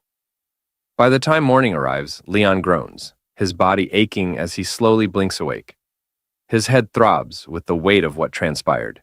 He clenches his fists, his mind clouded with fragmented memories of the night before. A wave of frustration crashes over him as the realization settles in. I fell for it again? He grits his teeth, cursing the blood curse for forcing him to discard his pride, his dignity as a dragon slayer, and making him succumb to Rosweiss's control once more. The shame coils tightly in his chest, heavier and more suffocating than ever before. Beside him, Rosweiss, the very culprit behind his downfall, sleeps soundly, her breathing steady, her posture relaxed, as if she doesn't have a single care in the world. She looks completely defenseless, a stark contrast to the chaos she left in her wake. Leon's hand moves unconsciously toward her face, his fingertips brushing against her cheek. But the moment his skin meets hers, he snaps back to reality, jerking his hand away. "What am I doing?" he questions, his heart pounding. "Why did I touch her?" he convinces himself. "I only wanted to wake her up. Nothing more." But even as he repeats the thought, doubt gnaws at the edges of his mind. Then he pauses. Why hasn't she reacted? Narrowing his eyes, he mutters, "Don't tell me you're pretending to be asleep." Leaning in, he pokes her forehead gently. "Hey," he says, his voice a mixture of irritation and lingering confusion. "Stop pretending." He shakes her gently, his voice firm as he orders, "Wake up." His brow furrows in frustration. She's usually so self-disciplined, he thinks. Why is she still asleep? A flicker of concern creeps into his mind. Could she be under the influence of the blood curse? He knows all too well that the curse's effects vary, depending on the victim's physical resilience. When he'd first fallen prey to it, he'd been on the brink of death. The curse had nearly claimed him, dragging him into a coma that lasted 2 agonizing years. Even now, he doesn't fully understand how he managed to survive. But Rosweiss? She's not just anyone. She's the Dragon Queen, strong, healthy, and nearly indomitable. Even so, Leon muses, she'll probably be unconscious for about a week. As the realization sinks in, a smug smile curls at the corners of his lips. This is perfect. A week might not be enough time for an ordinary human to escape her reach, but Leon isn't ordinary. Not when he's equipped with the black gold armor. Leon quickly gets dressed, gathers his belongings, and decides that with the help of stamina recovery potions and pills, running at full speed should be enough to get him back to the human realm. He grins, confident in his plan. By the time Rosweiss wakes up and realizes he is missing, it will already be too late. He laughs loudly, but as the thought settles in, reality hits him. It has been 2 years since he left the Empire. He has no idea what the situation is like over there now. Setting the potion back down, Leon frowns, realizing there are still too many unanswered questions about his capture back then. Returning rashly would be too risky. He decides it's better to be cautious. Besides, he has already asked Rosweiss to investigate the Master's current situation. Maybe I should wait for her news. More importantly, he has to think about his daughters. As he glances out the window, watching them play, Leon's thoughts soften. He reminds himself that he cannot abandon them now. A small smile creeps onto his face as he realizes the truth. Despite everything, he still has to stay in the Silver Dragon Castle. After all, he hasn't taken his revenge on Rosweiss yet. That evening, as Noah and Muan enter the room, they grow increasingly worried that their mother is still not waking up. Muan calls out to her, asking if she's okay since she has been asleep all night. Noah turns to Leon suspiciously, narrowing her eyes before questioning him about what he did last night. Under Noah's intense gaze, Leon starts to feel nervous. Quickly, he tries to excuse himself, saying that they were simply chatting on the balcony. He hurriedly adds that the cold wind must have made her sick, attempting to shift the blame onto the weather rather than raising any suspicions. Turning to Anna, he asks, "It's not that big of a deal, is it?" hoping for reassurance.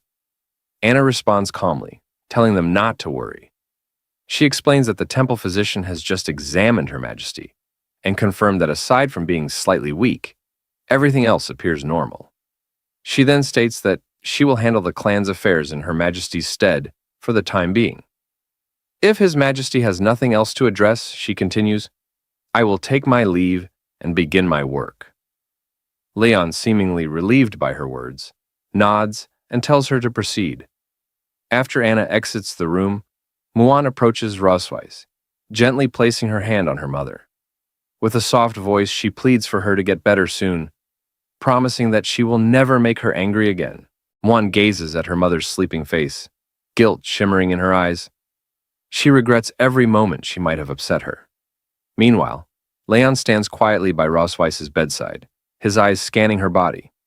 He notices the sheen of sweat glistening on her skin and realizes he'll need to wipe it off later.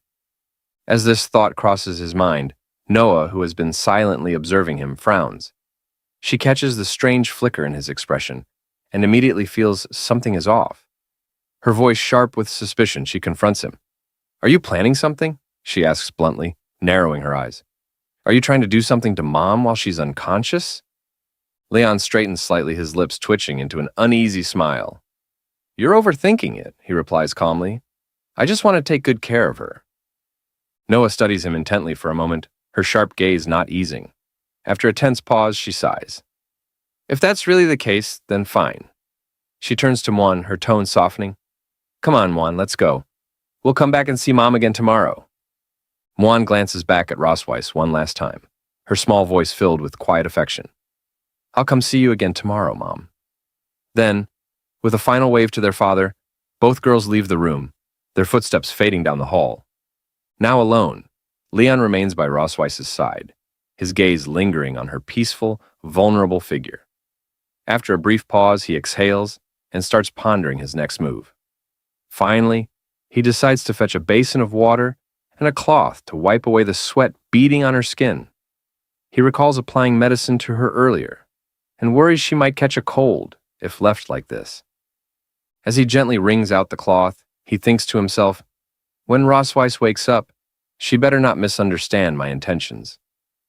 Looking down at her, Leon notices something unusual. Rosweiss, who usually flaunts her large, elegant tail with pride, now lies so weak she can't even move it. The sight makes him sigh softly. With care, he begins to wipe her body, his movements slow and deliberate.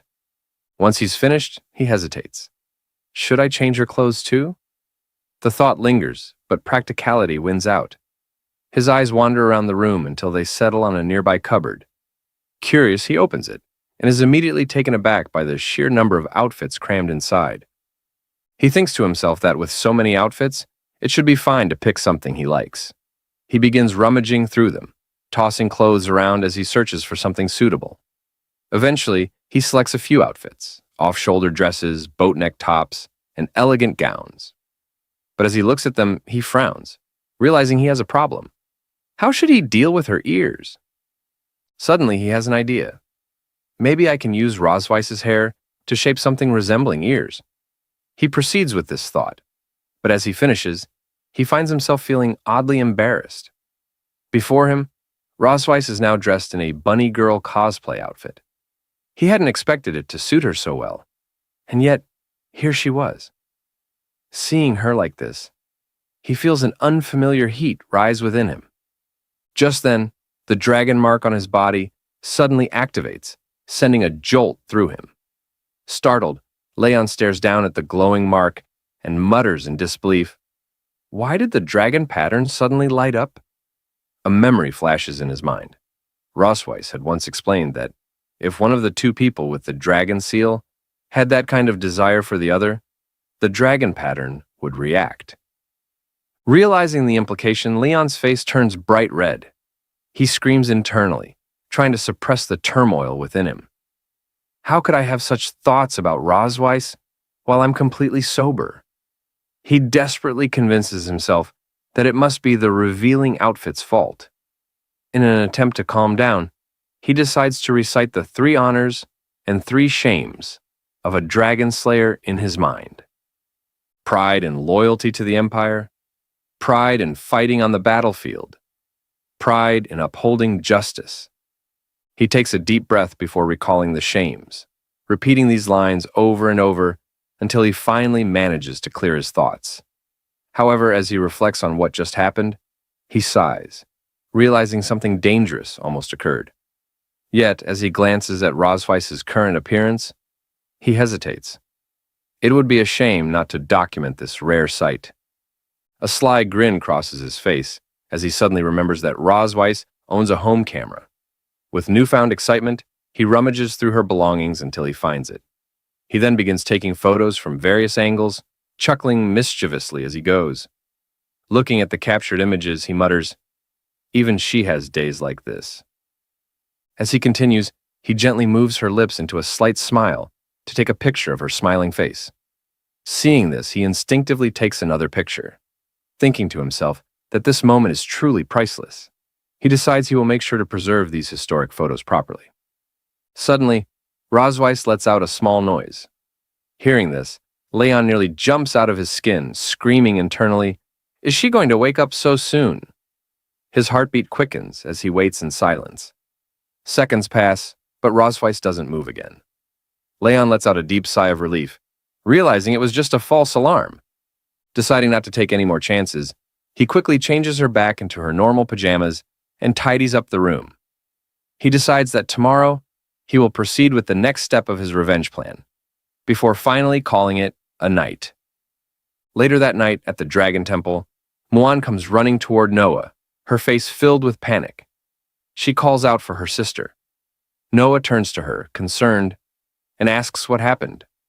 Seeing Muan huffing and out of breath, Noah gently tells her to calm down and speak slowly. Muan takes a deep breath before explaining that her Rubik's Cube broke, and she wanted to ask Dad to fix it, but there's a problem. She can't find him anywhere. Noah's frown deepens. A suspicious feeling creeps over her. Did he escape while Mom was unconscious?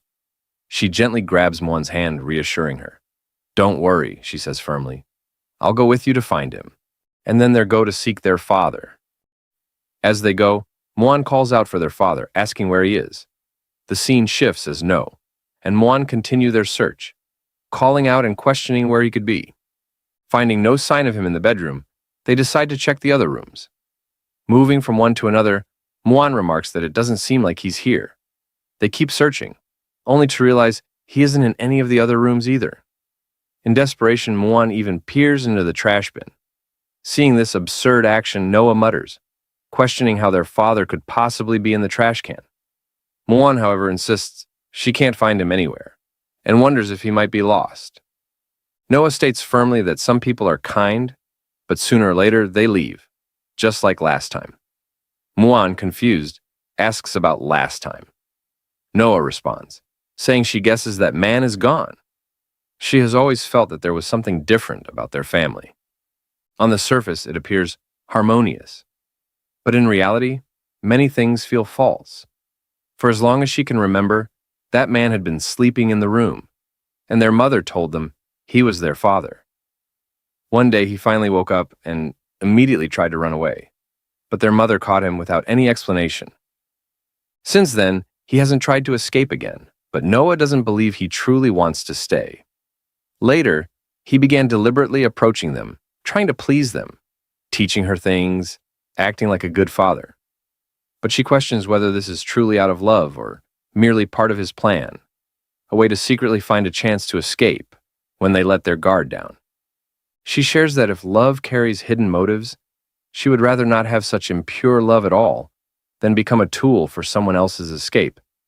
She is convinced he doesn't belong here, and that sooner or later he will abandon them.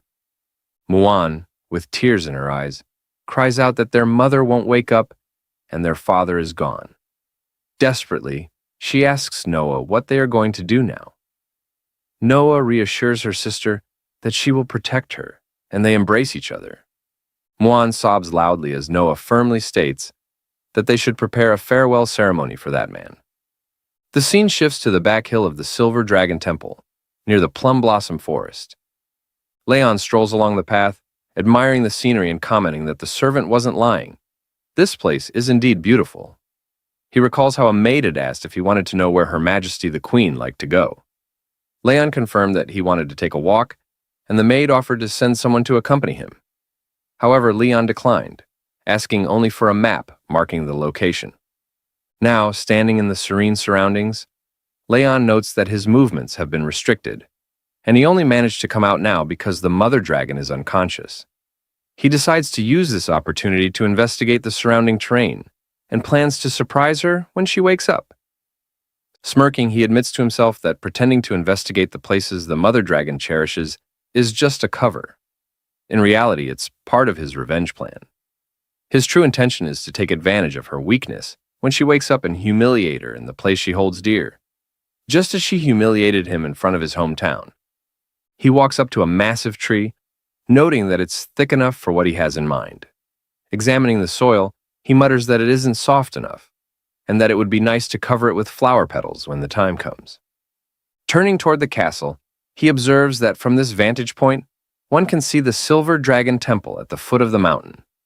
He notes down this location on his list: Northern Cliff, Golden Grassland, Quiet Mountain Stream, and Cherry Blossom Forest.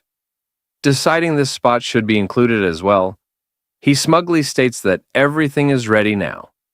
All he has to do is wait for Rose Weiss to wake up. He eagerly anticipates the trouble awaiting the mother dragon. The scene shifts to the Silver Dragon Temple courtyard at night. As Leon strolls through, he notices a group of maids weeping near a blazing fire. Approaching from behind, he questions what's going on and why the atmosphere is so lively. One of the sobbing maids cries out that the two princesses wanted to hold a funeral and asked them to prepare a bonfire. Meanwhile, Muan solemnly pays her respects to their father, saying she will offer him steak and hopes he will come back to see them. Noah, however, corrects her, stating that he has already left and that they need to let go. Leon watches the scene unfold, initially assuming they are playing some sort of game. He wonders if he should just go along with it for now. Walking forward, he gestures for the maids to step aside. The maids, shocked to see His Excellency, hesitantly make way for him. Leon casually asks whose photo they are worshipping, joking that his grandfather taught him how to play the swona, and asking if they want him to play it for them. However, as he steps closer and gets a proper look at the table, he is surprised to see his own photo placed there. At first, he smiles, remarking that he looks quite handsome in the picture, but as reality sinks in, he is suddenly thunderstruck. His expression shifts to shock as he demands to know why his photo is on the table. Seeing their father in front of them, Noah and Muan are quite surprised, pointing out that their dad has appeared. Leon, quiet with a gloomy face, tells his dear daughter that he was only out for a day, questioning whether it is too hasty to hold a funeral for him now. Muan gets teary. Without a moment's hesitation, she jumps toward Leon, crying out that their dad is back. She sobs, saying that she thought he didn't want her anymore. Leon gently pats her head, reassuring her, asking what nonsense she's talking about. He states, how could their dad not want them? Noah pouts and says that she and Muan searched for him at the temple several times but couldn't find him. She thought that he had left them. Leon laughs it off, questioning why he would ever leave. He explains that he just went for a walk in the back mountain today, making Noah realize that she had misunderstood the situation. Leon picks up Muan and turns to the maids, telling them that everything is fine now and asking everyone to go home. Muan excitedly asks if she can eat his tribute meal now that he is back. Leon chuckles and assures her that, of course, she can. Muan dashes toward the tribute, exclaiming how great it is, making Leon think to himself that she is definitely not like him because she is so greedy. Meanwhile, Noah calls out to Leon, reminding him that next time he goes out alone, he should at least inform them. She then pouts in embarrassment, admitting that Muan was very worried about him. Leon laughs it off and apologizes for making them worry. He realizes that Noah clearly cares for him, but is too embarrassed to say it outright. Noah then lowers her head and admits that this entire situation is her fault for not trusting him. She bows and sincerely apologizes. Leon, quite surprised, thinks inwardly whether his entire farewell ceremony was due to her misunderstanding. He notes that no one would have known if she hadn't said anything. He realizes that special children will always take their share of responsibility for mistakes, even when they aren't entirely at fault. However, he acknowledges that this misunderstanding ultimately stems from his failure to provide Noah with a sense of security. He understands that Noah longs for affection and love, but won't take the initiative to seek it. Even if he promises her something now, she probably won't believe him easily. As her father, the best he can do is prove his love and presence through consistent actions. Leon sits down beside Noah, gently patting her head, telling her it's okay. He warmly states that they should go have dinner together. He adds that she has school tomorrow after all. Internally, he promises himself that he will always be with her, ensuring she never has to feel abandoned again. The scene shifts to the queen's bedroom the next day. Muan is sitting beside Rosweiss as she slowly wakes up. Muan immediately calls out to her mother, exclaiming that she is awake. Her eyes well up with tears as she exclaims that she was sleeping all the time and that she was so worried about her. Rosweiss, still feeling weak, reaches out and gently wipes Muan's tears. She says that she is sorry for making her worry. She notices that her body lacks strength and her magic power isn't responding. Rosweiss thinks to herself that, ordinarily, with her Dragon King's body, she should have been able to withstand the side effects of the blood curse backlash.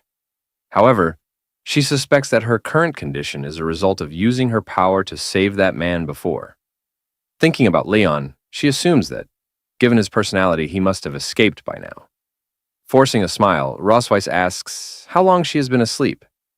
Muan answers immediately that it has been 2 days. Rosweiss thinks to herself that he couldn't have gotten far in 2 days, so she should still be able to send someone to capture him. Just as she contemplates her next move, Leon enters, holding a large fish. He asks Muan about having fish for dinner, stating that he just caught a big one in the back mountain. Rosweiss freezes in shock, while Muan lights up with excitement. Muan exclaims that he is so amazing. Leon grins, enjoying her admiration, saying that, of course, her dad is awesome. Seeing Rosweiss awake, he greets her, questioning if she is awake. Rosweiss, still trying to process the situation, questions why he is here. Leon smirks and shrugs, questioning where else he would be. He explains that he just went to the back mountain to get some fresh air and catch a fish to nourish his dear wife's body. Rosweiss, suddenly flustered, turns away and mutters, questioning who his dear wife is. Muan giggles and teases her mom not to be shy. Leon kneels beside Muan and hands her the fish. He tells Muan that he has a very important mission for her. Questioning if she can deliver the fish to the kitchen, Muan salutes playfully, reassuring him to leave it to her. With that, she grabs the fish and dashes out of the room. As she leaves, Leon calls after her, telling her that her mom and dad have some things to talk about, so they can eat dinner first. Muan waves without looking back. Once they are alone, Rosweiss narrows her eyes at Leon. She tells Leon that she thought he would abandon his daughter and run away while she was unconscious. Leon chuckles, saying that there are still many things between them that they haven't settled yet. So why would he run away? Rosweiss, quite puzzled, questions what's going on between them. Leon's smile turns mischievous, questioning if she remembers what she did to him when he woke up more than a month ago. Rosweiss, caught off guard, blinks in confusion, asking what she did before. Suddenly, realization dawns on her, and she gasps in shock, asking if he is thinking about that. Leon's smirk widens into an evil grin. He reveals it's exactly that. As Rosweiss furiously warned Leon not to assume he could do anything to her just because she was weak, she advised him not to act rashly. However, instead of being intimidated, Leon smirked at her, amusement dancing in his eyes. Smiling, he questioned whether he had truly been the weak one back then. He continued, pointing out that when he had first woken up, he hadn't even taken a sip of water before she had cast the dragon pattern on him and pushed him down.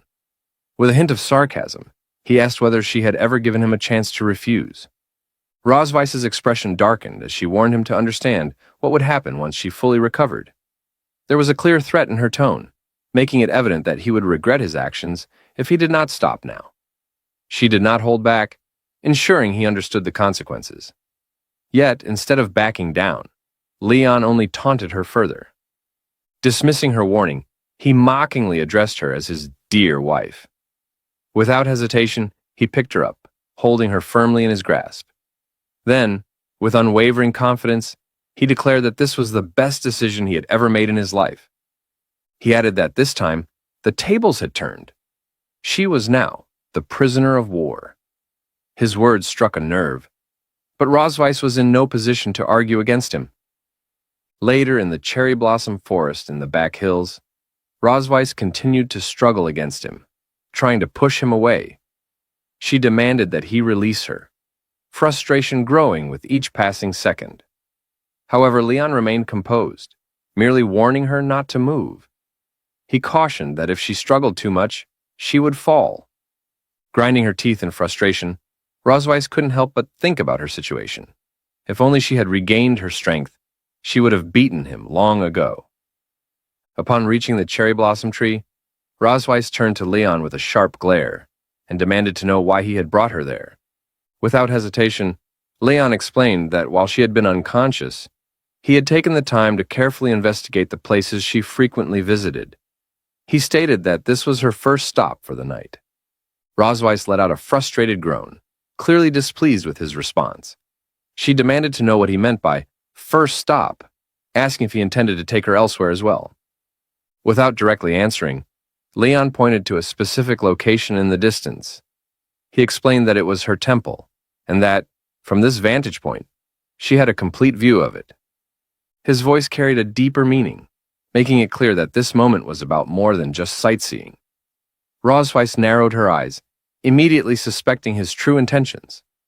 Without hesitation, she asked if he wanted revenge for his hometown.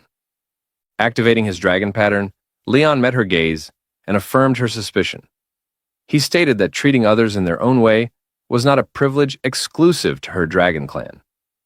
Rosweiss suddenly felt a strange sensation as her dragon mark resonated. Her body weakened and she realized her energy was draining rapidly. The feeling was unsettling, and she struggled to maintain her composure. Meanwhile, Leon continued speaking, stating that, although he was human, he possessed a strong sense of revenge and ritual. He urged her to look ahead carefully, to take in the sight of her palace. He reminded her that all her pride and dignity originated from that place. Yet now, she found herself in a position where she could do nothing but allow him to manipulate her. Without warning, Leon pushed Rosweiss down, causing her to lose her balance. He then asked how it felt to be humiliated by a defeated dragon slayer. His voice was laced with mockery as he leaned closer, licking her back in a taunting manner. The action made Rosweiss huff in embarrassment, and she instinctively tried to resist. However, her body reacted involuntarily, making it difficult for her to fight back. A sudden idea crossed her mind, and she quickly coiled her tail around Leon's arm, attempting to catch him off guard. Leon was momentarily surprised, realizing she still had enough strength to fight back. However, his amusement remained as he observed her reaction. Rosweiss gritted her teeth and warned him that while he was in control now, he should enjoy it while it lasted. She made it clear that once she had the opportunity, she would take even more brutal revenge on him. However, Leon simply laughed in response, dismissing her words. He told her not to speak to him about the future, as he always lived in the present. He then stated that the night was still long and that the carnival of revenge had only just begun. The scene shifted to the next morning in the Silver Dragon Queen's bedroom. Leon laid Rosweiss down gently before lying beside her with a sigh of relief. He thought to himself that he had finally returned. Exhausted from tossing her around to different places all night, he reflected on the events that had transpired. As he observed how soundly she slept, he mused that she seemed quite satisfied with the evening. However, the thought made him flinch. Hadn't he come here for revenge? He groaned, shaking his head, trying to push away any conflicting thoughts. He reminded himself that she had fully experienced the humiliation of being pinned down by the dragon slayer she despised the most. With that in mind, he reassured himself that his revenge had been successfully carried out. Determined to leave before the maids awoke, Leon decided to return to his room. He acknowledged that their relationship was not one where they could sleep in the same bed until dawn. However, just as he was about to move, Rosweiss unconsciously reached out and held on to him, taking him by surprise. Trying to clear his thoughts, Leon reasoned that when people slept, they instinctively sought warmth. He reminded himself that this was simply a natural instinct of all living beings, and that he shouldn't let it affect him. Yet, as he lay beside her, holding her hand, he found himself thinking that it was much warmer there than returning to his cold bed in the other room. A small smile formed on his lips, as he decided to stay where he was, at least for a little while longer. The next morning, as birds chirped outside, Muan entered the room, attempting to wake her mother. She questioned whether her mother was still asleep, jumping toward her in an effort to rouse her. Urging her to get up, she pointed out that the sun was already shining. Still drowsy, Rosweiss, half asleep, asked Muan to go play with her father instead. Complying, Muan moved toward her father, shaking him in an attempt to wake him. She stated that the sun was shining on his back. Leon, still immersed in sleep, responded drowsily, commenting on the warmth and requesting to rest a little longer. Observing them, Muan frowned, voicing her frustration. She pointed out that the two of them were hugging so tightly that she had no idea whom she could play with. As she pondered, she realized it was the first time she had seen her parents being so affectionate. However, something seemed strange to her. She questioned why there were so many red spots scattered across their bodies. An idea struck her. It had to be bug bites. Rushing to the desk, she rummaged through it, recalling how her mother had taught her about different kinds of bites. She reasoned that if someone had been bitten by an insect, there was always a cream available for treatment. Triumphant, she assured herself that there was no need to worry. Since her sister was away, she would be the one to take care of them.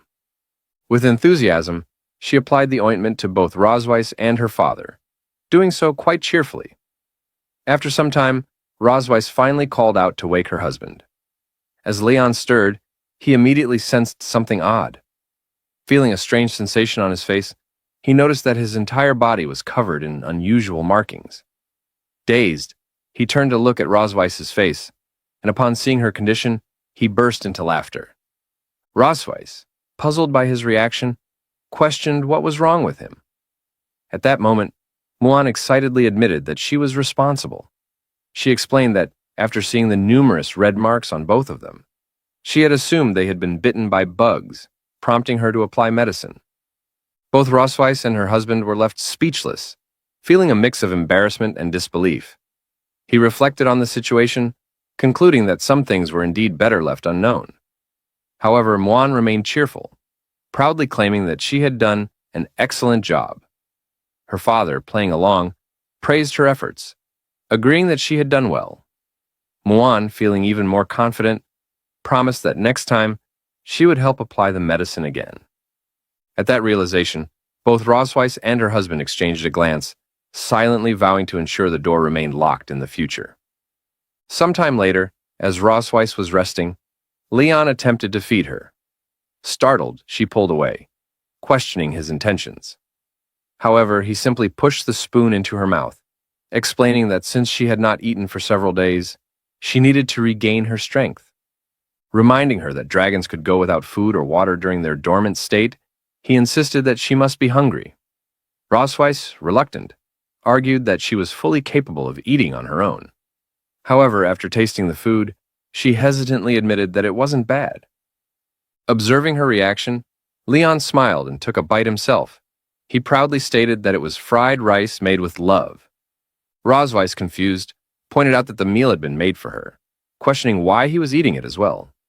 In response, he reached for the bowl, claiming that he was merely assisting her, since he doubted she could finish it all.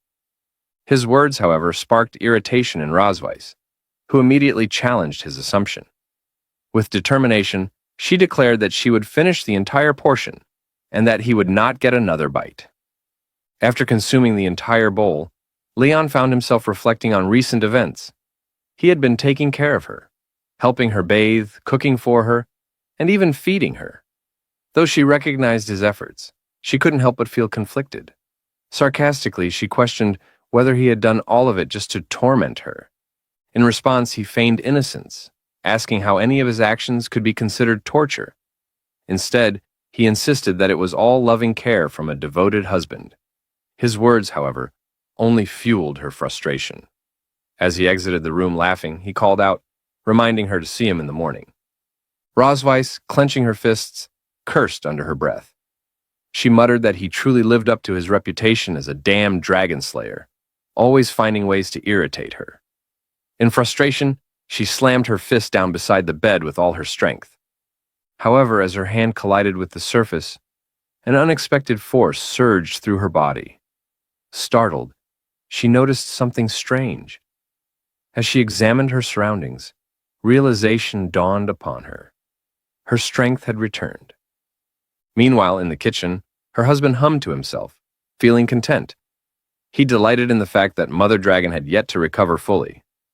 With a mischievous grin, he mused that he still wanted to play around with her for a few more days. However, at that moment, he remained blissfully unaware of the seriousness of the situation that was about to unfold. In the castle, as Anna entered Ross Weiss's room, she called out to Her Majesty, informing her that the liquid medicine prescribed by the doctor would help her regain her strength. As she placed it down, Ross Weiss responded that her body had already recovered, making the medicine unnecessary. Anna attempted to convince Ross Weiss otherwise, but her attention was drawn to the broken wall. Noticing her gaze, Ross Weiss explained that she had failed to control her strength earlier and planned to have someone repair it the next day. Anna acknowledged this with a nod and turned to leave, but before she could step out, Ross Weiss called out to her again. With a slightly embarrassed expression, she hesitated before asking Anna not to inform Leon that she was still recovering. Hiding her face behind a book, Ross Weiss admitted that she wanted him to take care of her a little while longer. Anna, surprised by the request, giggled before assuring Ross Weiss that she understood. Meanwhile, Ross Weiss smirked smugly, remarking that Leon's peaceful days would soon be over. 2 days later, in the garden, Muan eagerly called out to her father, expressing her desire to learn the sparkly technique that made his body shine. Leon, slightly puzzled, asked if she was referring to the sparkly effect, wondering if she meant magic. Muan, her eyes gleaming with excitement, confirmed, explaining that it was the same ability he and her mother had demonstrated at the training grounds. Curious about her sudden interest, Leon asked why she wanted to learn magic. Muan explained that her sister had been learning many things at school, and she didn't want to be left behind. Leon, understanding her determination, asked if there was something specific she wanted to learn. Muan nodded firmly. He then remarked that having 2 children at home naturally created a sense of competition, which could be beneficial. He noted that Muan admired her sister a lot and naturally didn't want to feel distant from her. With a warm smile, Leon reassured Muan that he would definitely teach her magic and that they would start with basic training. Overjoyed, Muan eagerly thanked her father. Later, as Muan diligently practiced her magic, Leon observed her progress and realized that, in just a few hours, she had successfully guided magical energy through her body. He speculated that she might soon reach magic enlightenment and begin working with original magical power. Watching her closely, he wondered if she might be a genius. Suddenly, Muan's stomach growled, interrupting their session. With an innocent expression, she admitted that she was starving and had no strength left. Leon sighed quietly, realizing that they couldn't rush the training. He patted Muan's head, declaring that the session was over for the day, and that they should return home to eat. Muan, delighted by his words, cheered and declared that her father was the best. That night, as Anna entered the room, she presented an item to Her Majesty, stating that it was what she had requested. Rosways accepted it and instructed Anna to set it aside. Just then, Leon entered enthusiastically, greeting his wife with excitement. Rosways thanked Anna for her hard work and told her she could leave. Leon recalled that, according to Anna's earlier statement, Rosways would need 5 days to fully recover. With a mischievous glint in his eyes, he thought to himself that he still had time to torture her. Smirking playfully, he wiggled his fingers and teasingly offered Rosways a massage if she felt any discomfort. Rosways, wearing a taunting expression, questioned why he didn't simply prove the might of the Empire's strongest dragon slayer that very night. She mockingly pointed out that only 2 days had passed, yet he already seemed exhausted, wondering if that was all he could manage. Annoyed by her remarks, Leon demanded clarification on what she had just said. Without hesitation, he grabbed Rosways, commenting on how exhausted she looked and stating that he had intended to let her rest for the night. However, seeing her arrogance, he decided otherwise. Holding on to her, He remarked that if her words were so bold, then her body must be just as tough. As he removed his upper garments, he warned her that she would regret her taunts. However, to his surprise, Rosway smirked confidently and stated that she had never once regretted anything. In an instant, she wrapped her tail around Leon's body, catching him off guard. Leon let out a startled cry as he was suddenly slammed onto the bed, left completely vulnerable. As Rosways climbed on top of him, he was stunned by her overwhelming strength. Bewildered, he asked if she had already recovered. With an amused tone, Rosways silenced him, playfully calling him her dear dragon slayer. She then retrieved the item Anna had brought, a pair of handcuffs and a whip. Realizing the situation fully, Leon's expression grew visibly nervous. He hesitated before questioning when she had prepared such things. But before he could react, his wrists were bound and a blindfold was placed over his eyes. Muttering to himself, he wondered if he had just walked straight into a trap. With a mischievous smile, Rosways warned him not to even think about struggling. Still in disbelief, Leon demanded to know what exactly she was planning. Still in disbelief, Leon asked if she intended to torture him to extract a confession. As he called out to Rosways, addressing her as Mother Dragon, he boldly warned her that he had undergone professional anti-interrogation training and would never yield to her. Rosways scoffed at his claim, questioning whether that was truly the case. In response, she activated an orb, revealing an event from Leon's past, one where he had desperately called out for Rosways, pleading with her and expressing his desire to kiss her. Upon seeing this, Leon could hardly believe his own eyes. He simply stared at the screen, questioning what he was witnessing as the voices played out. Unfazed, Rosways asked him to consider who the person was that had begged her so desperately. Overwhelmed with embarrassment, Leon struggled to process the situation. The strange noises coming from the recording were unmistakably his own, calling out for Rosways. Flustered, he attempted to refute it, insisting that the voice couldn't possibly belong to a human and that it merely sounded similar. However, Rosways dismissed his claim and brought the orb closer, forcing him to see the truth more clearly. Leon had no choice but to listen as his own embarrassing words played back. Pleas for Rosways, expressing his desire to kiss her and embrace her as one.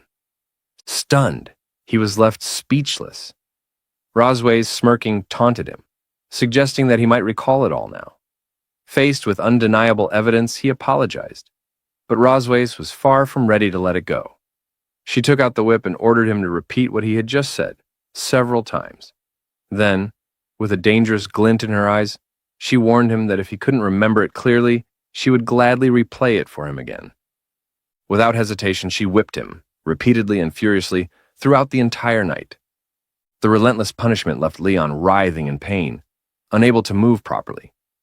As he lay there enduring the agony, he turned his face just in time to see a dragon entering the room, reporting to Rosways about a letter. Still struggling from the ordeal, Leon questioned whether the letter was from the academy. He noted that it had arrived so late at night, making him wonder what could have happened. Rosways explained that the academy had summoned them for the next day, mentioning that Noah had gotten into a fight with someone. This revelation startled Leon, who sat up in shock and demanded to know what she meant. The scene then shifted to the following day in the office of Vice Principal Wilson, where Noah was brought in alongside 3 visibly injured students.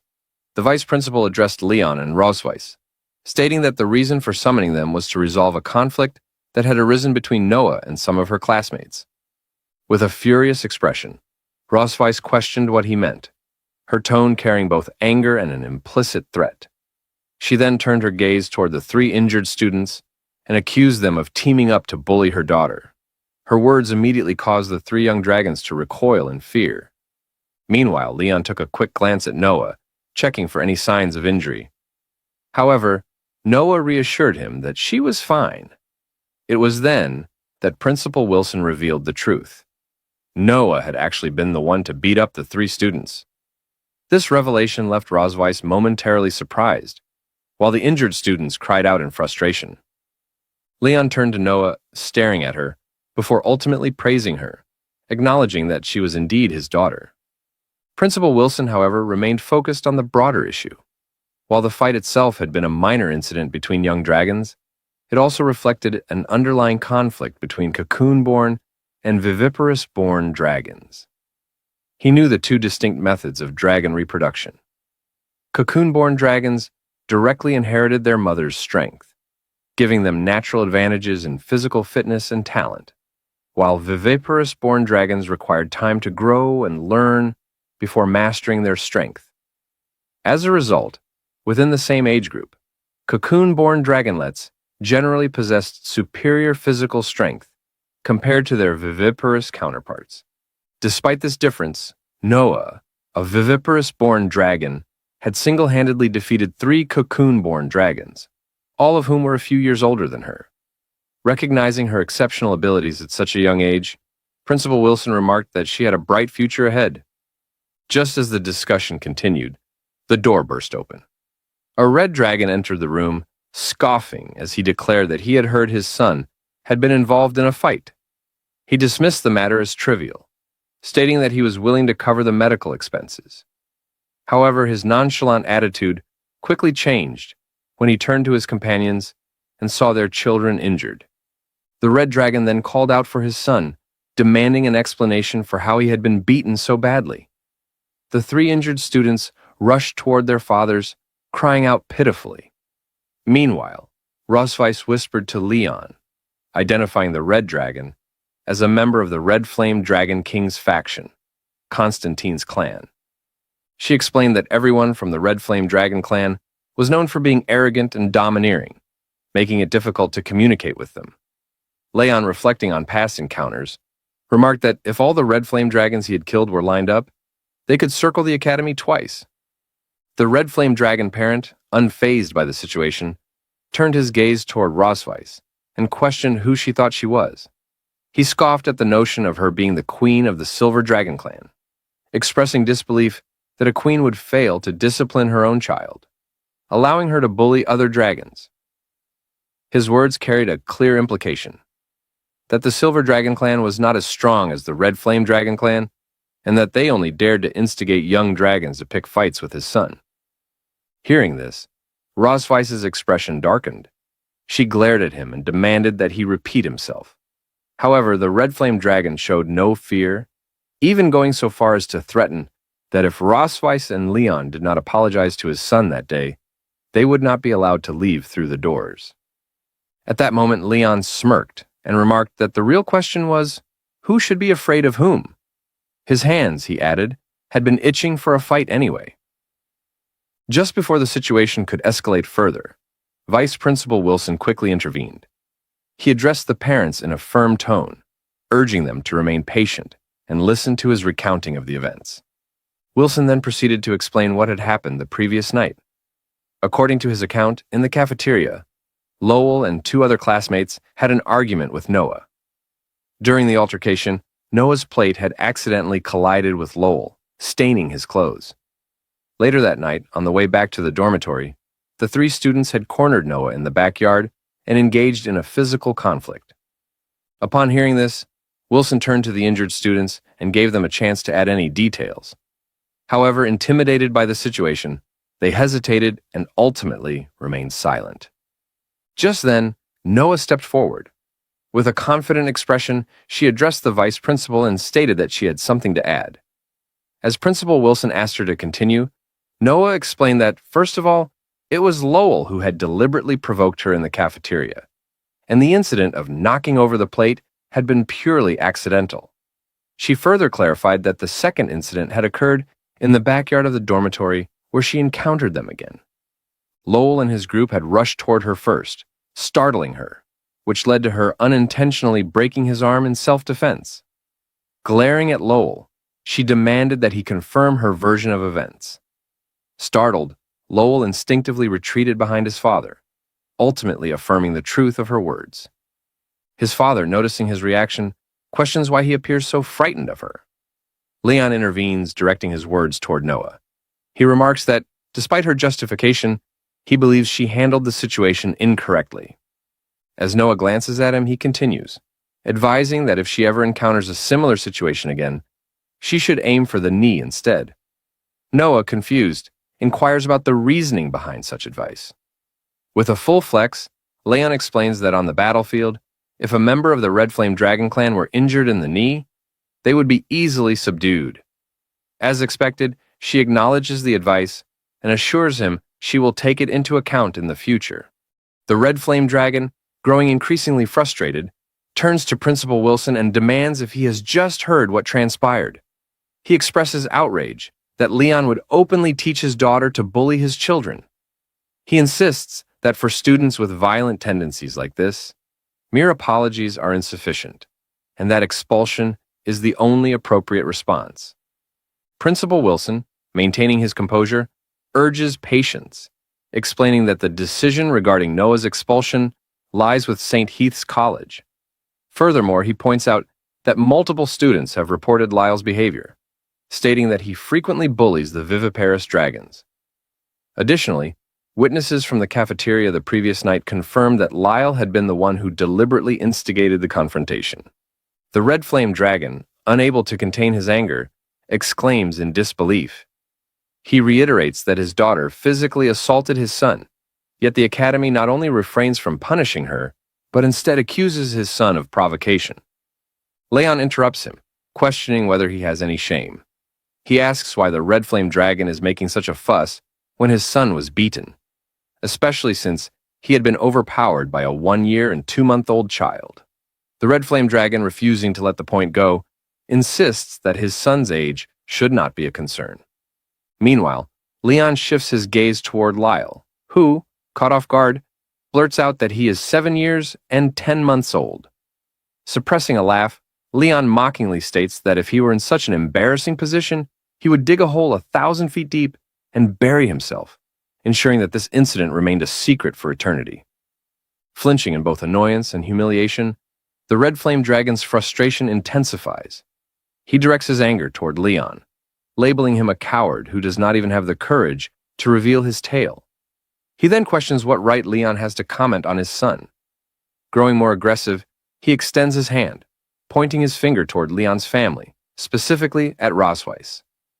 Leon, reacting swiftly, grips the Red Flame Dragon's finger firmly, his gaze darkening.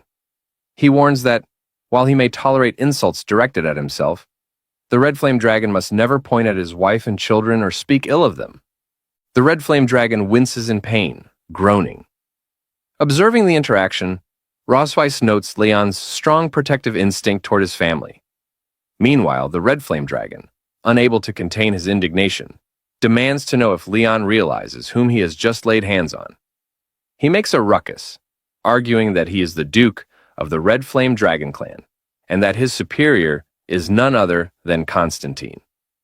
Before the tension escalates further, the Red Flame Dragon's colleagues step in, attempting to de-escalate the situation. They urge him to remain composed, reminding him that the principal is watching. At that moment, Rosweiss intervenes, shifting the focus back to the matter at hand.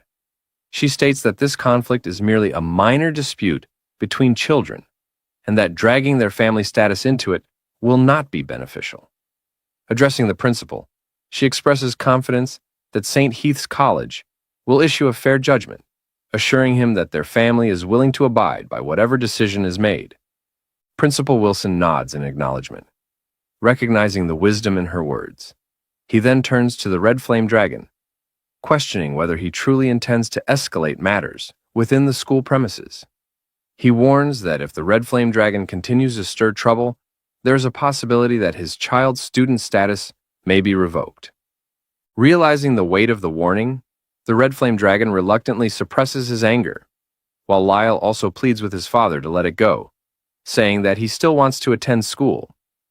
Though still seething, the Red Flame Dragon forces himself to apologize for losing his temper. However, as he clenches his teeth, it becomes evident that he harbors resentment. Determined to bide his time, he resolves to stay out of the spotlight for now, waiting for an opportune moment to act once they are beyond the school's jurisdiction. Principal Wilson then delivers the final verdict. He acknowledges that in Lyle's case, the primary fault lies with him, as he had initiated the conflict. However, he also states that Noah's response was excessive, even if it had been in self-defense. He orders her to return to her classroom and receive verbal guidance from her class teacher. Additionally, she's instructed to reflect seriously on her actions. As a consequence, all 3 students, including Lyle, are required to write self-reflections, which must be submitted to their respective class teachers for evaluation. Furthermore, they will be assigned class hygiene responsibilities for the following week. Afterward, outside, Noah bids farewell, stating that she will return to the classroom. As she leaves, Leon waves at her and reminds her that if she ever faces such provocation again, she must ensure she targets the knees first. Unbeknownst to him, Principal Wilson had silently approached from behind, his presence sending a chill down Leon's spine as he calls for him. Turning around abruptly, Leon, flustered, nervously asks if the principal has any further inquiries, secretly hoping that his last statement had gone unheard. Principal Wilson, however, appears unfazed. He states that despite the few times they have met, he has always been curious about one thing. Leon's tail has never been visible. He then poses a direct question, inquiring whether Leon's identity has been deliberately concealed. Choosing his words carefully, Principal Wilson admits that he is unable to determine which noble dragon lineage Leon belongs to. However, if it is convenient, he asks if Leon would be willing to disclose the truth. Before Leon can respond, Rosweiss intervenes once more. She asserts that her husband is not of noble dragon descent, but merely an ordinary member of the dragon clan. Maintaining a light-hearted demeanor, Leon chuckles and casually states that he is just a commoner. Principal Wilson, however, finds this claim intriguing. Laughing, he remarks that it is quite a miracle for such an extraordinary child to be born from an ordinary couple. In short, he expresses that St. Heath's College welcomes talented children like Noah as they contribute to the institution's growth and prestige. His expression turning more deliberate, he then subtly implies another suggestion. Leon and Rosweiss, understanding his underlying message, exchange glances. It becomes clear that he is encouraging them to have more children, emphasizing that the more they produce, the better.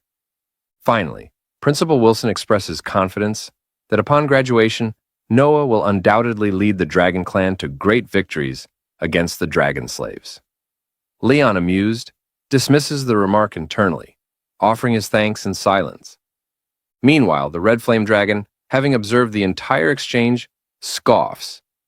Turning to his colleague, he mutters that it is time for them to leave. Now at the college gate, as Rosweiss and Leon walked down the stairs while talking, Lord Duke Lear suddenly appeared, interrupting them by calling out for the Silver Dragon Queen to wait. Rosweiss questioned whether he had something else to say, pointing out that the college had already given its verdict on the matter and asking if he had not just agreed to it. In response, Lord Duke Lear urged her not to be so tense, explaining that his earlier words were merely a formality to save face for the college. Turning his attention to Leon, he declared that since they were now outside the academy, the matter had to be settled according to the customs of their dragon clan. Without hesitation, he provoked Leon, announcing that he was challenging her husband to a duel immediately. Upon hearing this, Rosweiss considered the implications, realizing that if they refused, the Silver Dragons would undoubtedly be slandered as weak and afraid of fighting. Smirking, Lord Duke Lear questioned whether Leon would back down.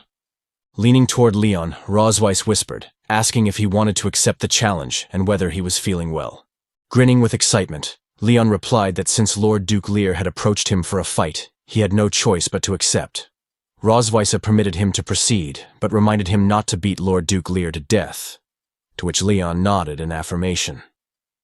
Meanwhile, inside the college, students rushed outside as Noah overheard some children excitedly discussing the situation. They eagerly mentioned that they had heard the dragons were fighting at the gate and urged each other to go watch. As Noah listened, she speculated whether her father could be involved. As the children moved toward the scene, they whispered among themselves, wondering who was fighting whom. Observing Leon, Lord Duke Lear thought to himself that the man appeared so frail he did not even dare to reveal his tail. Convinced that there was nothing to fear aside from his tough talk, he smirked, determined to avenge his son, who had lost a fight earlier that day. He was resolved to beat Leon to a pulp and help his son regain his confidence. Taunting Leon, Lord Duke Lear asserted that the Red Flame Dragon Clan never bullied others, and as long as Leon could survive 3 rounds, he would concede defeat. Unimpressed, Leon dismissed his words, clearing his ears as if discarding his opponent's nonsense. Without hesitation, he urged Lord Duke Lear to begin. Agitated by Leon's dismissive attitude, Lord Duke Lear accused him of underestimating the Red Dragon clan before furiously dashing toward him, launching a blazing fist in his direction. However, Leon effortlessly deflected the attack, reaffirming his earlier suspicion that this opponent was far weaker than the dragons he had encountered on the battlefield. With a casual remark, Leon reminded Lord Duke Lear that only 2 rounds remained. Irritated, Lord Duke Lear retorted that Leon was simply good at dodging before punching the ground in an attempt to create a distraction. Declaring him a coward, he quickly followed up with a breath attack, launching a fireball toward Leon. However, Leon easily evaded the attack, swiftly appearing before Lord Duke Lear. Without giving him a chance to react, Leon announced that it was now his turn, delivering a powerful kick that threw Lord Duke Lear off balance and sent him crashing to the ground. As Lord Duke Lear attempted to counterattack, he barely had time to react before noticing Leon's fist heading straight for him. Before he could dodge, he was sent flying into a nearby building wall. Leon scoffed, remarking that an opponent like Lord Duke Lear didn't even warrant the use of magic. The Red Dragon clan members screamed in alarm, rushing to aid their fallen companion. Turning to the remaining Red Dragon nobles, Leon inquired whether they wished to challenge him as well. Trembling, they hurriedly refused, instead choosing to tend to Lord Duke Lear. Wasting no time, Leon instructed them to take him away quickly, and to warn his son to stop bothering his daughter in the future. Frightened, the nobles hastily affirmed his words before retreating with Lord Duke Lear. With the matter settled, Leon turned to Rosweiss, suggesting that they should return. However, before he could take another step, he suddenly found himself face to face with Noah. She directed a questioning gaze at him, while Leon, surprised by her presence, asked when she had arrived. Casually, Noah responded that she had simply been passing by when she noticed a fight taking place. Without further explanation, she handed a small box to Rosweiss. Curious, Leon asked about its contents as Rosweiss opened it, revealing some homemade cookies. Noah explained that these were cookies she had learned to make in her cooking class, though they had only won 2nd place. She speculated that the taste might not be very good, encouraging them to try them out. Eager to support her daughter, Rosweiss immediately reassured her, insisting that they couldn't possibly be anything less than delicious. She then handed a cookie to Leon, urging him to try it as well. Taking a bite, Leon confidently declared that cookies made by his daughter couldn't be anything but delicious. Encouraging her, he assured Noah that she would surely win 1st place next time. Hearing this, Noah suddenly remarked that Leon had looked very handsome just moments ago. Her words caught Leon off guard, making his heart skip a beat. He was deeply touched, realizing that Noah had directly praised him, something that delighted him immensely. At that moment, he felt their bond grow even closer. Shaking off his emotions, he laughed, playfully boasting about how awesome her father was. Placing a hand on her head, he told her that if she ever wanted to learn any fighting techniques, she only needed to ask him. However, as he continued patting Noah's head, he suddenly noticed Rosweiss glaring at him with piercing intensity. Now, after that, inside the castle, Leon had been quietly reading a book when a sudden knock at the door startled him. He flinched slightly and looked up just in time to see Rosweiss entering the room with a first aid box in hand. Curious, Leon asked why she had come. Rosweiss didn't respond and simply sat beside him. Leon grew uneasy, wondering why she had chosen to sit so close, and whether she had something new planned. Without any warning, Rosweiss asked for his hand. Leon looked confused and asked what she meant. Rosweiss questioned whether his hand wasn't injured. Reluctantly, Leon raised his hand and pointed out a slight wound, saying she must be referring to that one. He brushed it off, saying it was a minor injury and would heal in 2 days. Rosweiss didn't seem convinced. She told him to stop downplaying it and asked him to give her his hand, honestly. She gently took his hand in hers, and Leon let out a small groan from the pain. Rosweiss carefully began treating the wound, reminding him not to move and assuring him it would be over soon. Leon found himself reflecting on how, as a veteran dragon slayer, his body bore many scars and wounds. This was the first time someone had cared enough to tend to his injuries with such tenderness. As he looked at Rosweiss, he noticed how soft and warm her palms felt, and how the tips of her fingers were slightly cool wherever she touched him. Quickly, Leon turned his face away, unsure why he was even thinking about these things. Rosweiss then softly thanked him for what he had done that day. Leon looked puzzled and asked what she was thanking him for. Rosweiss explained that earlier, when Lal's father had been acting aggressively, Leon had stood up and defended Noah without hesitation. Leon simply replied that he had done what was necessary. He would have done it even if they weren't close. In the eyes of others, she was still his wife, and he felt a duty to protect her. He awkwardly added that it was all for Noah. Rosweiss let out a short sigh and said she had expected him to be stubborn about it. She then mentioned that her sister had written a letter inviting their whole family to come visit. She asked if he'd like to go and see her. Leon hesitated and questioned where her sister lived, clearly not sounding interested in the idea. But Rosweiss reminded him that they still hadn't resolved everything. This made Leon nervous, and he quickly agreed, asking why they shouldn't just go. Later on, Rosweiss, in her dragon form, flew across the Red Dragon clan's domain, eventually landing where her family lived. Leon got down with Muan and Noah. He nudged Muan awake just as Aisha came running over. She hugged Rosweiss, smiling as she commented on how impressive her dragon form still looked. After Rosweiss transformed back, Isha clung to her and complimented how good she looked, even after returning to her human form. Rosweiss chuckled and said the transformation was still a bit itchy. She then said it was time for formal introductions, since Isha hadn't properly met her family yet. Pointing to Leon, she introduced him as Leon Kusmodi. Rosweiss introduced him as her husband. Isha greeted him warmly and said she was glad to finally see him awake. Rosweiss then introduced her daughters, Muan and Noah. Isha looked at the children, guessing that the one standing in front was Muan and the one behind was Noah. Muan confirmed her guess, saying her aunt had gotten it right. Isha said Rosweiss had described them exactly that way in her letter. She bent down to Noah, asking if she wanted a hug too. After a short moment of hesitation, Noah nodded. Isha then gathered both girls in her arms, saying how lucky she felt to hug two little dragon girls at the same time. Turning to Leon, Aisha mentioned that Rosweiss had told her how carefully he looked after the children. She thanked him for all the effort, calling him brother-in-law. Leon smiled and said it was nothing. He enjoyed being with the children, and they were close to him. Rosweiss playfully added that he was definitely closer to her. Leon looked at her and jokingly called her honey, saying she shouldn't tease like that. He pretended to act shocked, asking how she could even say something like that. They started exchanging playful remarks, and Leon threatened to kiss her if she didn't stop teasing him. Rosweiss asked if he was being serious. Isha laughed and commented that the two of them seemed to have a great relationship. Both Rosweiss and Leon turned their faces away, clearly a bit embarrassed, but not denying it. Aisha then suggested they must be tired after traveling such a long way, and invited everyone inside to rest. After some dinner, they all gathered in the hall. Isha brought out an old photo album and asked if anyone wanted to see pictures of their mother from her childhood. Muan jumped up excitedly and claimed the seat beside her aunt. Seeing this, Rosweiss flinched. She quickly got up and ran to Aisha, questioning why she still kept those old photos.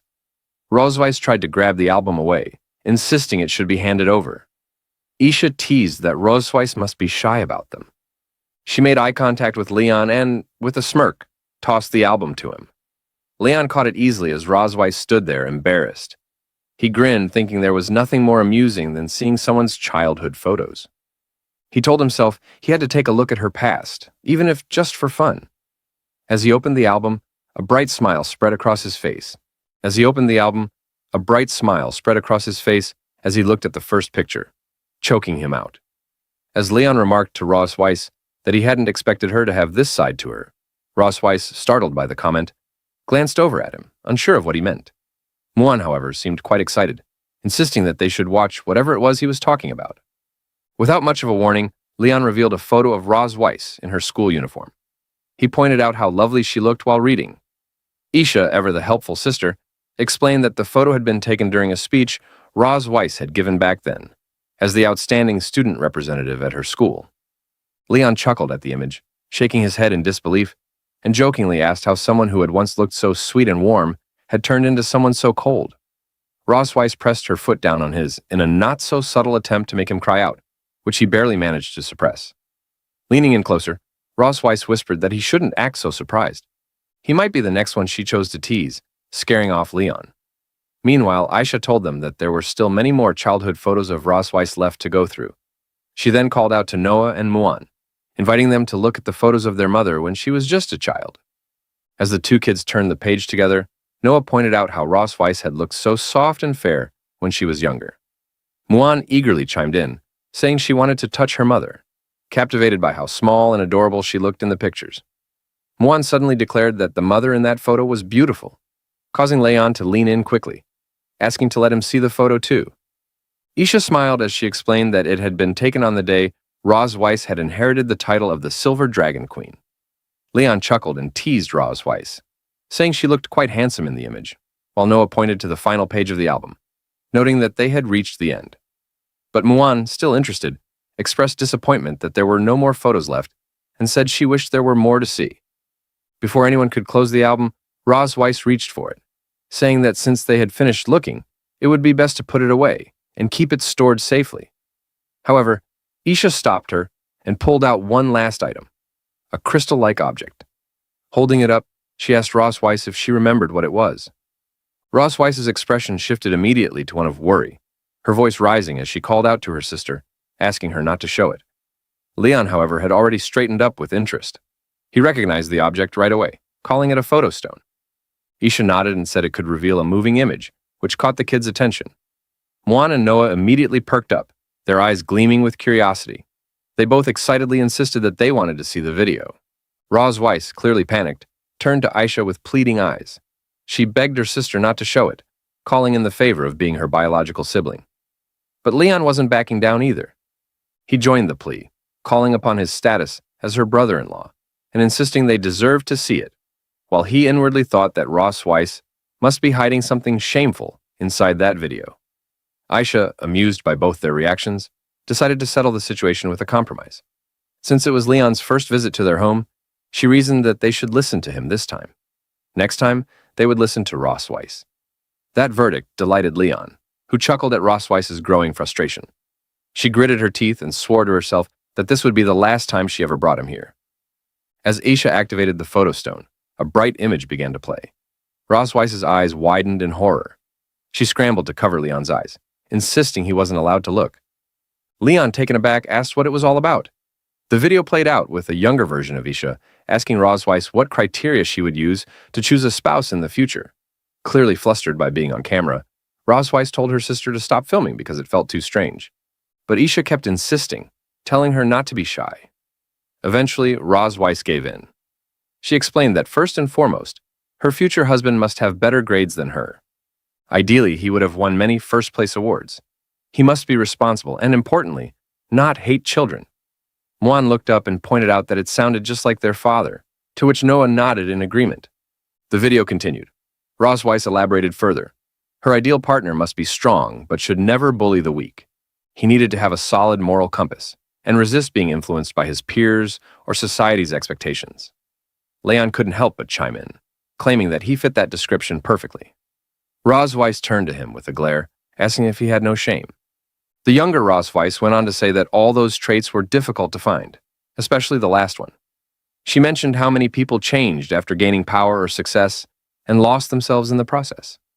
Ross Weiss, thoughtful for a moment, said that even if such a person didn't exist, she didn't want to force herself into marriage. If she were ever to marry, she would only marry someone like that. Leon seemed a little taken aback. Watching the younger Ross Weiss speak so earnestly, he realized he matched the image she had once painted in her mind. Ross Weiss, now fully red in the face, insisted that it had just been something she said as a child. Leon chuckled, saying he understood and that she didn't need to be embarrassed. Aisha, still curious, asked who had pursued whom first. Without missing a beat, both Ross Weiss and Leon pointed fingers at each other and said, "She did," and "he did," in perfect unison. Ross Weiss, with a glare, asked him to say it again. Leon admitted he hadn't realized what he had at first, ignored her, and then came crawling back when he wised up.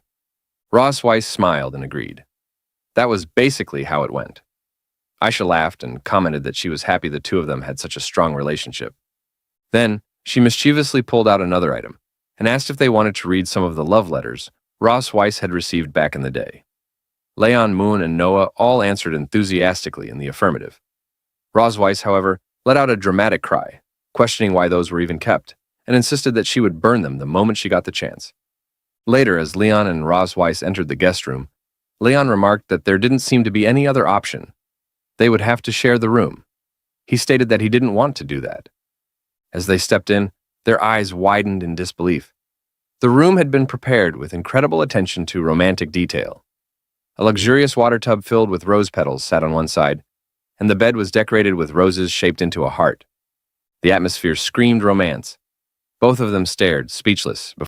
As Rosweiss was quite surprised upon seeing the room, she asked Aisha what was going on, while Leon slapped himself in disbelief. Aisha winked at Rosweiss, saying she had specifically prepared a guest room for them, and mentioned they would stay there for the next 2 days. Rosweiss, clearly embarrassed, asked if there were any other rooms, but Aisha hushed her, asking why couples acted so shy. Leon, watching everything unfold, thought he was terrified, since the dragoness's sister clearly could not be underestimated. Her intent seemed to be to lock up the 2 extinct species, let them go into heat, breed offspring, and complete the task of revitalizing the species. As Leon turned his face, wishing to escape from the fear bubbling inside him, Isha grabbed his shoulder with a firm grip, her sharp glare landing directly on him, and asked where he was planning to go. He tried to laugh it off, mentioning how his daughters might be missing him, so he would go check on them for a moment, but Aisha casually waved it off, assuring him there was no reason to worry about the children. She had made preparations in advance, giving them another room where they should be having a great time by now. Just before leaving, she threw another wink toward Rosweiss, reminding her that they both should stay here and enjoy a proper rest. Once she left, both Rosweiss and Leon let out a deep sigh of relief, their shoulders loosening a little. Rosweiss commented that it looked like they had no choice but to sleep in that room for the night. Leon replied with a groan, saying he hadn't expected her sister to be so devious. Rosweiss admitted her sister had always been like that, and if he stayed around longer, he would understand it for himself. When Rosweiss curiously opened the wardrobe, her eyes widened in shock as she saw erotic outfits decorated with shiny details. She quickly shut the wardrobe, her face flushing, and stammered that the room only contained a bed and a bathtub, so Leon would have to sleep in the bathtub. Leon stood still, expression blank, and asked why he should sleep in the bathtub. He added that he had already checked and noticed the outlet had been deliberately blocked. He figured her sister was absolutely determined that they both sleep in the same bed. The tub had been filled with steaming hot water, seemingly to stop anyone from attempting to rest inside it. As he climbed onto the bed, he mentioned how the mattress felt a bit different compared to a regular one. Curious, he wondered if it might be a waterbed. He bounced on it joyfully, commenting on its softness, clearly enjoying the sensation, and added how elastic it felt, while Rosweiss, still embarrassed, looked at him and teased him quietly. Leon, refusing to miss the opportunity, declared he wouldn't let her enjoy such a comfortable bed all by herself. Rosweiss turned her face away and muttered that they should sleep together. Leon, taken aback, hesitated for a moment and questioned her sudden change in behavior. He asked whether she had something wicked in mind. Rosweiss, holding back a burst of frustration, raised her voice and asked if he would sleep or not. Narrowing her eyes while holding a whip in her hand, she warned him that maybe they could try out all the toys hidden inside the closet. At that moment, Leon's face turned pale, and he strongly refused, clearly frightened. Rosweiss rolled her eyes and said she would take a bath, warning him not to peek. Leon asked who would even try to peek. Not buying a single word, Rosweiss kicked him out of the room, saying she didn't trust him one bit. She told him to wait outside for a while and return later. As Leon stepped out, he whistled softly, muttering how it wasn't like he hadn't seen it before, and joked that he was simply tired of it now. Not long after, he found Isha sitting nearby, sipping wine. Aisha, spotting him, asked why he had come out and why he looked annoyed. Leon explained Rosweiss was taking a bath, and he stepped out to get some fresh air. Aisha offered him a drink, asking if he would join her. Leon nodded. She handed him a glass, saying it was the wine Rosweiss always preferred. He thanked her and took a sip. Isha leaned back slightly and shared that she and Rosweiss used to drink here sometimes and chat for hours. Leon remarked that they must have shared a close relationship. Isha nodded, adding that she had watched Rosweiss grow up and had spent the first 50 years of her life by her side. When Rosweiss left to become the Silver Dragon Queen, their conversations turned into letters. It was through those letters that they kept track of each other's lives and safety. About a year ago, Rosweiss wrote and told her she had married the low-key Dragon King and was pregnant.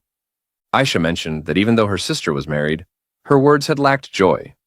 It was clear from her tone that she had been suffering. In one of the letters, she mentioned how the Dragon King was often unwell, spending long periods asleep, unable to remain at her side.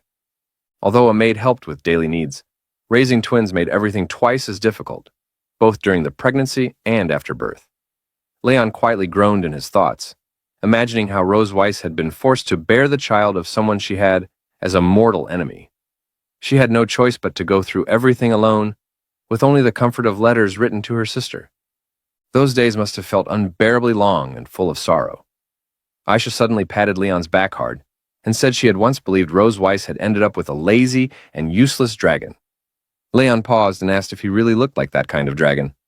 Aisha observed him for a moment and answered that he didn't seem like trash, at least not from what she had seen tonight. Maybe there was more to him than she had expected. Her impression of him made her even more sure that Rose Weiss genuinely liked him. Leon, eyes wide, stood there in silence as he wondered if Rose Weiss truly had. As Leon slowly processed the possibility that Rose Weiss might actually like him, he immediately shrugged it off. He convinced himself it was impossible. How could that vicious mother dragon have feelings for him? As Isha questioned him, asking what he meant and whether he was truly sorry, Leon silently thought to himself that she didn't know her sister at all. He sighed, thinking that, despite how things really were, they still had to keep pretending to be in love in front of her. Playing along, he declared to Aisha once more that she was right. They were in love. Aisha gently patted his shoulder, saying she had known from the beginning that they would eventually get along. She added that Rose Weiss wasn't very good at expressing her feelings, not even to her. Leon was the first dragon Rose Weiss had ever treated like this. Then, with a more serious tone, Aisha warned him. She said that since he was a responsible man, she wouldn't need to tell him what to do in the future. He should already know. That warning made Leon nervous. He grew tense, thinking that if he said he didn't know, she would probably kill him on the spot. Trying to mask his fear, he forced a confident smile and assured her that she could leave Rose Weiss to him. He added that he had failed to take care of her when she had her first child, but if there ever was a second one, he would protect her, his wife, and their children to the death. Isha narrowed her eyes and sized him up, then let out a sigh and said he had better be serious about it. She gave him a push, telling him to stop showing off, to go back quickly, and not to keep Rose Weiss waiting. As Leon turned to leave, he received a call from Isha. He answered, asking if there was anything else. On the other end, with a mischievous smirk in her voice, she told him not to feel restrained tonight, mentioning that the soundproofing in the room was actually very good. Leon froze at her words. His mind blanked for a moment as he processed what she meant. When it finally hit him, his face turned red with embarrassment, and he shouted a quick thank you before rushing off. As Leon sneaked into the room and found Rose Weiss asleep, he walked closer, believing she had already fallen into a deep sleep. A small smile appeared on his face as he thought, at least tonight, he wouldn't have to deal with her suffering. Even though they were supposed to be enemies, he had to admit, she looked genuinely beautiful when she was sleeping. But then something strange caught his attention. He frowned, wondering what he was sensing. His eyes widened when he saw a soft glow coming from her chest. His heart started pounding. Could it be that the dragon pattern had activated? But then he shook his head, realizing that the dragon pattern on his own body wasn't resonating. Something didn't add up. Confused, he leaned in closer to take a better look. Suddenly, Rose Weiss greeted him casually. Leon jumped in shock, then quickly got angry, yelling at her.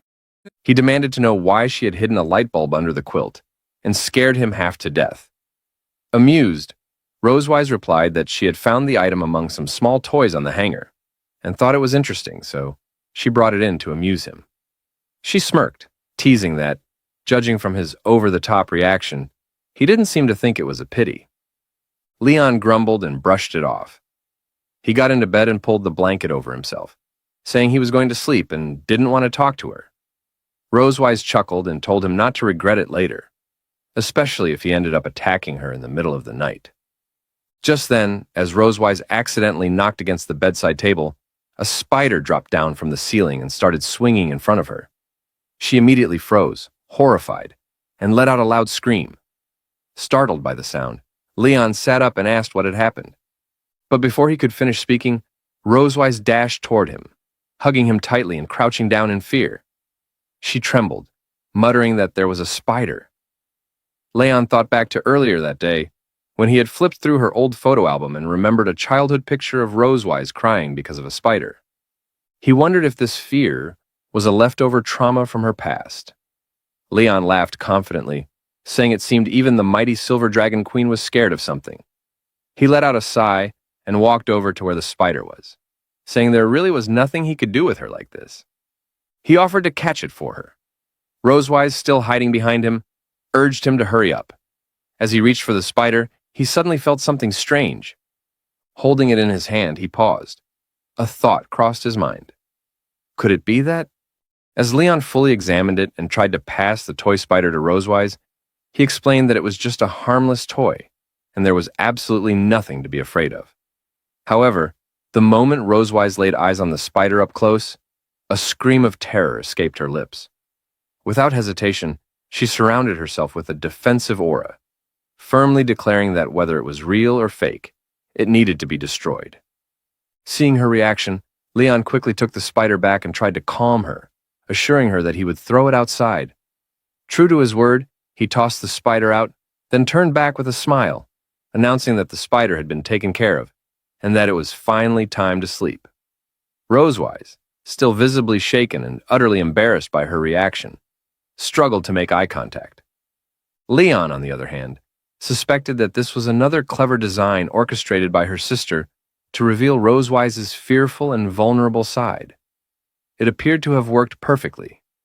As Rosewise stood silently, trying to regain her composure, she quietly stated that she would sleep on the inside of the bed and suggested that he sleep on the outside, asking if that would be all right. Leon replied warmly, telling her there was no problem and that she could sleep wherever she wanted. With that, they lay down beside each other. After a moment of silence, Leon turned slightly and, in a calm tone, asked whether she was still scared. He gently suggested that if she was, she could hold his hand while sleeping. Rosewise, clearly caught off guard, scoffed in response, muttering that if he was offering, then she would go along with it. Without looking at him, she reached out and lightly held onto his pinky finger. Leon, puzzled by the gesture, questioned how he was supposed to feel safe holding just one little finger. Rosewise, visibly flustered, asked how else he was supposed to hold it. Then, as Leon tried to take her whole hand, she corrected him, called him an idiot, and showed him how to hold it properly. Eventually, they interlocked their fingers, holding each other's tightly. Rosewise turned her face to the side, feeling heat rise to her cheeks. Her thoughts spiraled as she wondered how someone could hold her hand so casually. Was she the only one who felt awkward in this moment? She tried to calm her mind, reminding herself that she was the Silver Dragon Queen and must take responsibility for her actions. It was just hand-holding, after all. There was nothing to be embarrassed about. Leon broke the silence again, curiously asking why her hands were always so cold. Rosewise replied that she was simply born with a cold body. He then asked if she was nervous, questioning why her palms were so sweaty.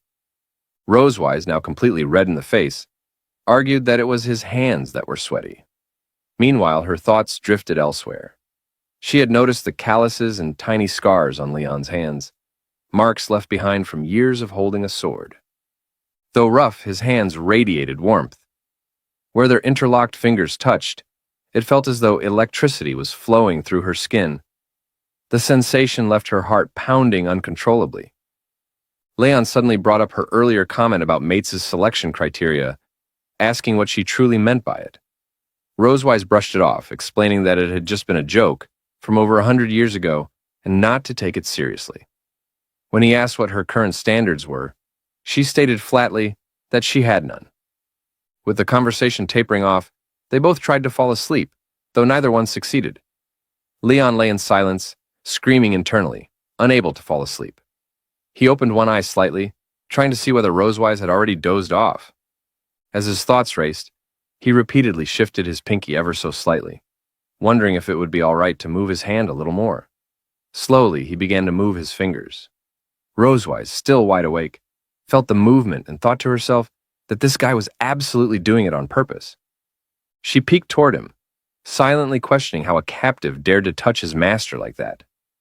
Determined not to lose, she decided she would touch back. And she did, rather firmly. Leon, surprised, asked what was going on and why her hand kept touching him. Their bodies ended up pushing closer beside each other, his hand brushing along her thighs and shoulders. In that brief contact, Leon felt the softness of her skin. It was warm and delicate. A strange sensation swept over him. There was something almost wild about the feeling. A hunger, foreign yet familiar, began to grow inside him. Both of them swallowed hard as they realized how close they had gotten. Their hearts raced, and when they met each other's eyes, they understood. There was a shared desire. Neither one spoke it, but both of them felt it. A silent nod was exchanged. Without saying a word, Leon pulled the blanket over them and leaned in closer. Carefully, he positioned himself above her, their breaths mingling as the space between them disappeared. He whispered softly that just for tonight, they would do it. They would.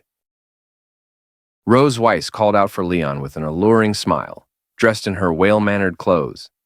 Leon became utterly mesmerized by her beauty, believing they all understood what would follow next. But oddly, the dragon mark showed no reaction, and they moved closer to each other. The dragon mark, a type of magic designed to identify mutual appreciation and pure desire between two people, remained inactive. He moved close enough to kiss her, leaning in with hesitation. But just then, his hand hit a pillow. A spider showed up beside them, causing Rose Weiss to scream in pain. Leon quickly threw it out and assured her not to be scared, warning her not to release the dragon flame in panic. From the roof, Aisha chimed in, asking if it was time they discovered the surprise she had prepared. Leon pulled Rose Weiss into his arms gently, telling her not to be afraid, promising everything was under control. He checked both inside and outside the room, confirming there were no other hidden tricks. The two spiders that appeared had also bled out. Wrapping his arms around Rose Weiss again, he held her sweetly. Rose Weiss mentioned his heart was racing, to which Leon admitted he was afraid of spiders too. Rose Weiss muttered she wouldn't do something like this again and requested he never bring it up after tonight. Leon gave her his word. The next morning, Rose Weiss stirred awake and wondered when she had fallen asleep. Turning toward the space beside her, she checked if he had woken up already. She figured it was probably better this way. After everything from last night, she wasn't sure how to face him. It marked the first time she broke her own rules. Exposing vulnerability in front of a human and falling asleep in his arms, as she blushed while getting dressed, she silently vowed never to tell anyone about it. The mere thought embarrassed her. Just then, Isha's voice came from outside the door. She asked if Rose Weiss was awake, questioning how her night had gone and if she had been excited. Rose Weiss shot back a warning glare, telling her not to pull a stunt like that again. Aisha raised an eyebrow, teasing her by asking whether she had used the toys she had prepared. Rose Weiss instantly denied it, brushing the thought away. Aisha sighed and said it was a pity. Then, she added she would pack some toys for her to take home. She should practice with them. She added a question. When were they planning to have another child? She was really looking forward to her inheriting the Red Dragon Castle. Rose Weiss grabbed Isha's arm, half embarrassed and half irritated. She told her not to worry about that and suggested they head to the dining hall at Red Dragon Castle for breakfast instead. Meanwhile, Leon sat at the table with Muan. Muan announced that their mother and aunt had arrived. It was time to eat. Around the breakfast table, the air between Leon and Rose Weiss grew awkward and heavy. Leon, seated across from her, kept recalling last night. He found it deeply embarrassing. He had almost kissed her and even fell asleep while holding her, all due to the moment's atmosphere. Despite everything, he couldn't stop feeling unworthy, trapped in chaos and doubt. A part of him, the pure side, reminded him he was falling into the arms of an enemy. It felt like betrayal. But the devilish voice in his mind countered, arguing they were already husband and wife. They had already crossed a line. So what did it matter anymore? In the middle of this internal struggle, the regular Leon thought the bread tasted bland, and maybe some peanut butter would help. As he reached across the table for it, his hand brushed against Rose Weiss's, triggering a sudden memory. As their hands brushed together on the dining table, both Leon and Rose Weiss quickly pulled away in awkward silence. They averted their eyes, muttering they could manage breakfast on their own. The moment lingered in the air, full of unspoken tension. Isha, ever observant and sharp with her tongue, raised an eyebrow and asked if the dining hall felt unusually warm. Why were both of them blushing? Rose Weiss scoffed, agreeing it was quite hot, while Leon nodded along. Adding a stiff, "That's right," Isha leaned closer, mischief in her eyes. She asked whether they wanted to return to their room for a shower. In sync, Rose Weiss and Leon raised their voices in protest, denying any such need. Isha chuckled and leaned back, stating that no matter how many times she teased them, their reactions never failed to amuse her. Turning her attention elsewhere, Isha called out to Little Rose, asking if she had some friction with the Duke of the Red Flame Dragon clan a few days ago. Rose Weiss answered instead, explaining that his son had led a group to bully Noi, but ended up getting beaten. When the Duke tried to stir up more trouble, Leon stepped in and knocked him down. Leon let out a hearty laugh, remembering how that person had collapsed from just a single punch. Aisha smiled and patted Noi's head, stating how amazing their little Noi had become. However, Isha's tone grew serious as she mentioned the Duke's return. After his humiliation, he had stormed back to find their leader, Constantine, and stirred up a fuss over the matter. Rose Weiss muttered what a pathetic man he was, while Leon reflected silently. He recalled how, in Dragon Clan history, that same Duke had once been recognized as a heroic figure who helped expand their territory. Isha pointed out his recent activity, always seeking chances to extend his domain. She warned they might use this incident as an excuse to cause more trouble. Rose Weiss shrugged off the threat with confidence. If that Duke dared to attack her Silver Dragon Castle over a petty grudge, she wouldn't mind letting the Red Flame Dragon clan try a little harder. Soon, the scene shifted to the front gate of Red Dragon Castle. Aisha embraced Rose Weiss warmly, bidding her farewell and wishing her a safe journey. Rose Weiss assured her they would come back to visit soon. Aisha handed Rose Weiss a parting gift, urging her to open it once she reached home. Rose Weiss expressed her gratitude as Isha hugged her nieces fondly and gave the children a kiss on the forehead. She told them to eat more meat, grow up fast, and come play with her again. Muan nodded, promising she would eat well. Isha then turned to Leon, offering her hand. She reminded him of the promise he made. Leon shook her hand and gave his word he wouldn't forget. With that, Rose Weiss transformed into her dragon form, wings spreading as they prepared for departure. They bid farewell, rising into the sky. Aisha stood at the entrance, waving until they vanished from sight. As she returned inside, she thought to herself how interesting the young dragons were. She wondered playfully when they might have another baby. Upon opening the door, a spider dropped from above and landed right in front of her. Aisha narrowed her eyes and chuckled, thinking the boy must be eager to protect his wife. Somewhere in the sky, Leon sneezed. He guessed Aisha had found the surprise he left behind. Rose Weiss and her sister truly felt different from the usual dragon kids he had encountered. Spending time with them revealed they were not just powerful, but also deeply caring. They loved their family in a warm, genuine way. Isha had trusted him enough to leave her precious sister in his care. Rose Weiss turned toward him mid-slide and narrowed her eyes. She asked what promise he had made to her sister, just before leaving. Leon gave a sly grin and said that if she really wanted to know, then too bad. He refused to tell her. Rose Weiss scowled, puffing her cheeks in irritation. After returning to the castle, Rose Weiss watched their children as they settled down for a nap. She stepped outside quietly, only to find Leon already waiting for her. He called her name with a grin, claiming it was time she gave him a live performance of what he had seen in yesterday's video. Apparently, Leon had prepared a revenge plan. His goal was to mentally torment her, using her dark past so she wouldn't be able to sleep peacefully. He began mimicking her exaggeratedly, singing, pretending to bathe, twirling an imaginary tail, and blowing bubbles. Rose Weiss's expression twisted into pure rage. Back at Red Dragon Castle, Aisha had shared videos of Rose Weiss's childhood with the children. In one of them, Rose Weiss had been singing in the bath, humming cheerfully that she loved taking a bath to make herself feel good. Leon laughed so hard he had to hold his stomach, claiming her singing had the charm of a lullaby. Rose Weiss's eyes flared with fury. She vowed to destroy the video, swearing it must be wiped from existence. But Aisha had already taken precautions. She restrained Rose Weiss and insisted that Anna wouldn't be allowed. She claimed it had become a cherished family heirloom.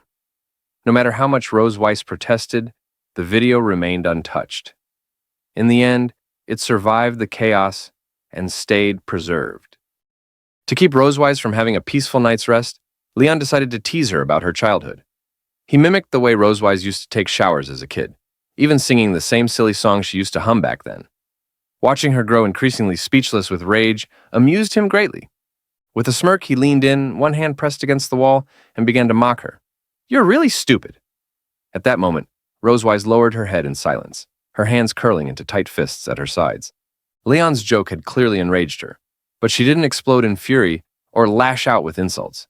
Instead, she held the storm inside, forcing herself to stay composed. The anger burned hot in her chest, but she swallowed it down slowly, choosing control over chaos. After a few tense seconds, she lifted her head, her gaze narrowing into a cold, sharp squint. Her voice, though calm, carried a dangerous edge as she spoke to Leon, each word dripping with restrained fury. "It seems like you're quite bored, Leon." Then, without warning, Rose Weiss placed a firm hand on Leon's shoulder and slammed him against the wall. The sheer strength behind the motion stunned him. He didn't even have time to react before his back hit the cold stone surface. Her brows were tightly furrowed and her piercing gaze locked onto his face, radiating fury. The pressure of her grip began to intensify, her hands steadily tightening on his shoulder like a warning. From her reaction alone, it was clear Rose Weiss was furious, and the consequences of provoking her were no small matter. Leon's expression shifted, his brows dipped slightly, his mouth opened as if to speak, but no words came out. A cold sweat formed on his face. He was clearly rattled. One glance at her eyes told him he'd made a serious mistake. For now, he didn't dare move a muscle. "Should we continue doing what we didn't do last night?" To Leon, Rose Weiss looked like the embodiment of wrath itself. Her eyes seemed to glow with a fierce red glint, and her usually elegant silver hair now hung in wild, disheveled strands around her face. She clenched her left fist tightly with her right hand, producing a low, ominous sound that sent a chill down his spine. Every twitch of her fingers screamed one thing. She was aching to deliver a hard, satisfying punch straight to his face. At that moment, Leon realized with dreadful clarity that his joke had gone far beyond the line. The atmosphere was thick with tension, and the look on her face left no room for doubt. He was in serious trouble. He stared at her wide-eyed and silently muttered to himself, "She-Dragon is angry. I'd better run away first." Noticing that Rose Weiss was still seething and momentarily distracted by her own fury, Leon seized the opportunity. Without hesitation, he turned on his heel and darted away, slipping out of her reach and making a beeline for his room. It took a second for Rose Weiss to register what had happened, but once she did, her expression darkened even further. Realizing that Leon had fled, she stormed after him, her footsteps quick and heavy. She stopped just outside his door, her voice rising with anger as she shouted after him, "Stop!" Leon sprinted toward his room's door, throwing it open and rushing inside. Just as he reached out to close it, a sudden hand shot into the doorway, stopping the door from shutting. Startled, he barely had time to react. He hadn't expected Rose Weiss to follow him so quietly and run so fast. Her grip on the door was iron tight, preventing it from closing any further. Then, from somewhere behind the door, a deep, almost sinister burst of laughter echoed through the room. Leon's heart raced as Rose Weiss slowly pushed the door open wider, peering through the narrow gap at him, standing defenseless inside. A cruel smile curled at the corners of her lips as she fixed him with a cold, heavy gaze and spoke in a low, threatening tone. "I'll give you 10 minutes. After you take a shower, come to my room. Tonight, Miss Melky will teach you what happens if you provoke me with dark history." Rose Weiss frowned deeply, her gaze sharp and unwavering as she stared intently at Leon, delivering her command with unmistakable authority. The weight of her presence pressed down on him. The unique, commanding aura, befitting a queen, radiated from Rosewise, filling the room with oppressive intensity. Leon felt utterly helpless. A cold premonition settled in his chest. If he obeyed her order, he knew he would face the same painful ordeal as before. Yet if he refused, the punishment could be even harsher. Before he could gather the courage to respond, Rosewise slammed the door shut with a force that echoed down the entire corridor. The heavy sound lingered in the air long after she had hurried away, her footsteps fading into the distance. Leaning against the closed door, Leon stood frozen, speechless. After a long moment, he closed his eyes and brought his hand up to his mouth, slapping it lightly several times in frustration. Bitter curses escaped his lips as he scolded himself for the trouble his careless joke had caused. Why does my mouth have to be so annoying? At last, Leon fully grasped the consequences of his careless joke. It had landed him in serious trouble. Stopping his frustrated self-smacks, he lifted his head and vividly recalled the furious expression on Rosewise's face the moment she heard his words. The memory sent a chill down his spine. Suddenly, a spark of an idea flickered in his mind. It seemed he had thought of something that might just help him turn the situation around. I didn't expect her to react so strongly, but this precisely shows that dark history is very effective for her. Leon crossed his arms firmly over his chest, deep in thought as he considered how best to retaliate against Rosewise. A victorious smile slowly spread across his face, as if he had just uncovered a clever and effective strategy to strike at her. His plan was to dredge up embarrassing moments from Rosewise's childhood, those private, vulnerable memories that would shame and humiliate her. He knew such a blow would shake her emotionally, and he could already picture the look on her face when her defenses cracked. Though he understood that her emotional breakdown would come at a price, enduring harsh physical punishment himself, he saw it as a sacrifice necessary for the greater cause of dragon slaying. In his mind's eye, Leon imagined a dramatic scene, standing atop a cliff, waves crashing fiercely against jagged rocks below.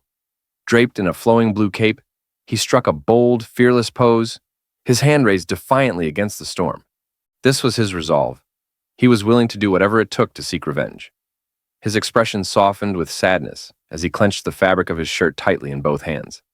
He recalled how every time he launched a plan against Rosewise, she retaliated fiercely, spending the entire night venting her wrath on him. It left him feeling drained, as if his very body were being emptied of strength. Yet, despite the toll, he pushed those worries aside. For the sake of his plan, he could no longer afford to care. Muttering quietly to himself, he accepted the pain as a necessary cost. It's okay if my body breaks down. As long as it can make the Silver Dragon Queen uncomfortable, I am duty-bound. At that moment, Rosewise was showering in her room. Behind the translucent curtain, her slender legs were faintly visible, gently tapping the tiled floor in a relaxed rhythm. The warm water cascaded slowly over her thighs, sending a comforting mist through the bathroom. Her head and body were lathered with fragrant shower gel, bubbles dancing and swirling across her skin like tiny clouds. After covering herself in soft foam, she switched the shower head to rinse away the suds. She tilted her head back, welcoming the soothing warmth as it streamed over her hair and shoulders. A soft smile curved her lips as she raised her hands to wash her hair, humming a gentle tune that floated lightly through the steamy air.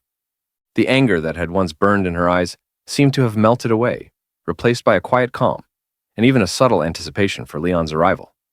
Throughout the castle, most rooms had already fallen into darkness for the night. Only Leon's and Rosewise's chambers remained lit, glowing softly in the silence. Yet Leon, still proud and confident in his clever revenge plan, had no idea what awaited him next.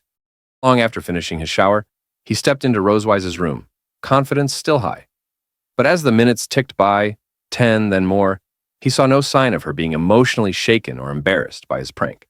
Instead, the sharp crack of a whip sliced through the air, echoing ominously throughout the room. The harsh sound was unmistakable. Rosewise was punishing him again.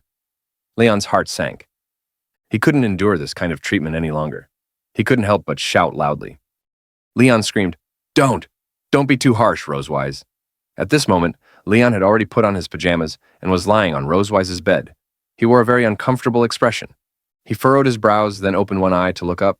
He felt like his body was being tortured. The person doing the torturing was none other than Rosewise. Rosewise had changed into a tight-fitting outfit that showed off her slim and pretty figure. She wore black suspender socks that added to her bold look. The top two buttons of her shirt were undone, revealing the tight clothing underneath and the shape of her chest, which moved slightly as she did. She wore round, red-framed glasses that gave her a smart but playful look. In one hand, she held a leather whip and gently played with its tip using the other hand. She stood by the bed and lowered her head, saying to Leon with a serious expression, "You should call me Miss Melka, you know." Leon not only showed no interest in Rosewise's role-playing, but also felt some disdain for her acting skills. He wasn't sure why she was treating him this way. Rosewise dressed like this seemed very strange to him. He crossed his arms on his chest, looked at her with a contemptuous expression, and evaluated her. "Call you Miss Melka? You're really good at acting." "She, dragon, that's impolite." Before Leon could finish his sentence, Rosewise suddenly snapped at him. His words had clearly upset her. Without hesitation, she swung her whip and gave him a firm strike. It was her way of punishing him for saying something she didn't like. Leon shouted loudly. The whip hit Leon's arm, making him feel the pain again. He closed his eyes tightly, opened his mouth, and rolled toward the other side of the bed. Then, Rosewise climbed onto the bed and knelt next to Leon. She placed the whip under his chin, making him lift his head to look at her. With a playful tap of the whip against his chin like teasing a puppy, she smiled. Standing tall and proud like a queen, she looked down at him and addressed what he had just said. "You called the wrong name again.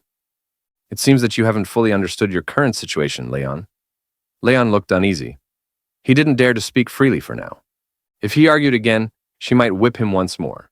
He had no choice but to keep his head up and meet Rosewise's gaze, which made him feel even more awkward. She hadn't used her full strength with the whip, but what confused him most was why she was acting this way toward him. He silently thought to himself, "This whip doesn't hurt much on the body, but it feels so awkward." Leon remembered that tonight he had imitated what Rosewise did when she was a child. This joke had made her very angry. At this moment, it seemed that Rosewise was also using a similar method to make him feel ashamed. He seemed to understand her intention. "I understand.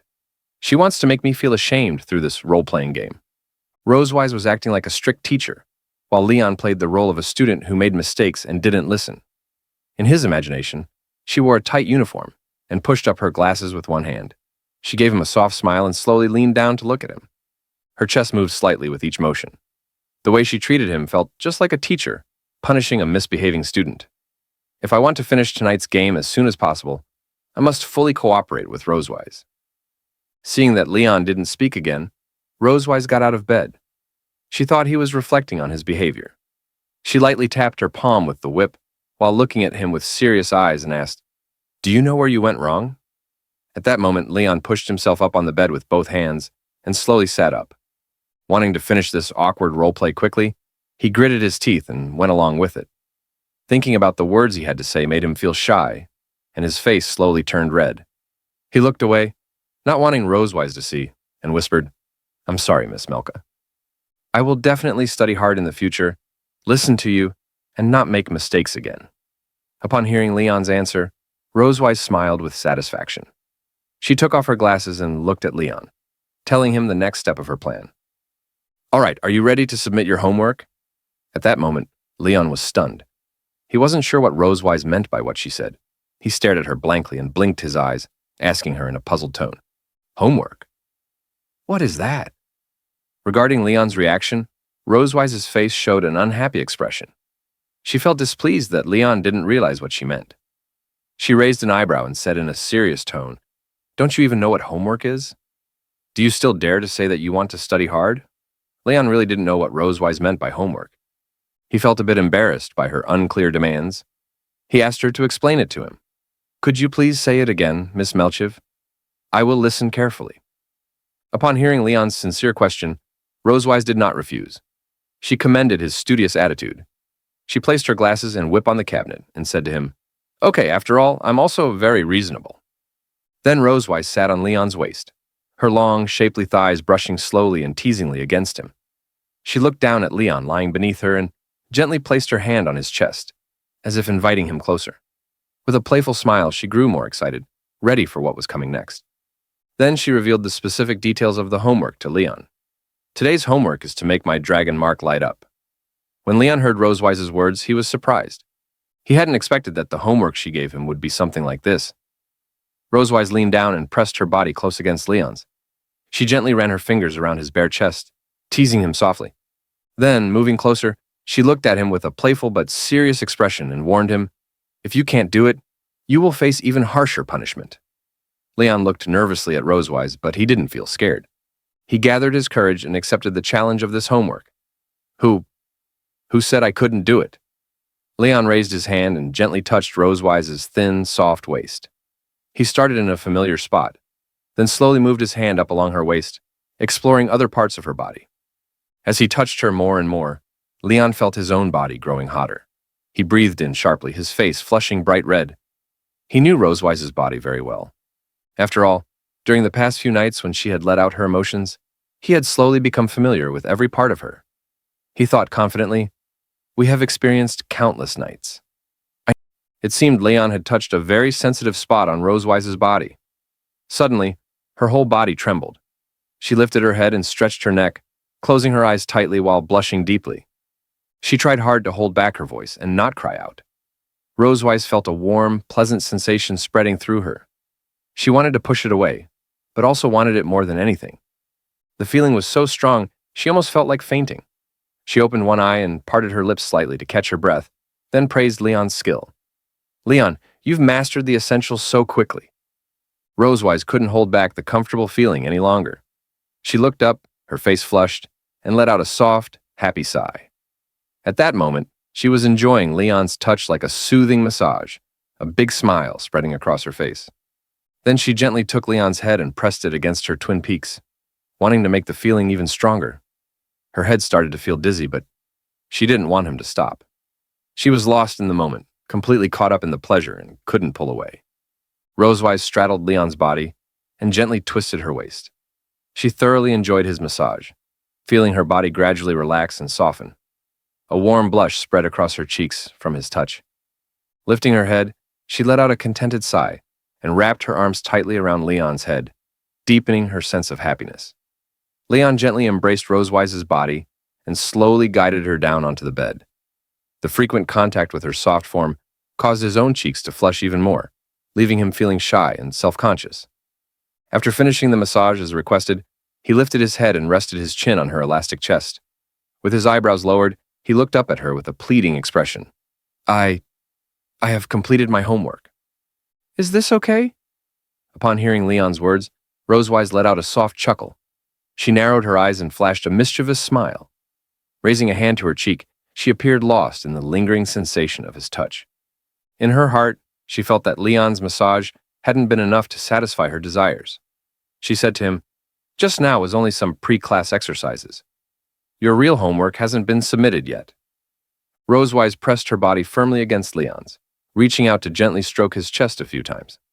Her hand then slowly moved downward, exploring other parts of his body with delicate intent. Upon hearing Rosewise's words, Leon was momentarily stunned. He hadn't expected that she was unsatisfied with what had already happened and intended to take things even further. He stared at her blankly and said, Is this okay too?" Rosewise gently rested her hand on Leon's chest, gazing at him with tender eyes. Her twin peaks pressed and brushed against him, silently urging him forward.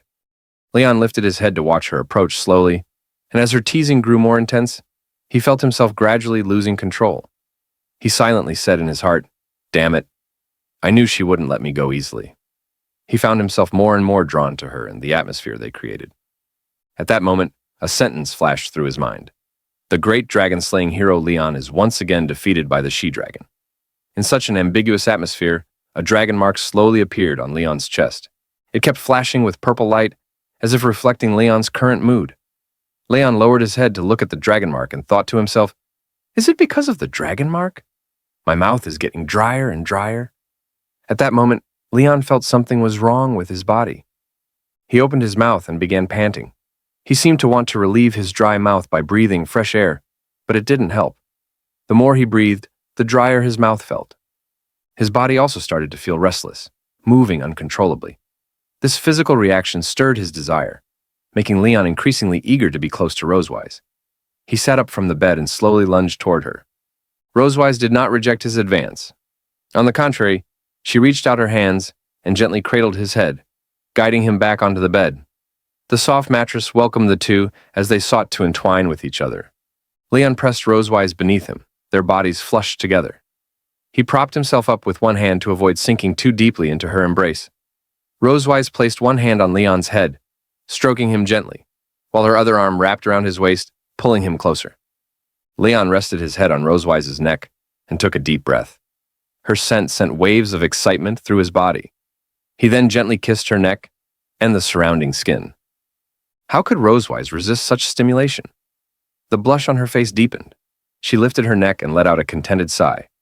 Leon, you're a bad boy, Miss Melchi. Isn't this what you wanted?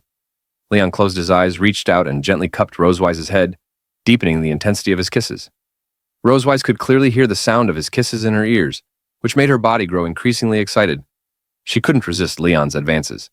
It felt as if her body was slipping beyond her control. Closing her eyes, she surrendered to the wave of excitement spreading through her. She twisted her body slightly, feeling the rising heat between them. Her curves trembled gently with the movement. She urged Leon to quicken his pace, hoping to prolong the pleasurable sensation. That's right, hurry up. Leon didn't answer her. He pressed tightly against her body, reducing the distance between them to nothing. He tightly grasped her hand, interlacing his fingers with hers.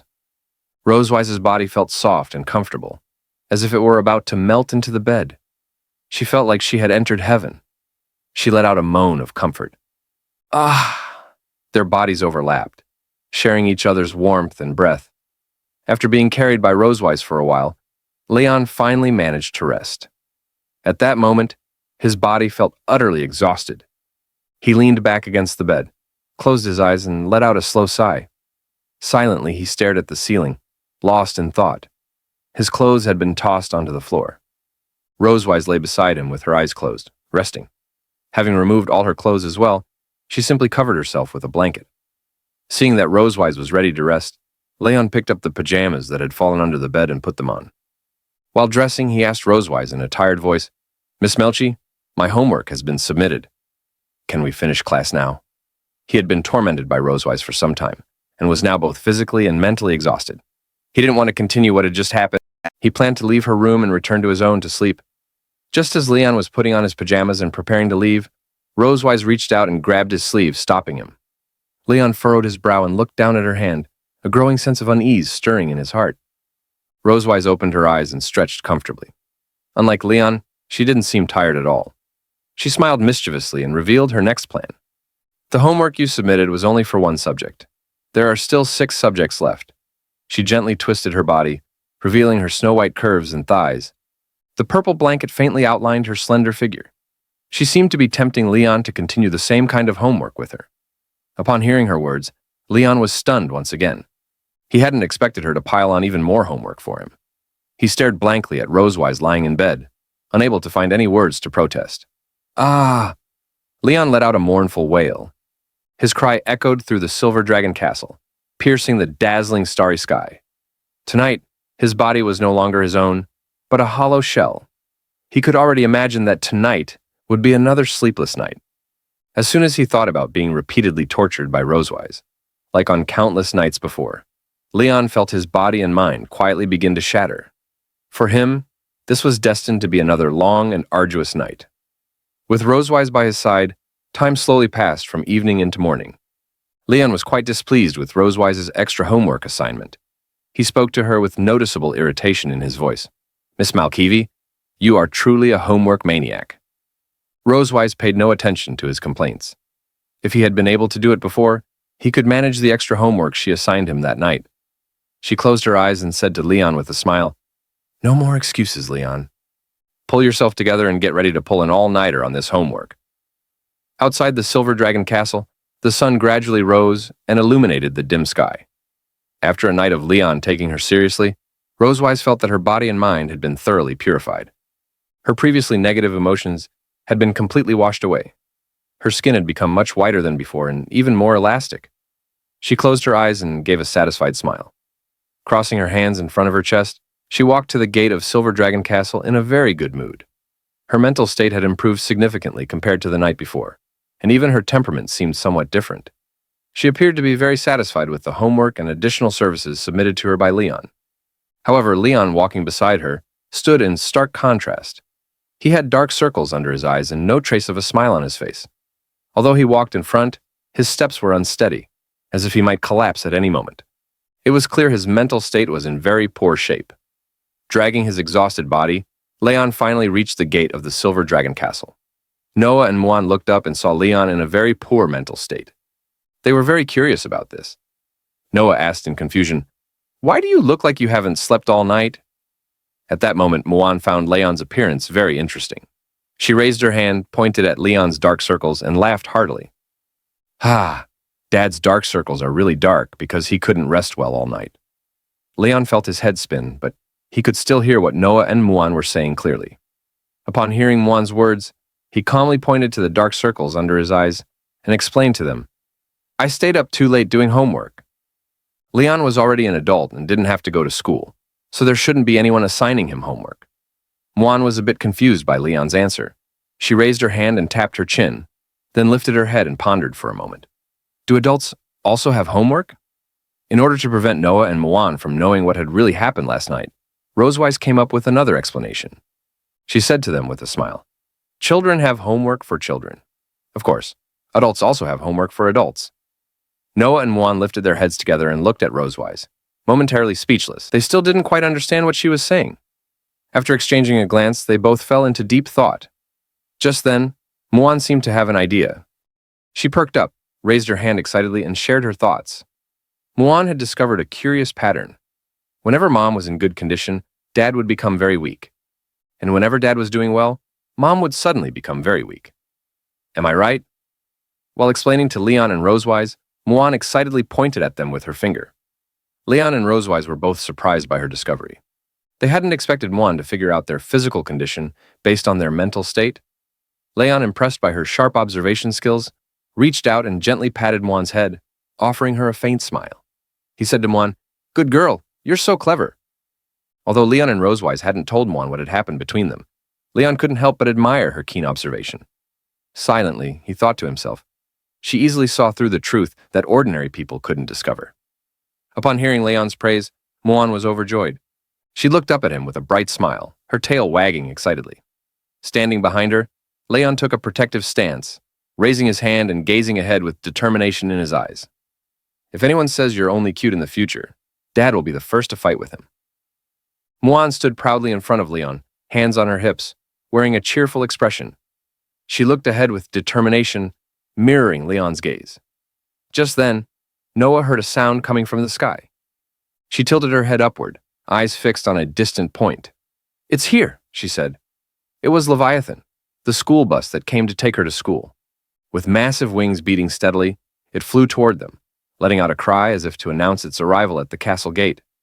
Moments later, Leviathan hovered above them, waiting for Noah to board. Seeing it approach, Noah turned around, grasped one strap of her backpack, and waved with her free hand. With calm composure, she bid farewell to Rosewise and Muan. "Goodbye, Mom. Goodbye, Muan." Rosewise nodded, indicating that Noah could leave. She gently held Muan's hand with one hand and waved her other hand toward Noah. She smiled and said goodbye to her. "Take care on your way." Although Muan couldn't bear to see Noah leave, she still waved happily at her and hoped she could come home soon. "Noah, come back quickly and play with Muan. When you're not around, Muan will miss you." Although Leon was still a bit dazed, he also showed a faint smile and encouraged her. "Study hard. See you next weekend." Upon hearing what Leon said to her, Noah felt a bit shy. She still didn't dare take the initiative to say goodbye to Leon. However, she turned around to face him and nodded, which could be considered as accepting Leon's encouragement. "I'm leaving." With those words, Leviathan unleashed a burst of blue magical energy toward the ground. The light swirled around Noah, gently lifting her off her feet. In a smooth motion, the great creature carried her into the carriage on its back. Once she was safely aboard, Leviathan beat its massive wings, turned midair, and soared into the distance. There were still more students to collect before the school day began. Leon and Rosewise watched silently, heads tilted upward as the dragon-like beast faded into the sky. Wanting Muan to see it clearly, Leon picked her up in his arms. She waved enthusiastically and called out, "Goodbye, Noah! Goodbye, big dragon!" After Leviathan vanished, Leon looked down at Muan with a gentle smile and asked, "So, after sending Noah to school, what are we going to do today?" Muan didn't respond right away. She tapped her chin thoughtfully and tilted her head, lost in silent reflection. "Dad always looks weak and Mom seems worried," she thought. Muan had begun to notice how often Leon seemed tired or distant. If things continued this way, she feared his health would suffer. A quiet resolve grew inside her. She glanced up at Leon with determination. Noah is not here. I want to urge Dad to exercise and become stronger. Leon, noticing her intense expression, blinked in confusion. Before he could ask, Muan hopped down from his arms, grabbed his hand, and tugged him forward with excitement. Dad, let's go for a run at the training ground today. Leon was surprised but didn't resist. He wasn't sure what had sparked this idea in her, but he nodded anyway. Okay. From behind, Rosewise watched them go. A slight smile touched her lips as she thought to herself, it seems quite interesting. Leon and Muan arrived, also in sportswear. They began stretching. Leon demonstrated warm-ups while chanting, and Muan observed and copied his movements. Though the exercises were a bit tough due to her height, Muan kept trying to match Leon's rhythm. She asked, Dad, why do we need to do this? Leon smoothly switched to another stretch. He placed his right hand on his left and twisted, explaining the importance of warming up before exercise. He told her stretching relaxes muscles, improves flexibility, and reduces injury risk. Muan followed along, closing her eyes and focusing. She responded, I know. Count me in. Rosewise, adjusting her gloves, approached in sportswear, ready to join the training. She wore a white vest, blue pants, and proper running shoes. Her hair was tied in a high ponytail for ease of movement. Her outfit looked light and mobile. Anna, the headmaid, quietly followed. Muan beamed with joy upon seeing Rosewise. With clenched fists and hopeful eyes, she asked, Yeah, is Mom running with us too? Rosewise approached. She bent slightly, one hand on her waist, and gently patted Muan's head. With a smile, she said, That's right. Give it your best. I won't go easy, she added. Muan cheerfully responded. Muan won't go easy on Mom either. Leon nearby frowned slightly. He doubted whether Rosewise's body could handle it. He warned her, You sit in the office all day. Don't sprain your ankle. But Rosewise just smiled confidently, arms open. She remembered their last training ground duel. She teased, Last time, I still won. Leon crossed his arms in frustration. You barely won. I wasn't serious, he snapped. Rosewise grinned. If you're not satisfied, let's go again. Muan got excited remembering their last match. Yeah, Dad and Mom, fight again. Leon quickly crouched and covered Muan's mouth. No talking about violence and fighting, he said seriously. He clearly didn't want a rematch. Last time his distraction cost him the match, and the memory still bothered him. It was too embarrassing to admit in front of Muan. Muan tilted her head, confused. Why? Can't Dad beat Mom? Leon was stunned. He didn't expect her to question his strength like that. How is she already breaking people mentally at her age? He thought. Refusing to admit defeat, he closed his eyes and muttered, That's because I let her win. Rosewise drew a starting line in the sand with her tail. Standing nearby, she had heard everything. She turned to him. Still won't admit it? How about we see who lasts longer, she challenged. Leon stood, clenched his fist, and accepted. Fine, let's settle it. He looked determined. Leon, Rosewise, and Muan walked to the starting line. Leon did final stretches. Rosewise stared ahead confidently. Muan stood strong beside them, fists clenched and gaze steady. I won't lose either, she declared. They bent down and took their starting positions. Anna raised her hand and called out, Ready! Go! They launched forward immediately. A cloud of dust exploded behind them. Muan sprinted ahead with light, graceful steps. Leon and Rosewise followed close behind. Leon glanced at her long tail. He smirked. Doesn't that tail slow you down? But Rosewise ran effortlessly and calmly. It helps me balance. Something you don't have, she replied. Muan had already pulled far ahead. Leon and Rosewise kept a steady pace. Rosewise teased again. You could grow a tail too. Leon understood the jab, focused straight ahead, and began speeding up. I don't need a tail to beat you, he said confidently. After 2 laps, Muan couldn't hold on anymore. Her shaking hair made it clear she was exhausted. She slowed down, walked to the bench, and sat, bracing herself with both hands. Closing her eyes tightly, she panted hard. Her young body clearly wasn't built for long-distance running. Struggling to catch her breath, she said in a broken voice, Muan can't run anymore. Anna walked over and knelt beside her, handing over a bottle of pineapple juice she had prepared in advance.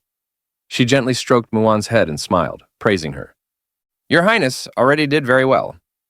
Seeing her favorite drink, Muan lit up. She took the juice and drank it in big gulps. The sweet flavor slowly eased her thirst. On the field, Leon and Rosewise were still running, neither giving in. Sand and dust kicked up behind them as they raced. Rosewise gradually pulled ahead.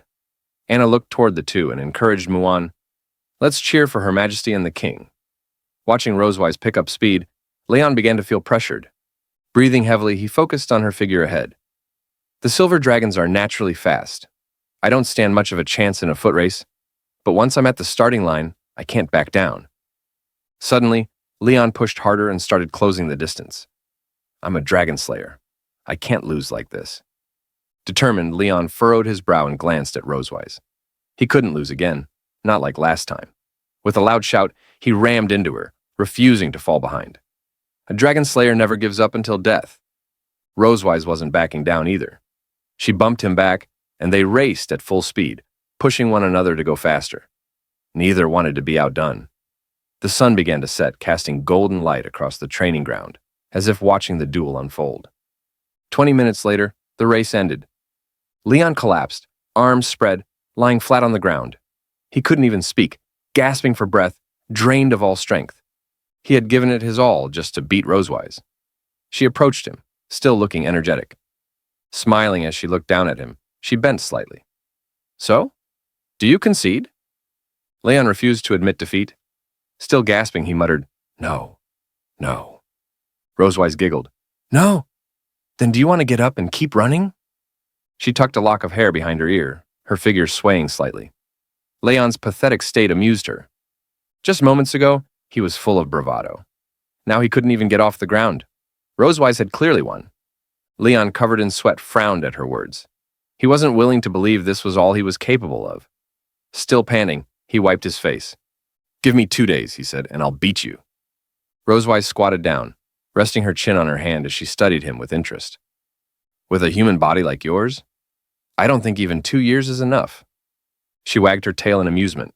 Leon's frustration boiled over. He glared. "Who says I can't do it?"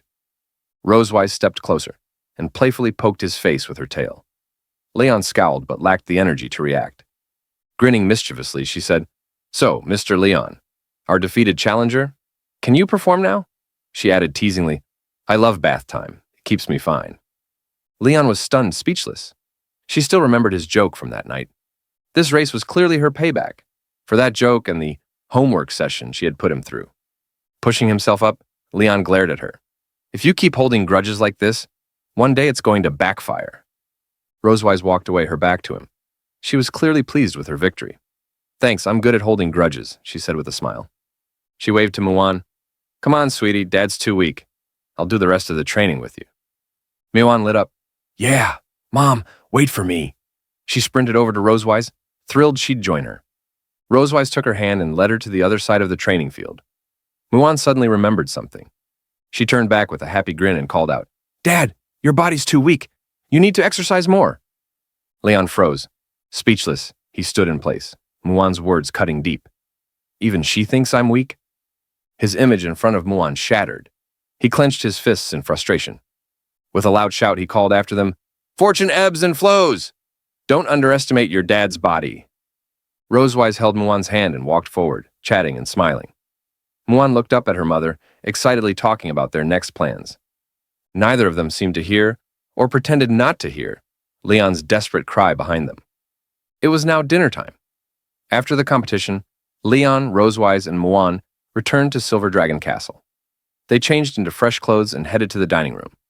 The table was filled with dishes, steak, broth, small desserts, all looking so delicious they made one drool. Muan picked up a spoon, scooped up a chunk of meat, and carefully held her other hand beneath it to catch any dripping juice. With a cheerful smile, she offered it to Leon. "Dad, say ah." Leon followed her lead, opened his mouth, and ate the meat. He slumped on the table like a deflated balloon, eyes closed, slowly savoring the flavor. The race had drained all his energy. "Ah, Dad," Muan said. Sitting beside him, Muan panicked when she saw he was chewing the spoon too. She reached out to take it back. Meanwhile, Rosewise calmly ate her food. Seeing Leon so drained, she chuckled. "Those old bones aren't getting any younger. Don't push yourself next time." Muan quickly removed the spoon from Leon's mouth. He looked displeased at Rosewise's comment and responded with a tired voice. He was still sore from how Rosewise had worn him out the night before, which left him too weak to perform today. It's because of last night's homework. If I hadn't stayed up so late, I could have beaten you today. Rosewise let out a soft chuckle, then put down her utensils and crossed her arms. Oh. Then, do you want more homework tonight? She said with a teasing smile. What? Leon suddenly sat up, surprised. He couldn't believe what he'd just heard. His fatigue vanished instantly. He had no desire to be tortured by her again. Thinking fast, he hugged Muan and pressed her face to his. I made plans with Muan tonight. I need to tell her a story, he added quickly. Muan blinked, confused. She didn't remember such a plan and asked innocently, Dad, did we have this appointment? Leon felt cornered. If Rosewise realized he was just avoiding her, she might assign even more homework. Forcing a smile, he awkwardly replied, We didn't earlier, but we do now. Rosewise seemed to pick up on his nervous reaction. She found it amusing, but didn't call him out directly. After finishing her food, she stood and smiled at them. Don't stay up too late. Get some rest, she said kindly. Then she left the dining room. Leon sighed in relief. Thankfully, she didn't insist on dragging him to her room. He gently patted his chest to calm down. At least tonight, he wouldn't be as exhausted as before. Muan didn't understand what just happened between them, but she looked at Rosewise's back with a bright smile. I know, Mom, she replied. Meanwhile, Rosewise was walking through the hallway. Outside, the moonlight shone softly through the windows, casting a gentle glow across the corridor. Her footsteps echoed through the still hallway, bathed in moonlight like a silent guardian. The entire place was calm, no sound but her own. Suddenly, she stopped. She sensed someone behind her but didn't need to turn around to know who it was. You can come out, she said calmly. A black figure leapt in through the castle window, landing in the shadows.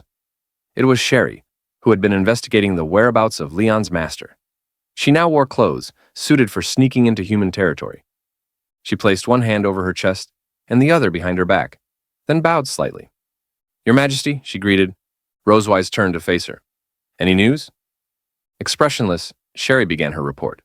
She had found the former residence of Tiger Lawrence and his wife, but they had moved out over a year ago and left the Empire. Before leaving, they donated their possessions to an orphanage and gave their livestock to neighbors. Except for, she paused. Rosewise's expression shifted with interest. Except for a donkey, Sherry finished seriously. She hadn't expected that to be the only thing left behind. She recalled what the neighbors had told her. The couple had treasured that donkey and took it with them when they left. Rosewise remembered Leon mentioning a story involving a donkey. She silently wondered to herself, is it the same donkey Leon talked about? After a moment of thought, she looked at Sherry. Keep tracking Tiger's whereabouts. If there's any news, report back. Sherry nodded, acknowledging the order. Understood. She bowed once more and vanished from sight. Rosewise turned and looked up toward the window, lost in thought. There was still something she couldn't quite figure out. The moonlight reflected on Rosewise's puzzled expression. Though she had learned that Leon's master had left home, the reasons behind it were unclear. Still, there had to be something important that caused him to leave his original residence. She gazed out the window at the moonlit sky, lost in thought. Why would Leon's master leave the Empire? A few days later, the weekend arrived. The weather was bright and sunny, and sunlight bathed Silver Dragon Castle like a golden scarf draped over its towers. Under such pleasant weather, Noah returned home from school in high spirits. But soon, a surprised voice echoed through the castle. What? A family sports meet? Leon and Rosewise sat on the sofa, both raising their eyebrows in unison as they repeated the words. They looked at Noah, surprised. Noah nodded calmly. Standing in front of them, she repeated, Yes, the Academy will hold a family sports meet next week. Rosewise leaned back, resting her chin on her hand as she looked up thoughtfully. A family sports meet. I joined one when I was studying at St. Hiss Academy, but back then, parents weren't required to attend. Noah looked at her and added, They said it's a new kind of event they're trying out. Meanwhile, Muan was sitting nearby, happily munching on snacks. Her eyes lit up when she heard that Rosewise had once joined a sports meet. Still chewing, she looked up and asked curiously, What was Mom's ranking back then? Thinking back, Rosewise couldn't help but feel a little pride. She leaned forward slightly and gave a confident smile, covering part of her face with one hand, while lifting her index finger with the other. Of course, First place. Muan's eyes widened in amazement. Wow, Mom is amazing. She quickly turned to Leon. What about Dad? Leon, arms folded across his chest, stayed calm. I didn't have a ranking.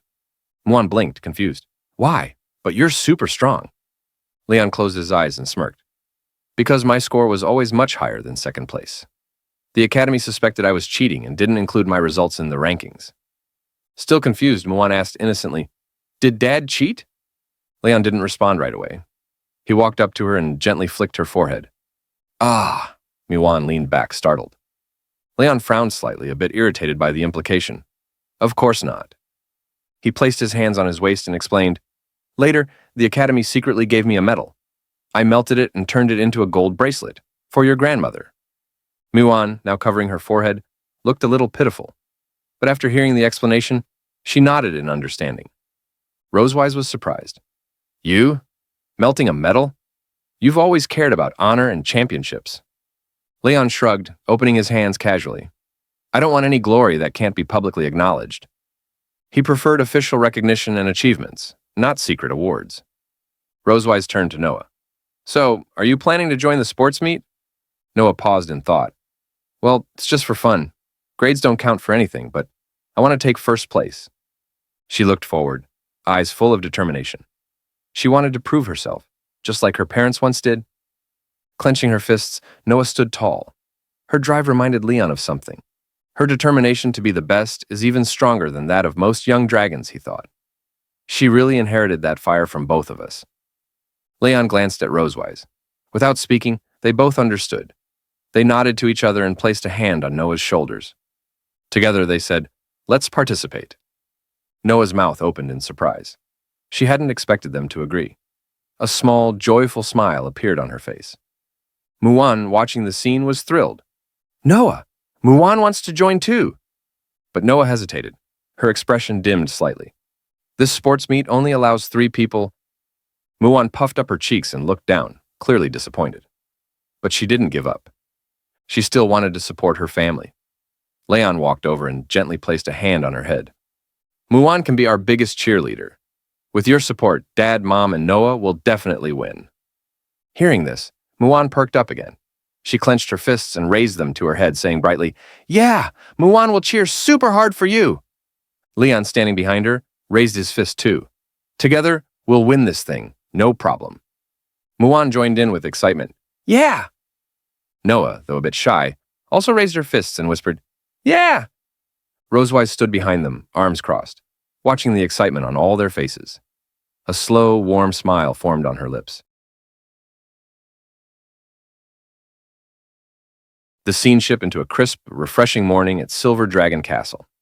He arrived early at the training ground, dressed in comfortable athletic wear, already easing into his warm-up routine. He bent his right leg, stretched the other back, and straightened up effortlessly. His goal? Simple. Get a head start on training for the upcoming family sports meet.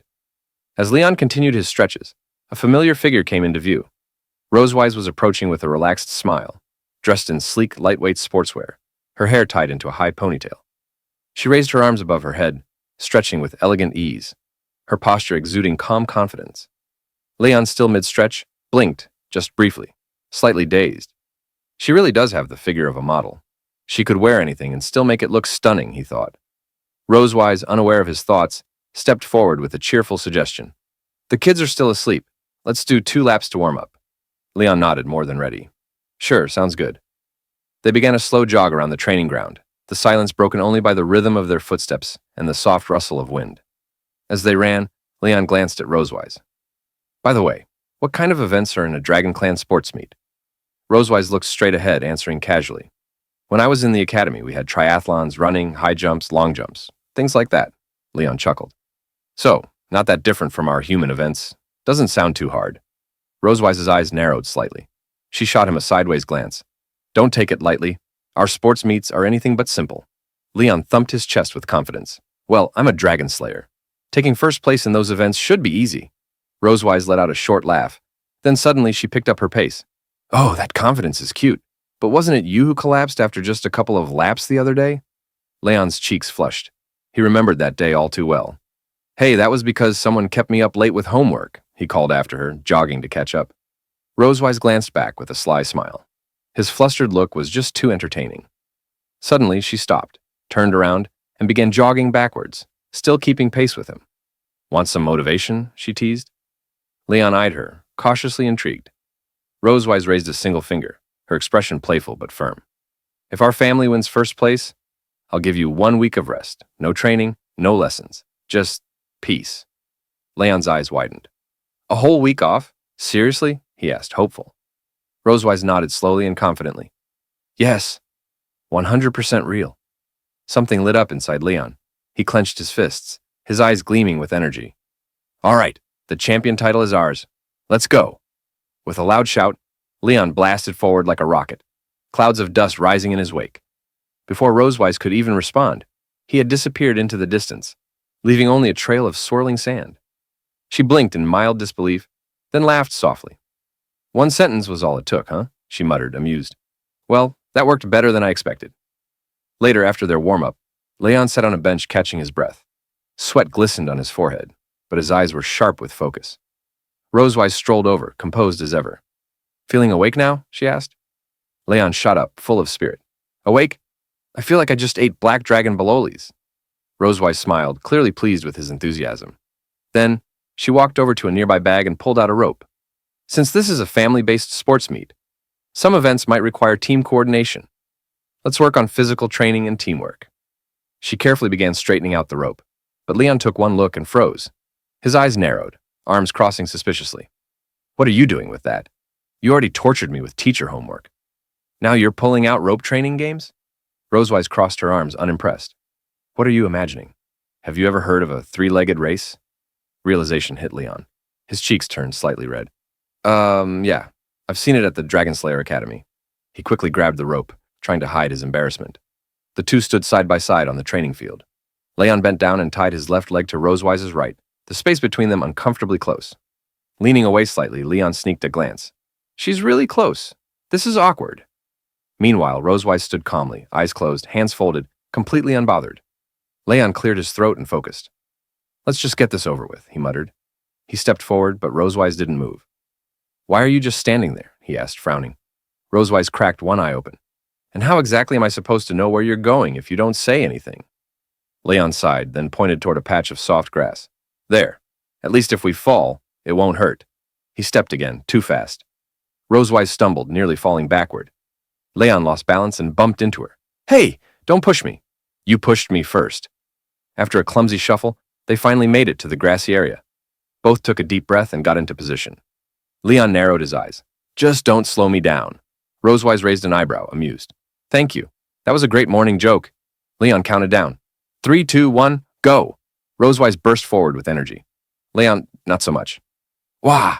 Rosewise sprinted, completely forgetting they were tied. The rope stretched. Leon flailed behind her like a human kite. Dust flew. Birds scattered. Stop! Leon shouted, his voice echoing through the trees. Finally, Rosewise skidded to a stop. Leon bent down, panting and retying the rope. Do you even understand what tacit coordination means? He muttered. Rosewise said nothing. She stood there, eyes closed. You've got giant legs. Why couldn't you just keep up? Leon stood and brushed dirt from his hands. I'm not wasting energy arguing. Let's do this right. He explained. On 1, we lift the outer leg. On 2, we lift the tied leg. Got it? Rosewise nodded lazily. Then, without warning, Leon gently placed a hand on her waist. Rosewise froze. Her eyes widened. Her face turned bright pink. Leon, completely unaware of the awkwardness, said casually, This'll help us move more smoothly. Rosewise looked down, took a deep breath, and nodded. Let's just start. Leon led with steady commands. 1, 2. 1, 2. Their steps were clumsy at first, but gradually they found their rhythm. Sunlight filtered through the trees, casting a golden glow across the field, a quiet symbol of progress. Step by step, human and dragon worked toward understanding. Later, training continued, with Rosewise's unique flair, which meant challenges, big ones. Leon was now doing push-ups, not just regular push-ups, 500, with Rosewise sitting right on his back. 1, 2, 3, she counted casually. Leon gritted his teeth. You really enjoy this, don't you? When Leon was on the verge of collapse, Rosewise changed tactics. She lay on the ground beneath him, voice teasing. Don't give up. or you'll fall right on top of me. Leon's eyes widened. His arms shook violently. Absolutely not. He held on with his last ounce of strength. Finally, done. Leon collapsed onto the ground, panting like he'd run through 3 time zones. His soul looked halfway out of his body. Rosewise stood above him, hands on hips, beaming with pride. Congratulations, you've survived today's training. 500 push-ups, completed. With her hands on her hips and a soft breath escaping her lips, she watched her daughter race into the distance. There wasn't a hint of fatigue on Rosewise's face, only quiet pride. The energy she'd unleashed moments ago still hummed in her limbs. Compared to the gasping runners bent over around her, Rosewise looked almost untouched by the exertion. A few competitors glanced her way, their breaths broken between words. Why is that dragon so fast? I'm exhausted already. Meanwhile, the live broadcast continued on the massive screen, following the race's shifting dynamics. The spotlight was now on Noah and Dean, runners number 8 and 11, both charging toward the 3rd relay point. Noah kept her gaze ahead, lips pressed in focus, running with everything she had. But Dean, older and with longer legs, was steadily closing the distance. His stride was smooth, confident, and full of quiet intent. Then, with a burst of power, Dean surged past her. He glanced sideways with a grin, tossing a playful taunt behind him. Bye-bye, short-legged dragon. Noah's eyes widened. A flicker of frustration passed over her face. She clenched her jaw and pushed harder. I'm not letting this advantage go, she thought. Mom gave me a head start. I can't waste it. Sitting in the audience, Muan recognized the purple blur passing by. Her sister. She jumped up, flower balls waving wildly, and shouted at the top of her lungs, Noah, come on, you can do it! At the commentary desk, Pineapple turned excitedly to Duncan. Dean clearly has the upper hand. Age, height, experience. Will Noah be able to keep up? Duncan simply sipped his tea, his smile unchanged. Until the final moment arrives, he said with a knowing tone, the outcome remains unwritten. The 2 racers rounded the final bend of their leg, neck, and neck. Leon and another dragon, brown-haired and ready, stood at the relay point, hands stretched behind them. On the track, it was now a matter of inches. Dean lunged forward, handing his baton to his father, Gordon, who bolted from the line like a cannonball. Just a second behind, Noah delivered her baton to Leon.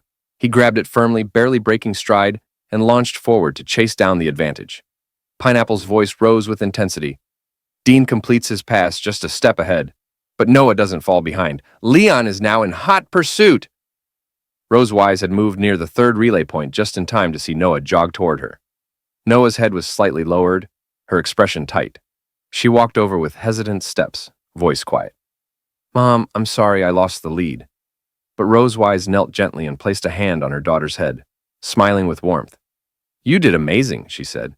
He's older, taller, and you still held your ground. That's something to be proud of.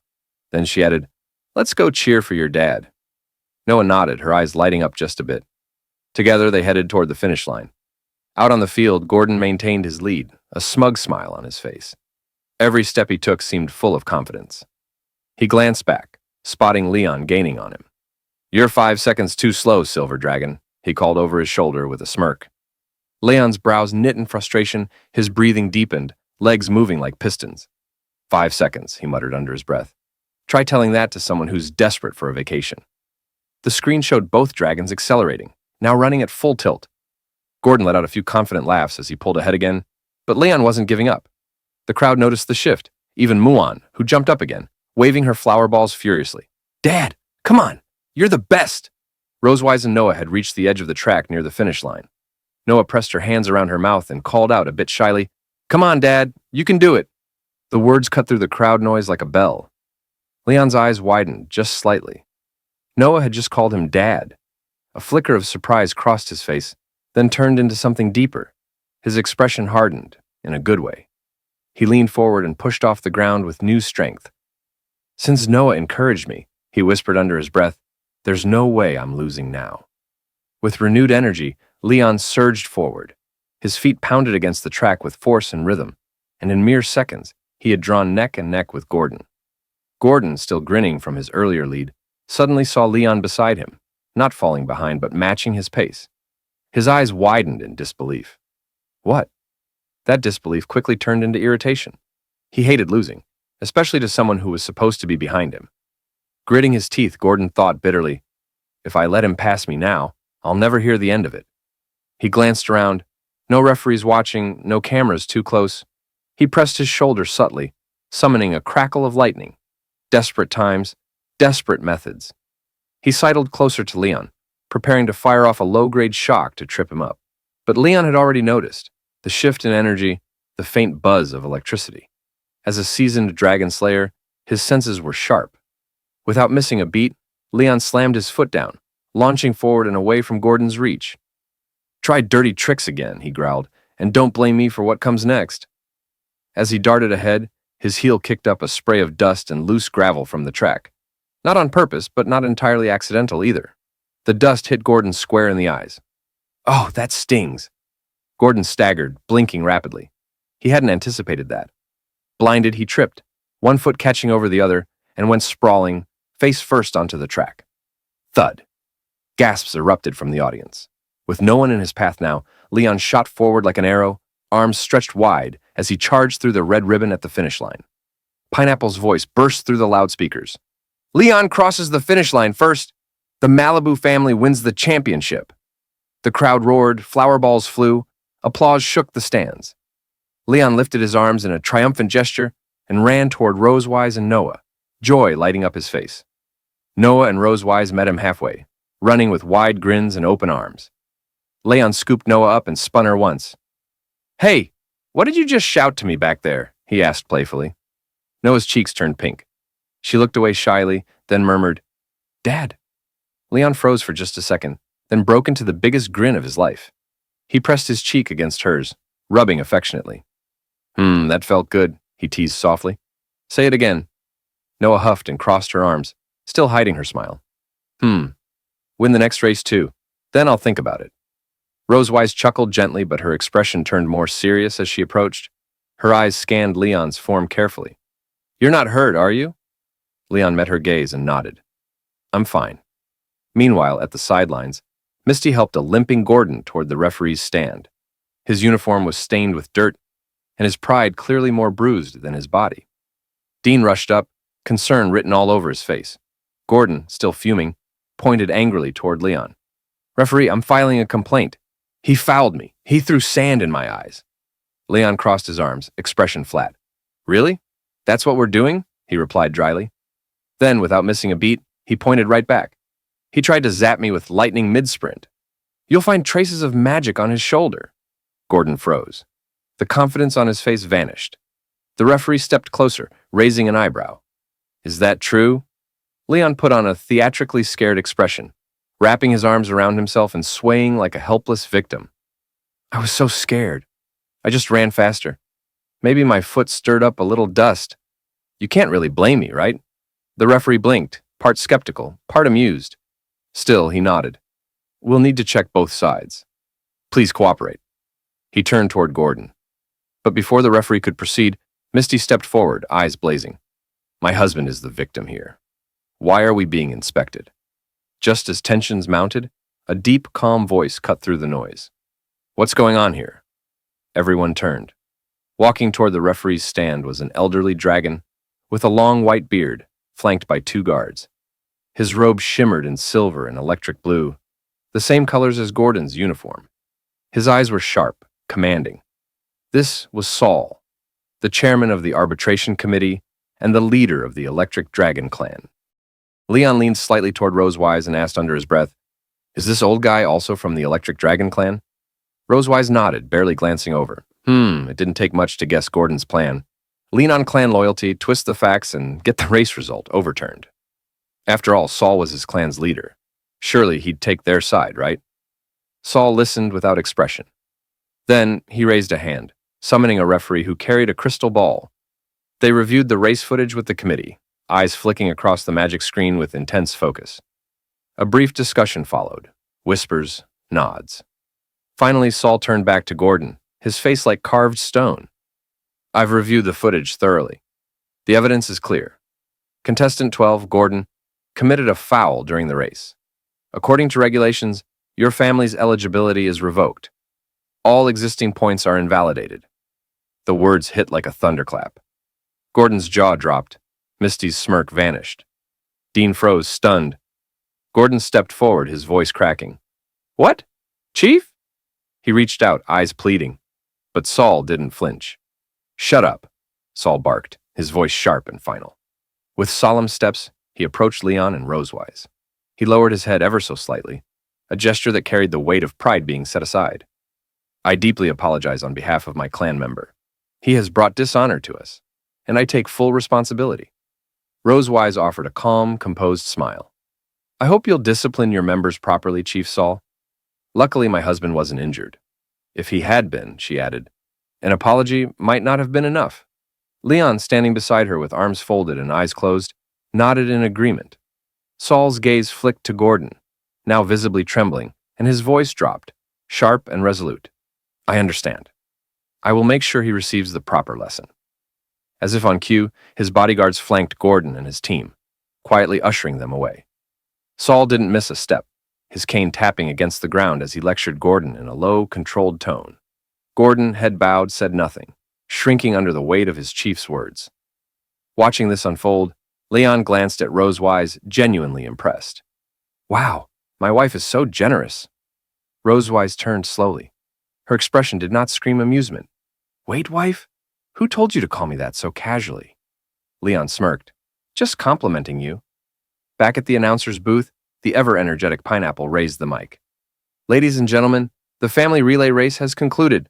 Let's move on to the next set of competitions. The broadcast smoothly shifted across various arenas. In the young dragon field, Noah was midair, soaring up to bite a donut dangling high above. With a clean chomp, she landed like a pro. 50 family points secured. Over in the adult division, Leon and Rosewise were strapped together for the three-legged race. Their rhythm was perfect.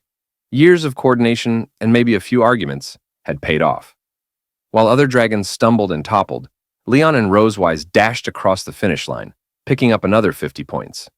Next came a trivia challenge called Beating Around the Bush. Sitting side by side, holding their answer paddles, they crushed question after question, their teamwork shining through. Another 25 points in the bag. Then came family food sharing, a test of blind trust, literally. With a ribbon covering her eyes, Rosewise grabbed a bowl of noodles and fed Leon. Somewhat aggressively, Leon could only close his eyes and chew through it like a true warrior. A nearby dragon gawked in disbelief. By now, the crowd was electric. The sun reached its peak.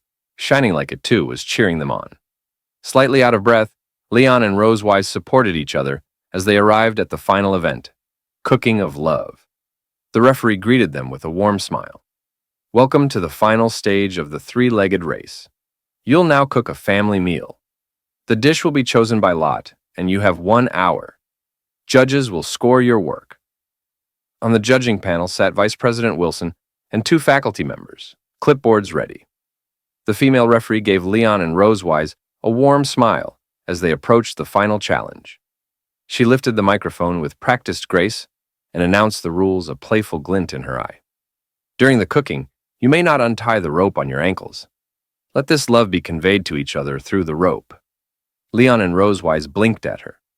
Goosebumps. Immediate. They exchanged a glance, somewhere between disbelief and, did she really just say that?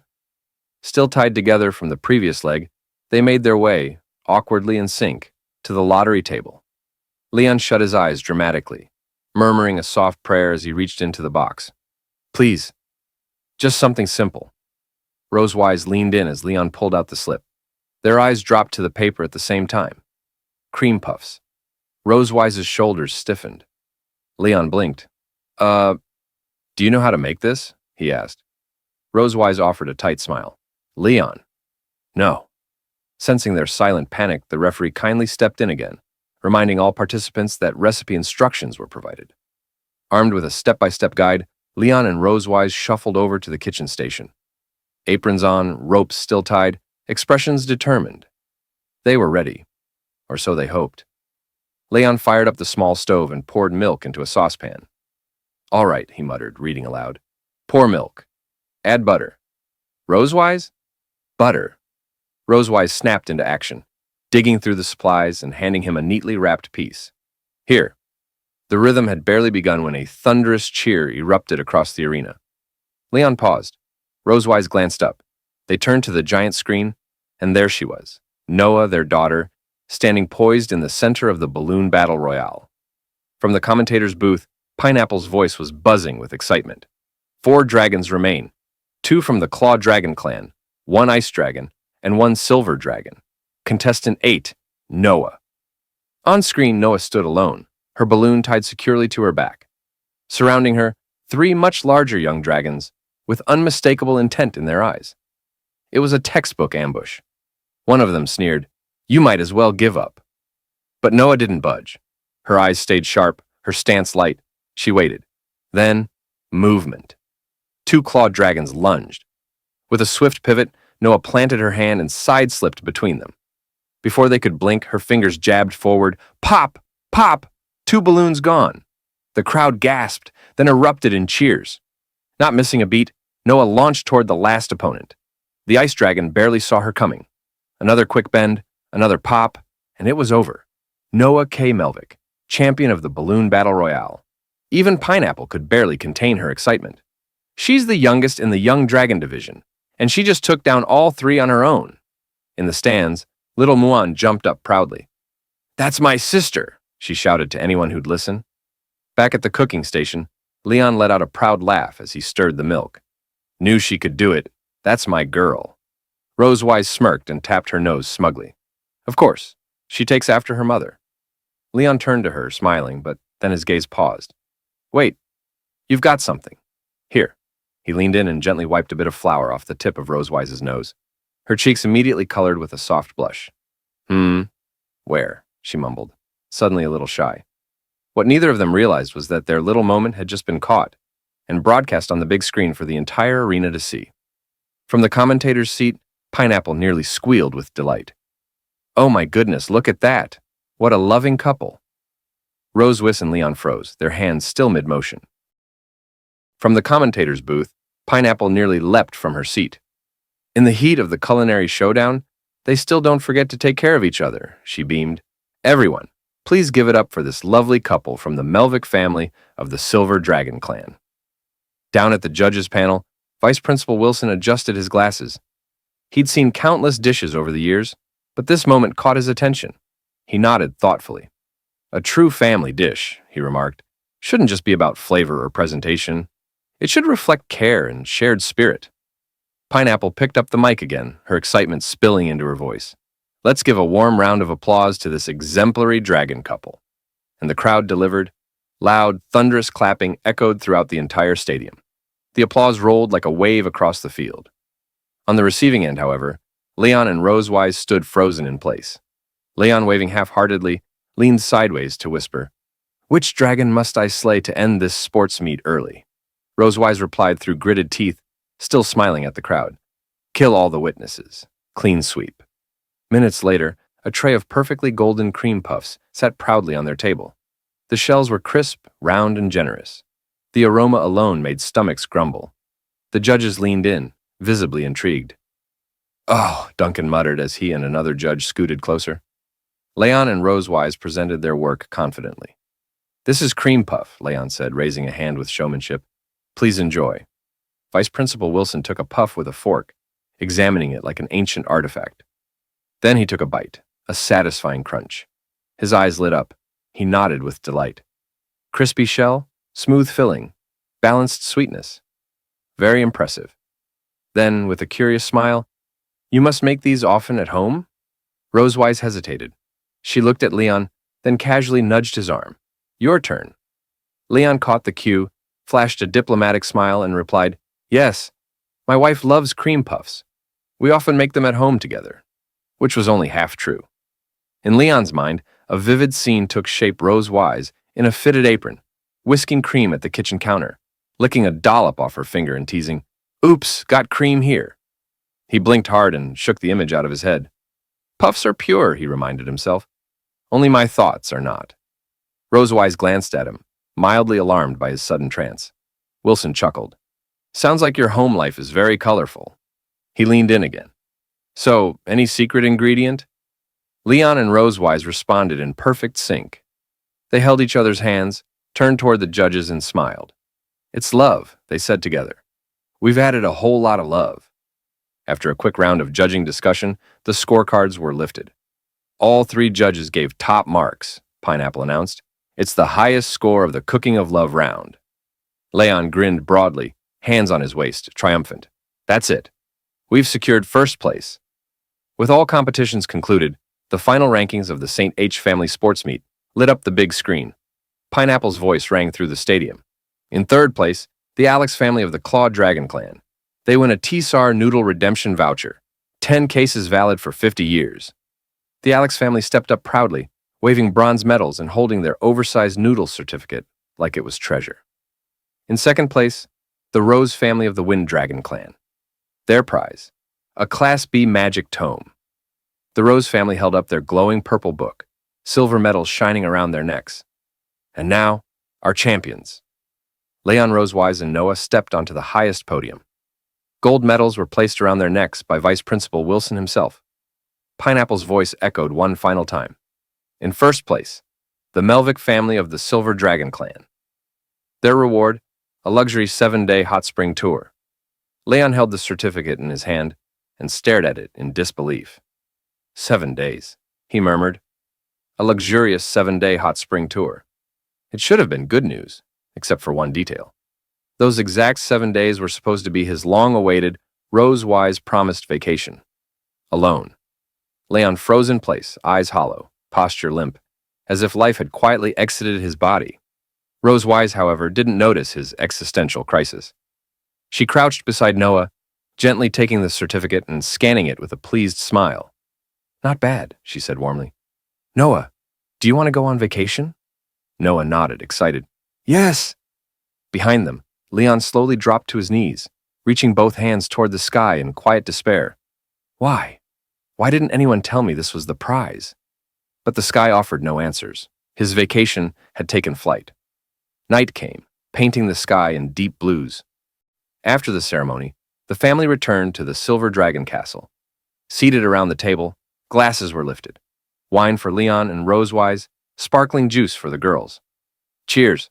The clink of glasses rang clear, echoing their quiet joy. Our family got first place, Muan exclaimed, beaming. Mom, Dad, Noah, you were amazing. I cheered really hard, too, Rosewise chuckled. We heard you, she said gently. Noah, more reserved than usual, lowered her drink. Her grip tightened slightly, and then she spoke. Thank you for winning with me. Rosewise reached across with a smile. We only did what parents should. The real effort was yours. Leon nodded along, but his eyes were still half-glazed. Mom's right, he added, noticeably less enthused. Rosewise noticed. She cast a brief sideways glance at him, brow furrowing. What's with him? He's been down ever since the prize announcement. Does he really hate vacations that much? She wondered silently. Before the question could become words, Noah suddenly stood. Ah! Can you all close your eyes for a second? Rosewise, Leon, and Muan exchanged puzzled looks, but didn't press. They closed their eyes as asked, patiently waiting. First, Noah walked up to Muan and wrapped her in a gentle hug. Muan giggled and leaned into her sister's warmth. Out next was Rosewise. Noah quietly embraced her waist. Rosewise didn't speak, just smiled. Finally, Noah stepped beside Leon. She hesitated. Her hands were behind her back, and she still couldn't quite look at him directly. Then Noah reached out and hugged him. Leon flinched slightly, surprised by the gesture, but quickly softened. Thank you, Dad, Noah whispered. The words landed gently, but deeply. Leon smiled, placing a warm hand on her head. Her quiet gesture, so unlike her usual self, meant everything. Then Noah tugged at his sleeve. She tiptoed, leaned in, and planted a small kiss on his cheek. Leon blinked. He felt it. The light touch, the warmth, the sincerity. Before he could react, Noah quickly turned away, red to the tips of her ears. Okay, you can open your eyes now. Leon, still processing, touched his cheek, as if confirming it happened. Noah, he started. Muan, still unaware of the moment's weight, turned and asked innocently, Noah, your face is so red. What's wrong? Noah stayed composed, her voice calm despite her blush. Nothing. Let's eat. Leon suddenly stood up, spirits visibly lifted. I'm in a great mood. Where's the wine? Dad needs a drink. Rosewise rolled her eyes. Don't drink too much. Tomorrow we're taking the kids to Sky City to shop for swimsuits. Leon winced. Right, the vacation that wasn't really a vacation. He slumped back into his seat. Don't ruin my moment. Let me enjoy my delusion while it lasts. It was a clear, sunny day in Sky City. He exhaled gently, then drew a single word into the fogged surface with his finger. Vacation. Leon rested his head on the table with a sigh, eyes misting. It wasn't that he disliked the trip, but losing his only chance at a real break? That stung. From outside the shop, a mother and her young daughter passed by. The little dragonling pointed at Leon curiously. Mom, what's that dragon doing? Shh, don't stare, sweetie, the mother replied quickly, ushering her child away. It's awkward. Still slumped in his seat, Leon whispered under his breath, as if addressing the lost time itself. If I could add a deadline to this vacation, I wish it could have lasted just 7 days. At that moment, Rosewise stepped out of the fitting room, wearing a new swimsuit, and asked, What do you think of this one? Leon, still looking out the window, didn't turn his head. It's good, he replied flatly. Rosewise crossed her arms. You haven't even looked. Leon finally turned, gave her a tired glance, and managed a thumbs up. You look good in anything. Trust me. Rosewise narrowed her eyes, not fully convinced. She looked down, adjusting the strap slightly. It feels tight. Just then, her eyes landed on a different swimsuit, black with far less fabric, hanging on a nearby rack. Curious, she held it up. How about this one? He tried to stay calm, but then, nosebleed. A dramatic one. He quickly turned away, wiping at his face with an almost forced composure. I don't think it's suitable. Rosewise sighed gently and returned the swimsuit to the rack. I thought you'd like it. Anyway, I already picked mine. We're mainly here to find yours. As if on cue, the store clerk approached with 2 small swimsuits in hand. One pink, one yellow, and held them up for Noah and Muan. Muan lit up with joy. Noah, though a bit shy, smiled softly. It was clear she liked it, even if she didn't say much. Rosewise stepped out again after changing, spotting Leon still slouched over the table. What's wrong? She asked gently. Leon crossed his arms and turned away. Nothing. Rosewise wasn't fooled. She knew what this was about. I know this was supposed to be your vacation, but the trip dates can't change. Still, look at the girls. They're excited. Seeing your daughters happy, shouldn't that mean something? Leon glanced toward Noah and Muan. Muan was laughing, holding Noah's hand as they chatted with the shop assistant. Noah offered a rare smile, clearly enjoying the moment. He gave a small smile, tight, slightly forced. Ha ha ha, I'm very happy. Rosewise paused, then came up with an idea. She moved closer, placed a hand gently on his shoulder, and leaned in with a playful, conspiratorial smile. What if I promise not to touch you for all 7 days? Leon's eyes widened, a beat of silence. Leon stood still, eyes narrowed at Rosewise.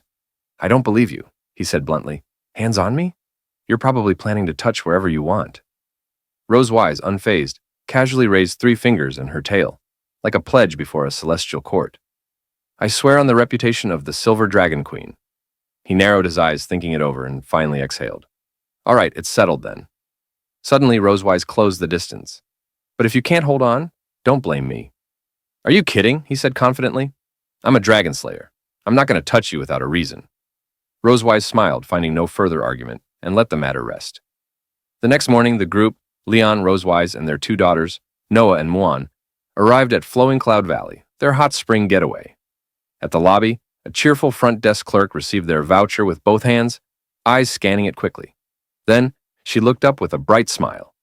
Are you the model champion family from St. H Academy? Rosewise nodded politely. Yes. Model family? He muttered internally, unimpressed. That's definitely the vice principal's idea. Noah and Muan, meanwhile, were captivated by a large aquarium in the lobby. Colorful fish swam between miniature rock castles, glowing gently under soft lighting. Muan pointed excitedly. Wow, Noah, these fish look delicious, Noah replied calmly. They're not for eating. Back at the counter, the clerk handed 2 room cards to Rosewise. These are your keys. Rosewise thanked her, but Leon's brow furrowed. Only 2 rooms? He asked. Is something wrong, sir? The staff member asked politely. Leon's thoughts spiraled. If the girls were in one room, that meant he'd have to share with Rosewise again, a scenario he'd been trying to avoid. If you prefer, the clerk offered, we also have a honeymoon suite. Leon cut her off quickly, face already flushed. No, that's not necessary. Resigned to his fate, he followed the others toward the elevator. Rosewise signaled the girls. Let's go, Noah, Muan. Okay, Muan chirped, running ahead hand in hand with Noah.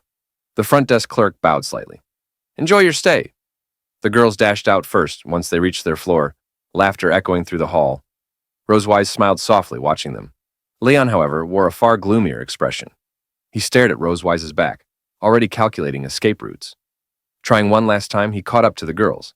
Hey, Noah, Muan, would you like to stay in Dad's room? Muan clung to Noah's arm and replied without hesitation. No, I'm staying with Noah. Auntie Isa said kids and adults need private space. No disturbing. She wagged her finger, mimicking Isa's tone with surprising accuracy. Leon froze, stunned. Muan, you've just sealed your father's fate. Noah chimed in gently. I can take care of Muan now. You can enjoy your time together. Leon stood silently, eyes closed in despair. Noah, thank you for being thoughtful. But you really don't have to be this thoughtful. Rosewise, observing his collapse from behind, covered her mouth with a quiet chuckle. She walked over and handed the girls their key card. Here, this is for your room. Call us if you need anything. I know, Mom, Noah said as she took it. Muan practically bounced on her feet. Come on, Noah. Let's open the door.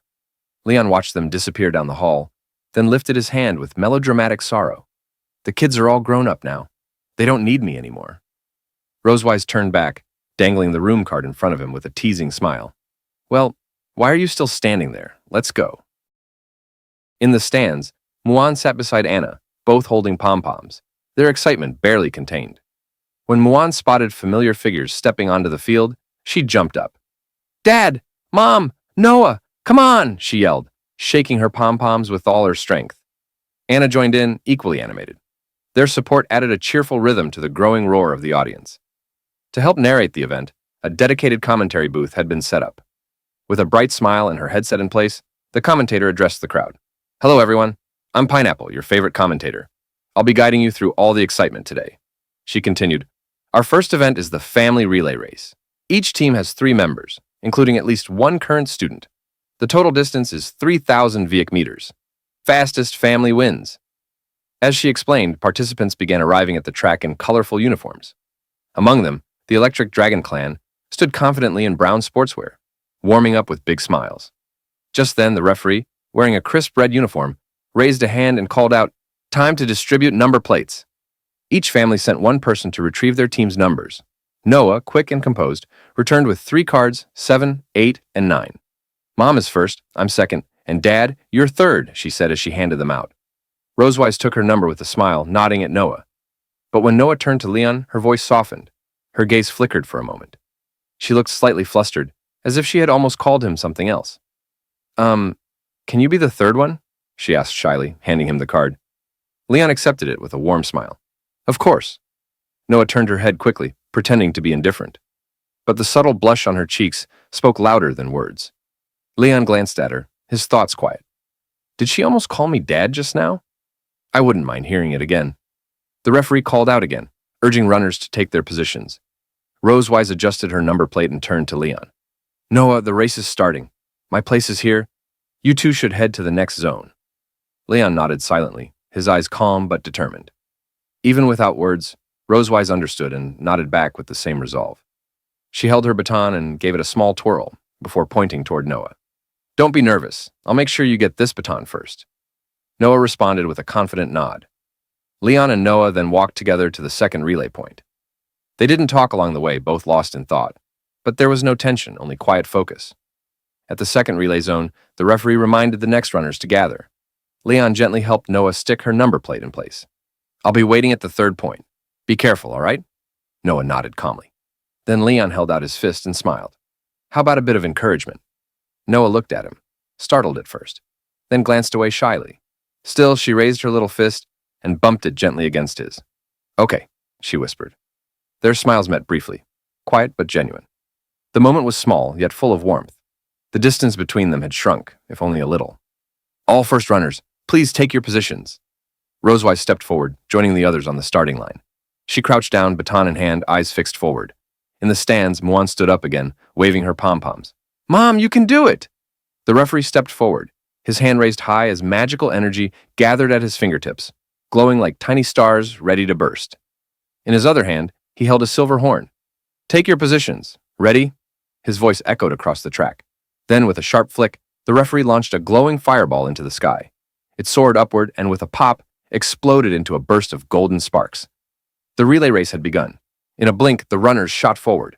Rosewise surged off the line like silver lightning, her feet pounding against the track with focused power. At the commentary booth, Pineapple leapt up, her voice vibrant and animated. "Look at lane 7! Rosewise from the Silver Dragon clan is taking the lead early." But wait, the 10th contestant is closing in. That's Misty from the Electric Dragon clan. On the track, Rosewise could feel the presence behind her. She glanced to the side. There, in brown sportswear, Misty was narrowing the gap, her eyes locked ahead with steady focus. Back at the second relay point, Leon watched the live screen, eyebrows slightly raised. Didn't expect anyone to match Rosewise's speed. A dragon beside him, arms folded and eyes closed, gave a proud chuckle. "Of course, that's my wife," he said with smug calm. "You silver dragons aren't the only ones who can run fast." Leon shot a look sideways, tightening his lips slightly. The smugness reminded him of certain electric dragon soldiers he'd faced before. Slippery, quick, and always ready to bolt the moment things got tough. His thoughts were interrupted as Pineapple's voice picked up again. "Oh, Misty is now pulling ahead. She's just overtaken Rosewise and is now leading by nearly 2 body lengths." On screen, Misty leaned forward, legs kicking with precision. Her acceleration was sharp. Electric, even. Rosewise narrowed her eyes. She wasn't done. On the commentary stage, Pineapple turned to an elder seated beside her, Chairman Duncan, silver-haired and sipping tea with practiced calm. "Chairman Duncan, which of the two, silver or electric, do you think will complete the first baton pass first?" He smiled gently. "Until the final moment arrives, anything can happen." Back at the sidelines, the proud electric dragon next to Leon smirked. "Looks like this is over already. Some races just show the difference in bloodlines, don't they?" Leon didn't answer right away.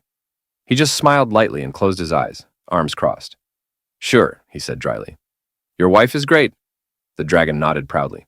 "That's right. My wife is great." But just as he turned back to the screen, his smile faltered. Something had changed. Rosewise's eyes were sharper than ever. Her focus narrowed. She pressed down hard with her foot. Boom! A burst of raw energy propelled her forward. With renewed force, Rosewise surged ahead, her stride now even faster. She had studied Misty's pacing, waited for her burst to peak, and now it was her turn. Within seconds, Rosewise was side by side with Misty, and then in front. Misty blinked, stunned. She still had that much energy stored? Rosewise kept pushing forward, her lips curling into a slight grin as she whispered, "The wind up front's pretty strong, huh?" She had used Misty's positioning earlier to reduce drag, saving her strength for this final burst. Now, Misty struggled to keep up. Her form tightened, her breath shortened. The gap between them widened step by step. Pineapple leaned into her mic with growing excitement. Rosewise just reclaimed the lead with an explosive final sprint. She's the first to reach the second relay point. Ahead, Noah stood ready, one hand extended behind her, body slightly crouched. Rosewise's baton passed smoothly into her hand. Snap! And Noah was off, dashing forward with quick steps and a steady grip. Behind them, Misty finally reached the zone and handed the baton to her son, Dean, who launched forward in hot pursuit. Rosewise stood back, breathing deeply, her chest rising and falling with light exertion. Her eyes followed Noah, watching as her daughter pulled ahead.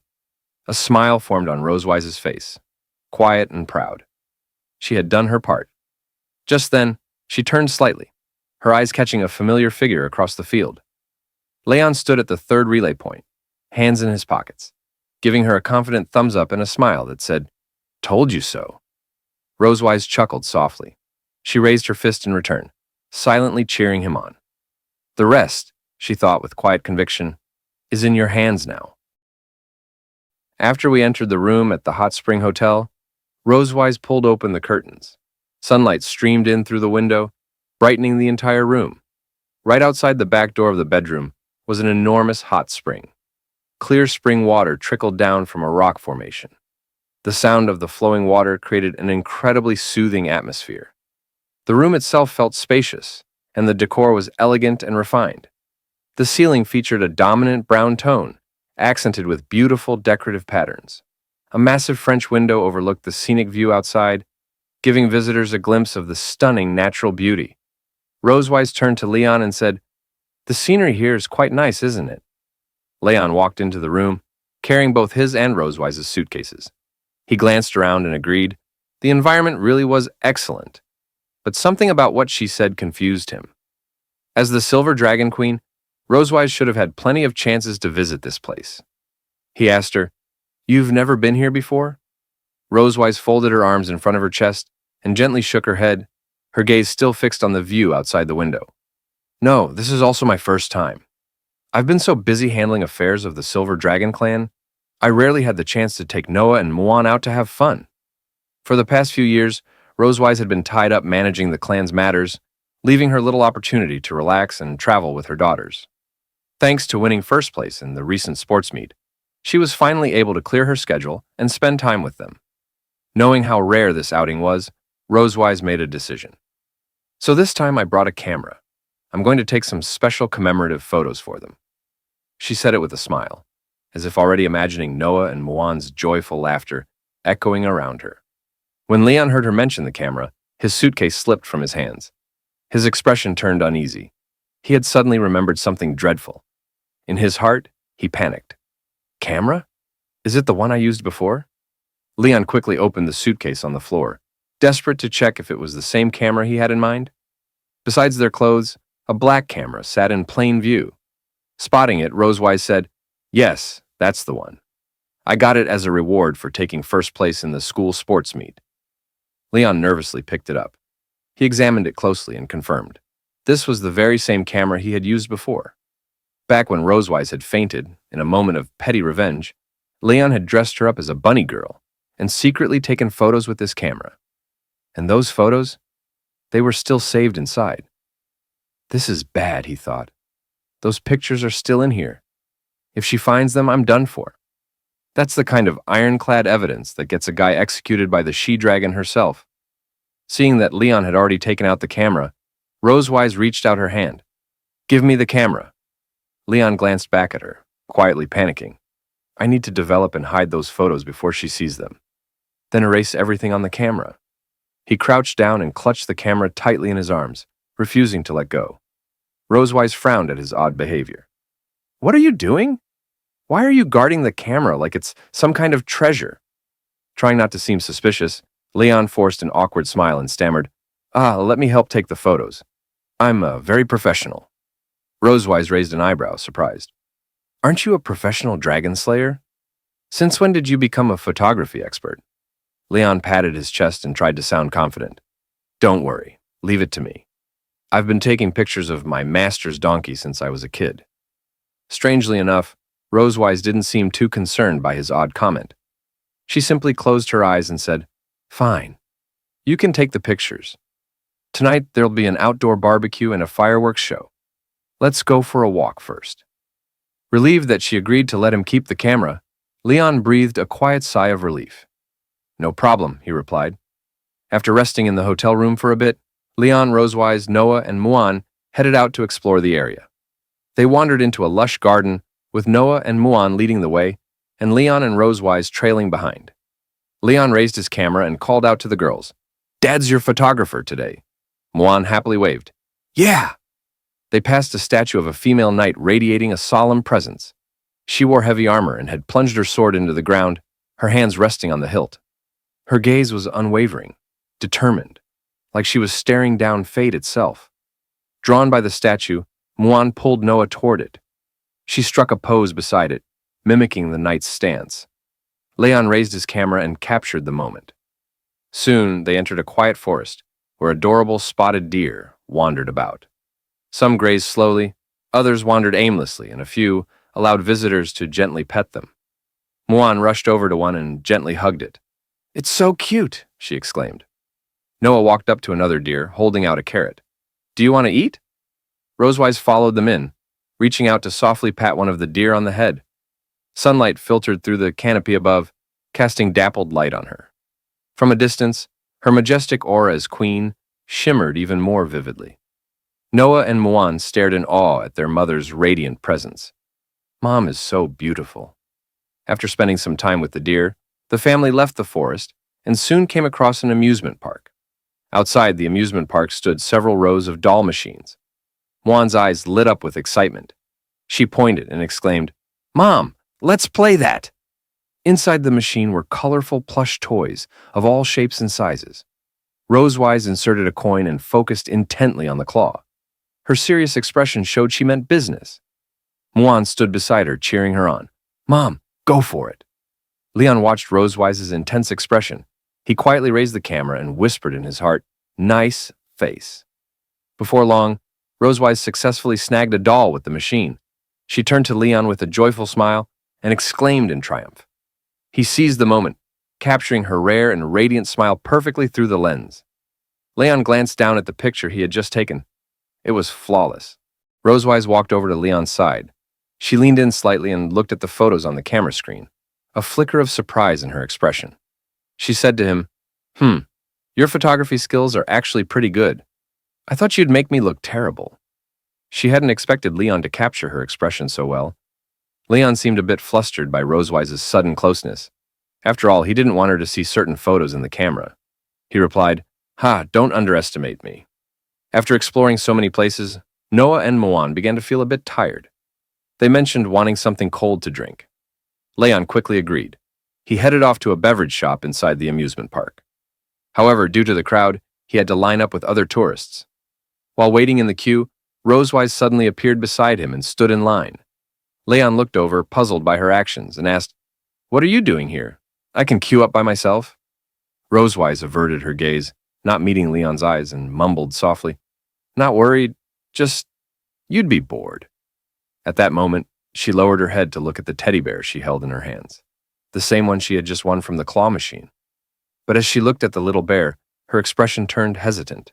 She said to Leon, "This..." Leon noticed her hesitation and asked, "What? Is it for me? Last time, in Sky City, you gave me one, didn't you?" Rosewise closed her eyes and extended the teddy bear toward Leon. She turned away again, avoiding eye contact, her cheeks gradually flushing with embarrassment. The teddy bear was slightly larger than her palm. It wore a little purple dress with a red bow around the collar. It smiled up at Leon, as if silently hoping he would accept it. Upon seeing the bear, Leon couldn't help but laugh. Compared to the large teddy bear he had given Rosewise before, hers was much smaller.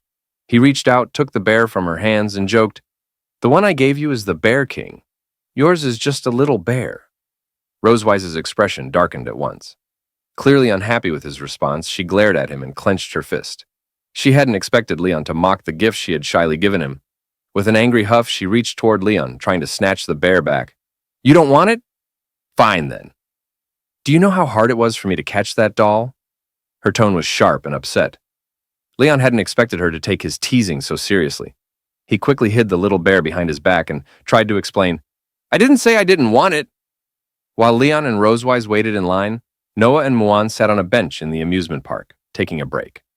Muan swung her legs idly and looked toward the direction Leon and Rosewise had gone. She muttered, "Dad and Mom are so slowed.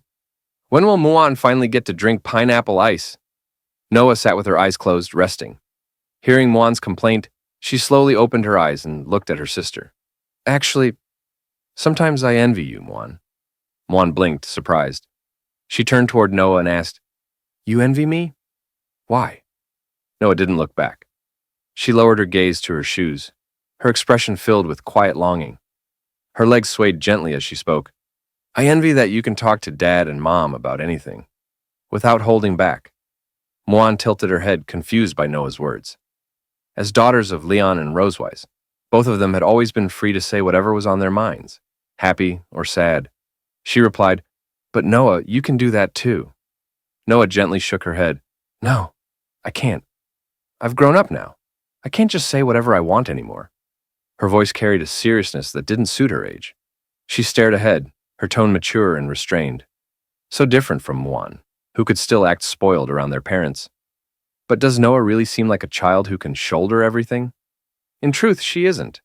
She wasn't always like this. As the older of the twins, by just 20 minutes, Noah had been just like Muan at birth, a baby who cried for her mother. They had lain together in their warm crib, and whenever either felt discomfort, they cried out, calling Rosewise to their side. They grew up carefree, surrounded by their mother's gentle care, learning about the world and gathering knowledge step by step. Whenever they weren't crying, Rosewise would pull a storybook from the shelf and cradle both Noah and Muan in her arms. She read them stories with warmth and animation, even though they were too young to understand her words. Still, the twins listened with rapt attention, eyes fixed on the pictures and their mother's loving face. In their eyes, Mom was the most powerful being in the world. Rosewise would always smile at them as she read, clearly cherishing every moment spent with them. Until one day, Noah saw something that changed her. She saw her strong, beautiful mother sitting beside their father's bed, lost in thought, her expression filled with quiet pain. It was the first time Noah realized that even someone as powerful as Rosewise had a soft, vulnerable side. She had walked past Leon's room and glanced in. Rosewise was seated by his bedside. Leon was unconscious, and Rosewise looked completely different from her usual self. That sorrowful look, so foreign to Noah, cut into her heart. Rosewise sat there silently, clenching her teeth as she stared at Leon. She didn't say a word, but there was something unwilling in her gaze. And at that moment, a thought took root in Noah's heart. If I grow up a little faster, maybe I can help lighten Mom's burden. From then on, a desire to protect her family quietly bloomed within her. She began doing everything she could to act like an adult. She studied hard, not just for herself, but for Rosewise. Noah even walked while reading, holding the book up as she tried to digest its content faster. Though much of it was still beyond her age, she never let fear stop her. She pushed herself to grow, to become independent and mature, striving for excellent results. When Rosewise saw Noah's perfect report card, she smiled with genuine pride and reached out to stroke her daughter's head. Seeing her mother's joy, Noah's heart swelled. To keep that smile on Rosewise's face, Noah continued working harder, growing stronger, so that her mother would never again have to show the same painful expression as that day. After listening to Noah's story, Muan closed her eyes, trying to process it. But after a few moments of thinking, she still couldn't quite grasp the depth of what Noah meant. She waved her hands and said, Muan doesn't really get all that complicated stuff, but Muan also envies Noah. Noah blinked, caught off guard. What? You envy me?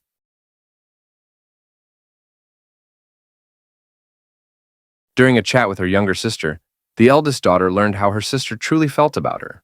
The younger one also wanted to become a better person for their parents, just like her. When Noah heard Muan say she envied her, she was surprised. She hadn't expected the seemingly carefree Muan to ever feel that way.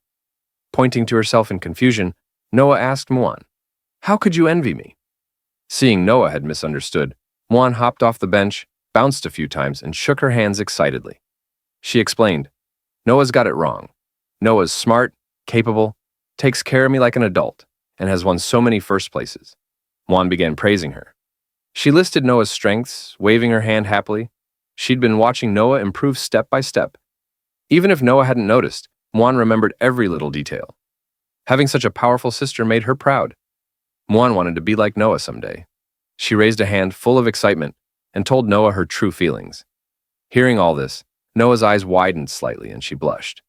She hadn't expected Muan to see her that way. She was an excellent person in Muan's eyes. Noah opened her mouth to speak but hesitated, looking off to the side. After a pause, she stammered, You don't even know what I'll be like in the future." Muan tilted her head and asked, "What does Noah want to be?" Noah didn't answer right away, thinking quietly. Then she heard familiar voices, Leon and Rosewise. Leon held a bag of drinks, Rosewise a drink in hand, walking beside him. They came toward Noah and Muan, still chatting. Looking at them, Noah found her answer. "I think I should become the person they expect me to be." Muan grinned. "Ha ha, that's the same as me." Leon walked over, squatted, and handed them drinks. "Sorry for the wait. Here you go," he said. Muan took hers happily. "Thanks, Dad." Noah accepted hers quietly with both hands. "Thank you." Rosewise stood by, sipping her own drink as she watched her daughters enjoy theirs. Evening came. The Muan quietly rose into the dim sky. Right on schedule, the resort began launching fireworks. In an instant, bursts of color lit the sky, like giant flowers blooming, like lanterns brightening everyone's hearts. Noah and Muan leaned on the railing, gazing up. Firework light danced on their faces, reflections glimmering in their eyes. It was as if stars were falling into their eyes. Noah's eyes widened in awe. Muan gasped at the sight. Wow, it's beautiful. Muan spotted a special firework and tugged Noah closer, pointing it out. Noah looked up and softly agreed. Not far away, Leon and Rosewise sat on a stone bench. Leon had placed the camera and a little bear doll, Rosewise's gift, between them. Rosewise smiled, watching their daughters. Seeing them this happy, this trip was worth it, right? She asked. Leon nodded. Yeah, glad we came. As their dad, I want to capture every precious moment. He reached for the camera, but it was gone. Looking up, he spotted it in Rosewise's hands. She'd taken it without him noticing. Surprised, he tried to play it cool. When did the camera get in your hands? Rosewise, still scrolling through photos, replied casually. Just checking what you shot today. Leon tensed. Inside that camera were certain bunny girl photos of Rosewise. He remembered sneaking to the resort's only photo studio earlier, under the excuse of a bathroom break. They didn't even have photo development services. Rosewise paused on a picture of her with a herd of deer. When was this taken? She asked. Leon's heart raced. Those bunny girl shots were still in there. If she kept scrolling, she'd see them. Think, Leon, think. He patted his pockets in panic and felt something. 2 milk candies from earlier that day. Perfect. Pulling them out, he grinned. Want some candy I bought today? Rosewise kept her eyes on the camera, but instinctively opened her mouth. Leon slowly unwrapped a candy, thinking to himself, She wants me to feed her? Seriously. He leaned in, holding the candy to her lips. Still focused on the screen, Rosewise accepted it with a small hum. Then she froze, realizing Leon was way too close. Both pulled back quickly, turning away with flushed faces. Why'd you get so close? Rosewise blurted. Leon stammered. Didn't you ask me to feed you? Rosewise couldn't help but sneak a glance at Leon. While browsing the photos in the camera, she noticed that aside from her and her daughter's pictures, Leon didn't have a single one of himself. She thought to herself, this guy takes photos all day, yet not even one of him exists. Since Leon was always busy photographing her and the girls, he never had time for his own. Rosewise turned, lifted the camera in her hand, and made him a proposal. How about we take a photo together? Worried Leon might take it the wrong way, Rosewise closed her eyes and quickly explained, I just don't want the girls asking why there's no picture of us together. Don't misunderstand. She stepped closer, raising the lens toward them. Hearing her, Leon didn't find it odd. To avoid suspicion from his daughters, he agreed. He raised an eyebrow and teased, All right, your majesty is truly farsighted. What he didn't know was that Rosewise simply wanted a photo with him in it. Rosewise lifted the camera, making a V sign. Just then, she noticed Leon wasn't centered in the frame. Impatiently, she reminded him, Closer. Your face is so big it's out of frame. Seeing her pose, Leon couldn't help but mock her. Oh, please. A dragon over 200 years old, still throwing peace signs? Childish. He still leaned closer, matching her gesture with the same playful V sign. Both looked into the lens and smiled. The shutter clicked, capturing a photo of the two together. Later, after watching the resort fireworks, Leon and Rosewise bought sparklers near the deck and played with Noah and Muan. Lighting one, dazzling sparks filled the night. The faint glow lit the dim observation deck. Rosewise shook her sparkler while laughing with Noah, who held 2 of her own. Noah caught up to Rosewise and lit hers from her mother's. Soon, more sparks glowed across the deck, their happy faces shining. Laughter echoed.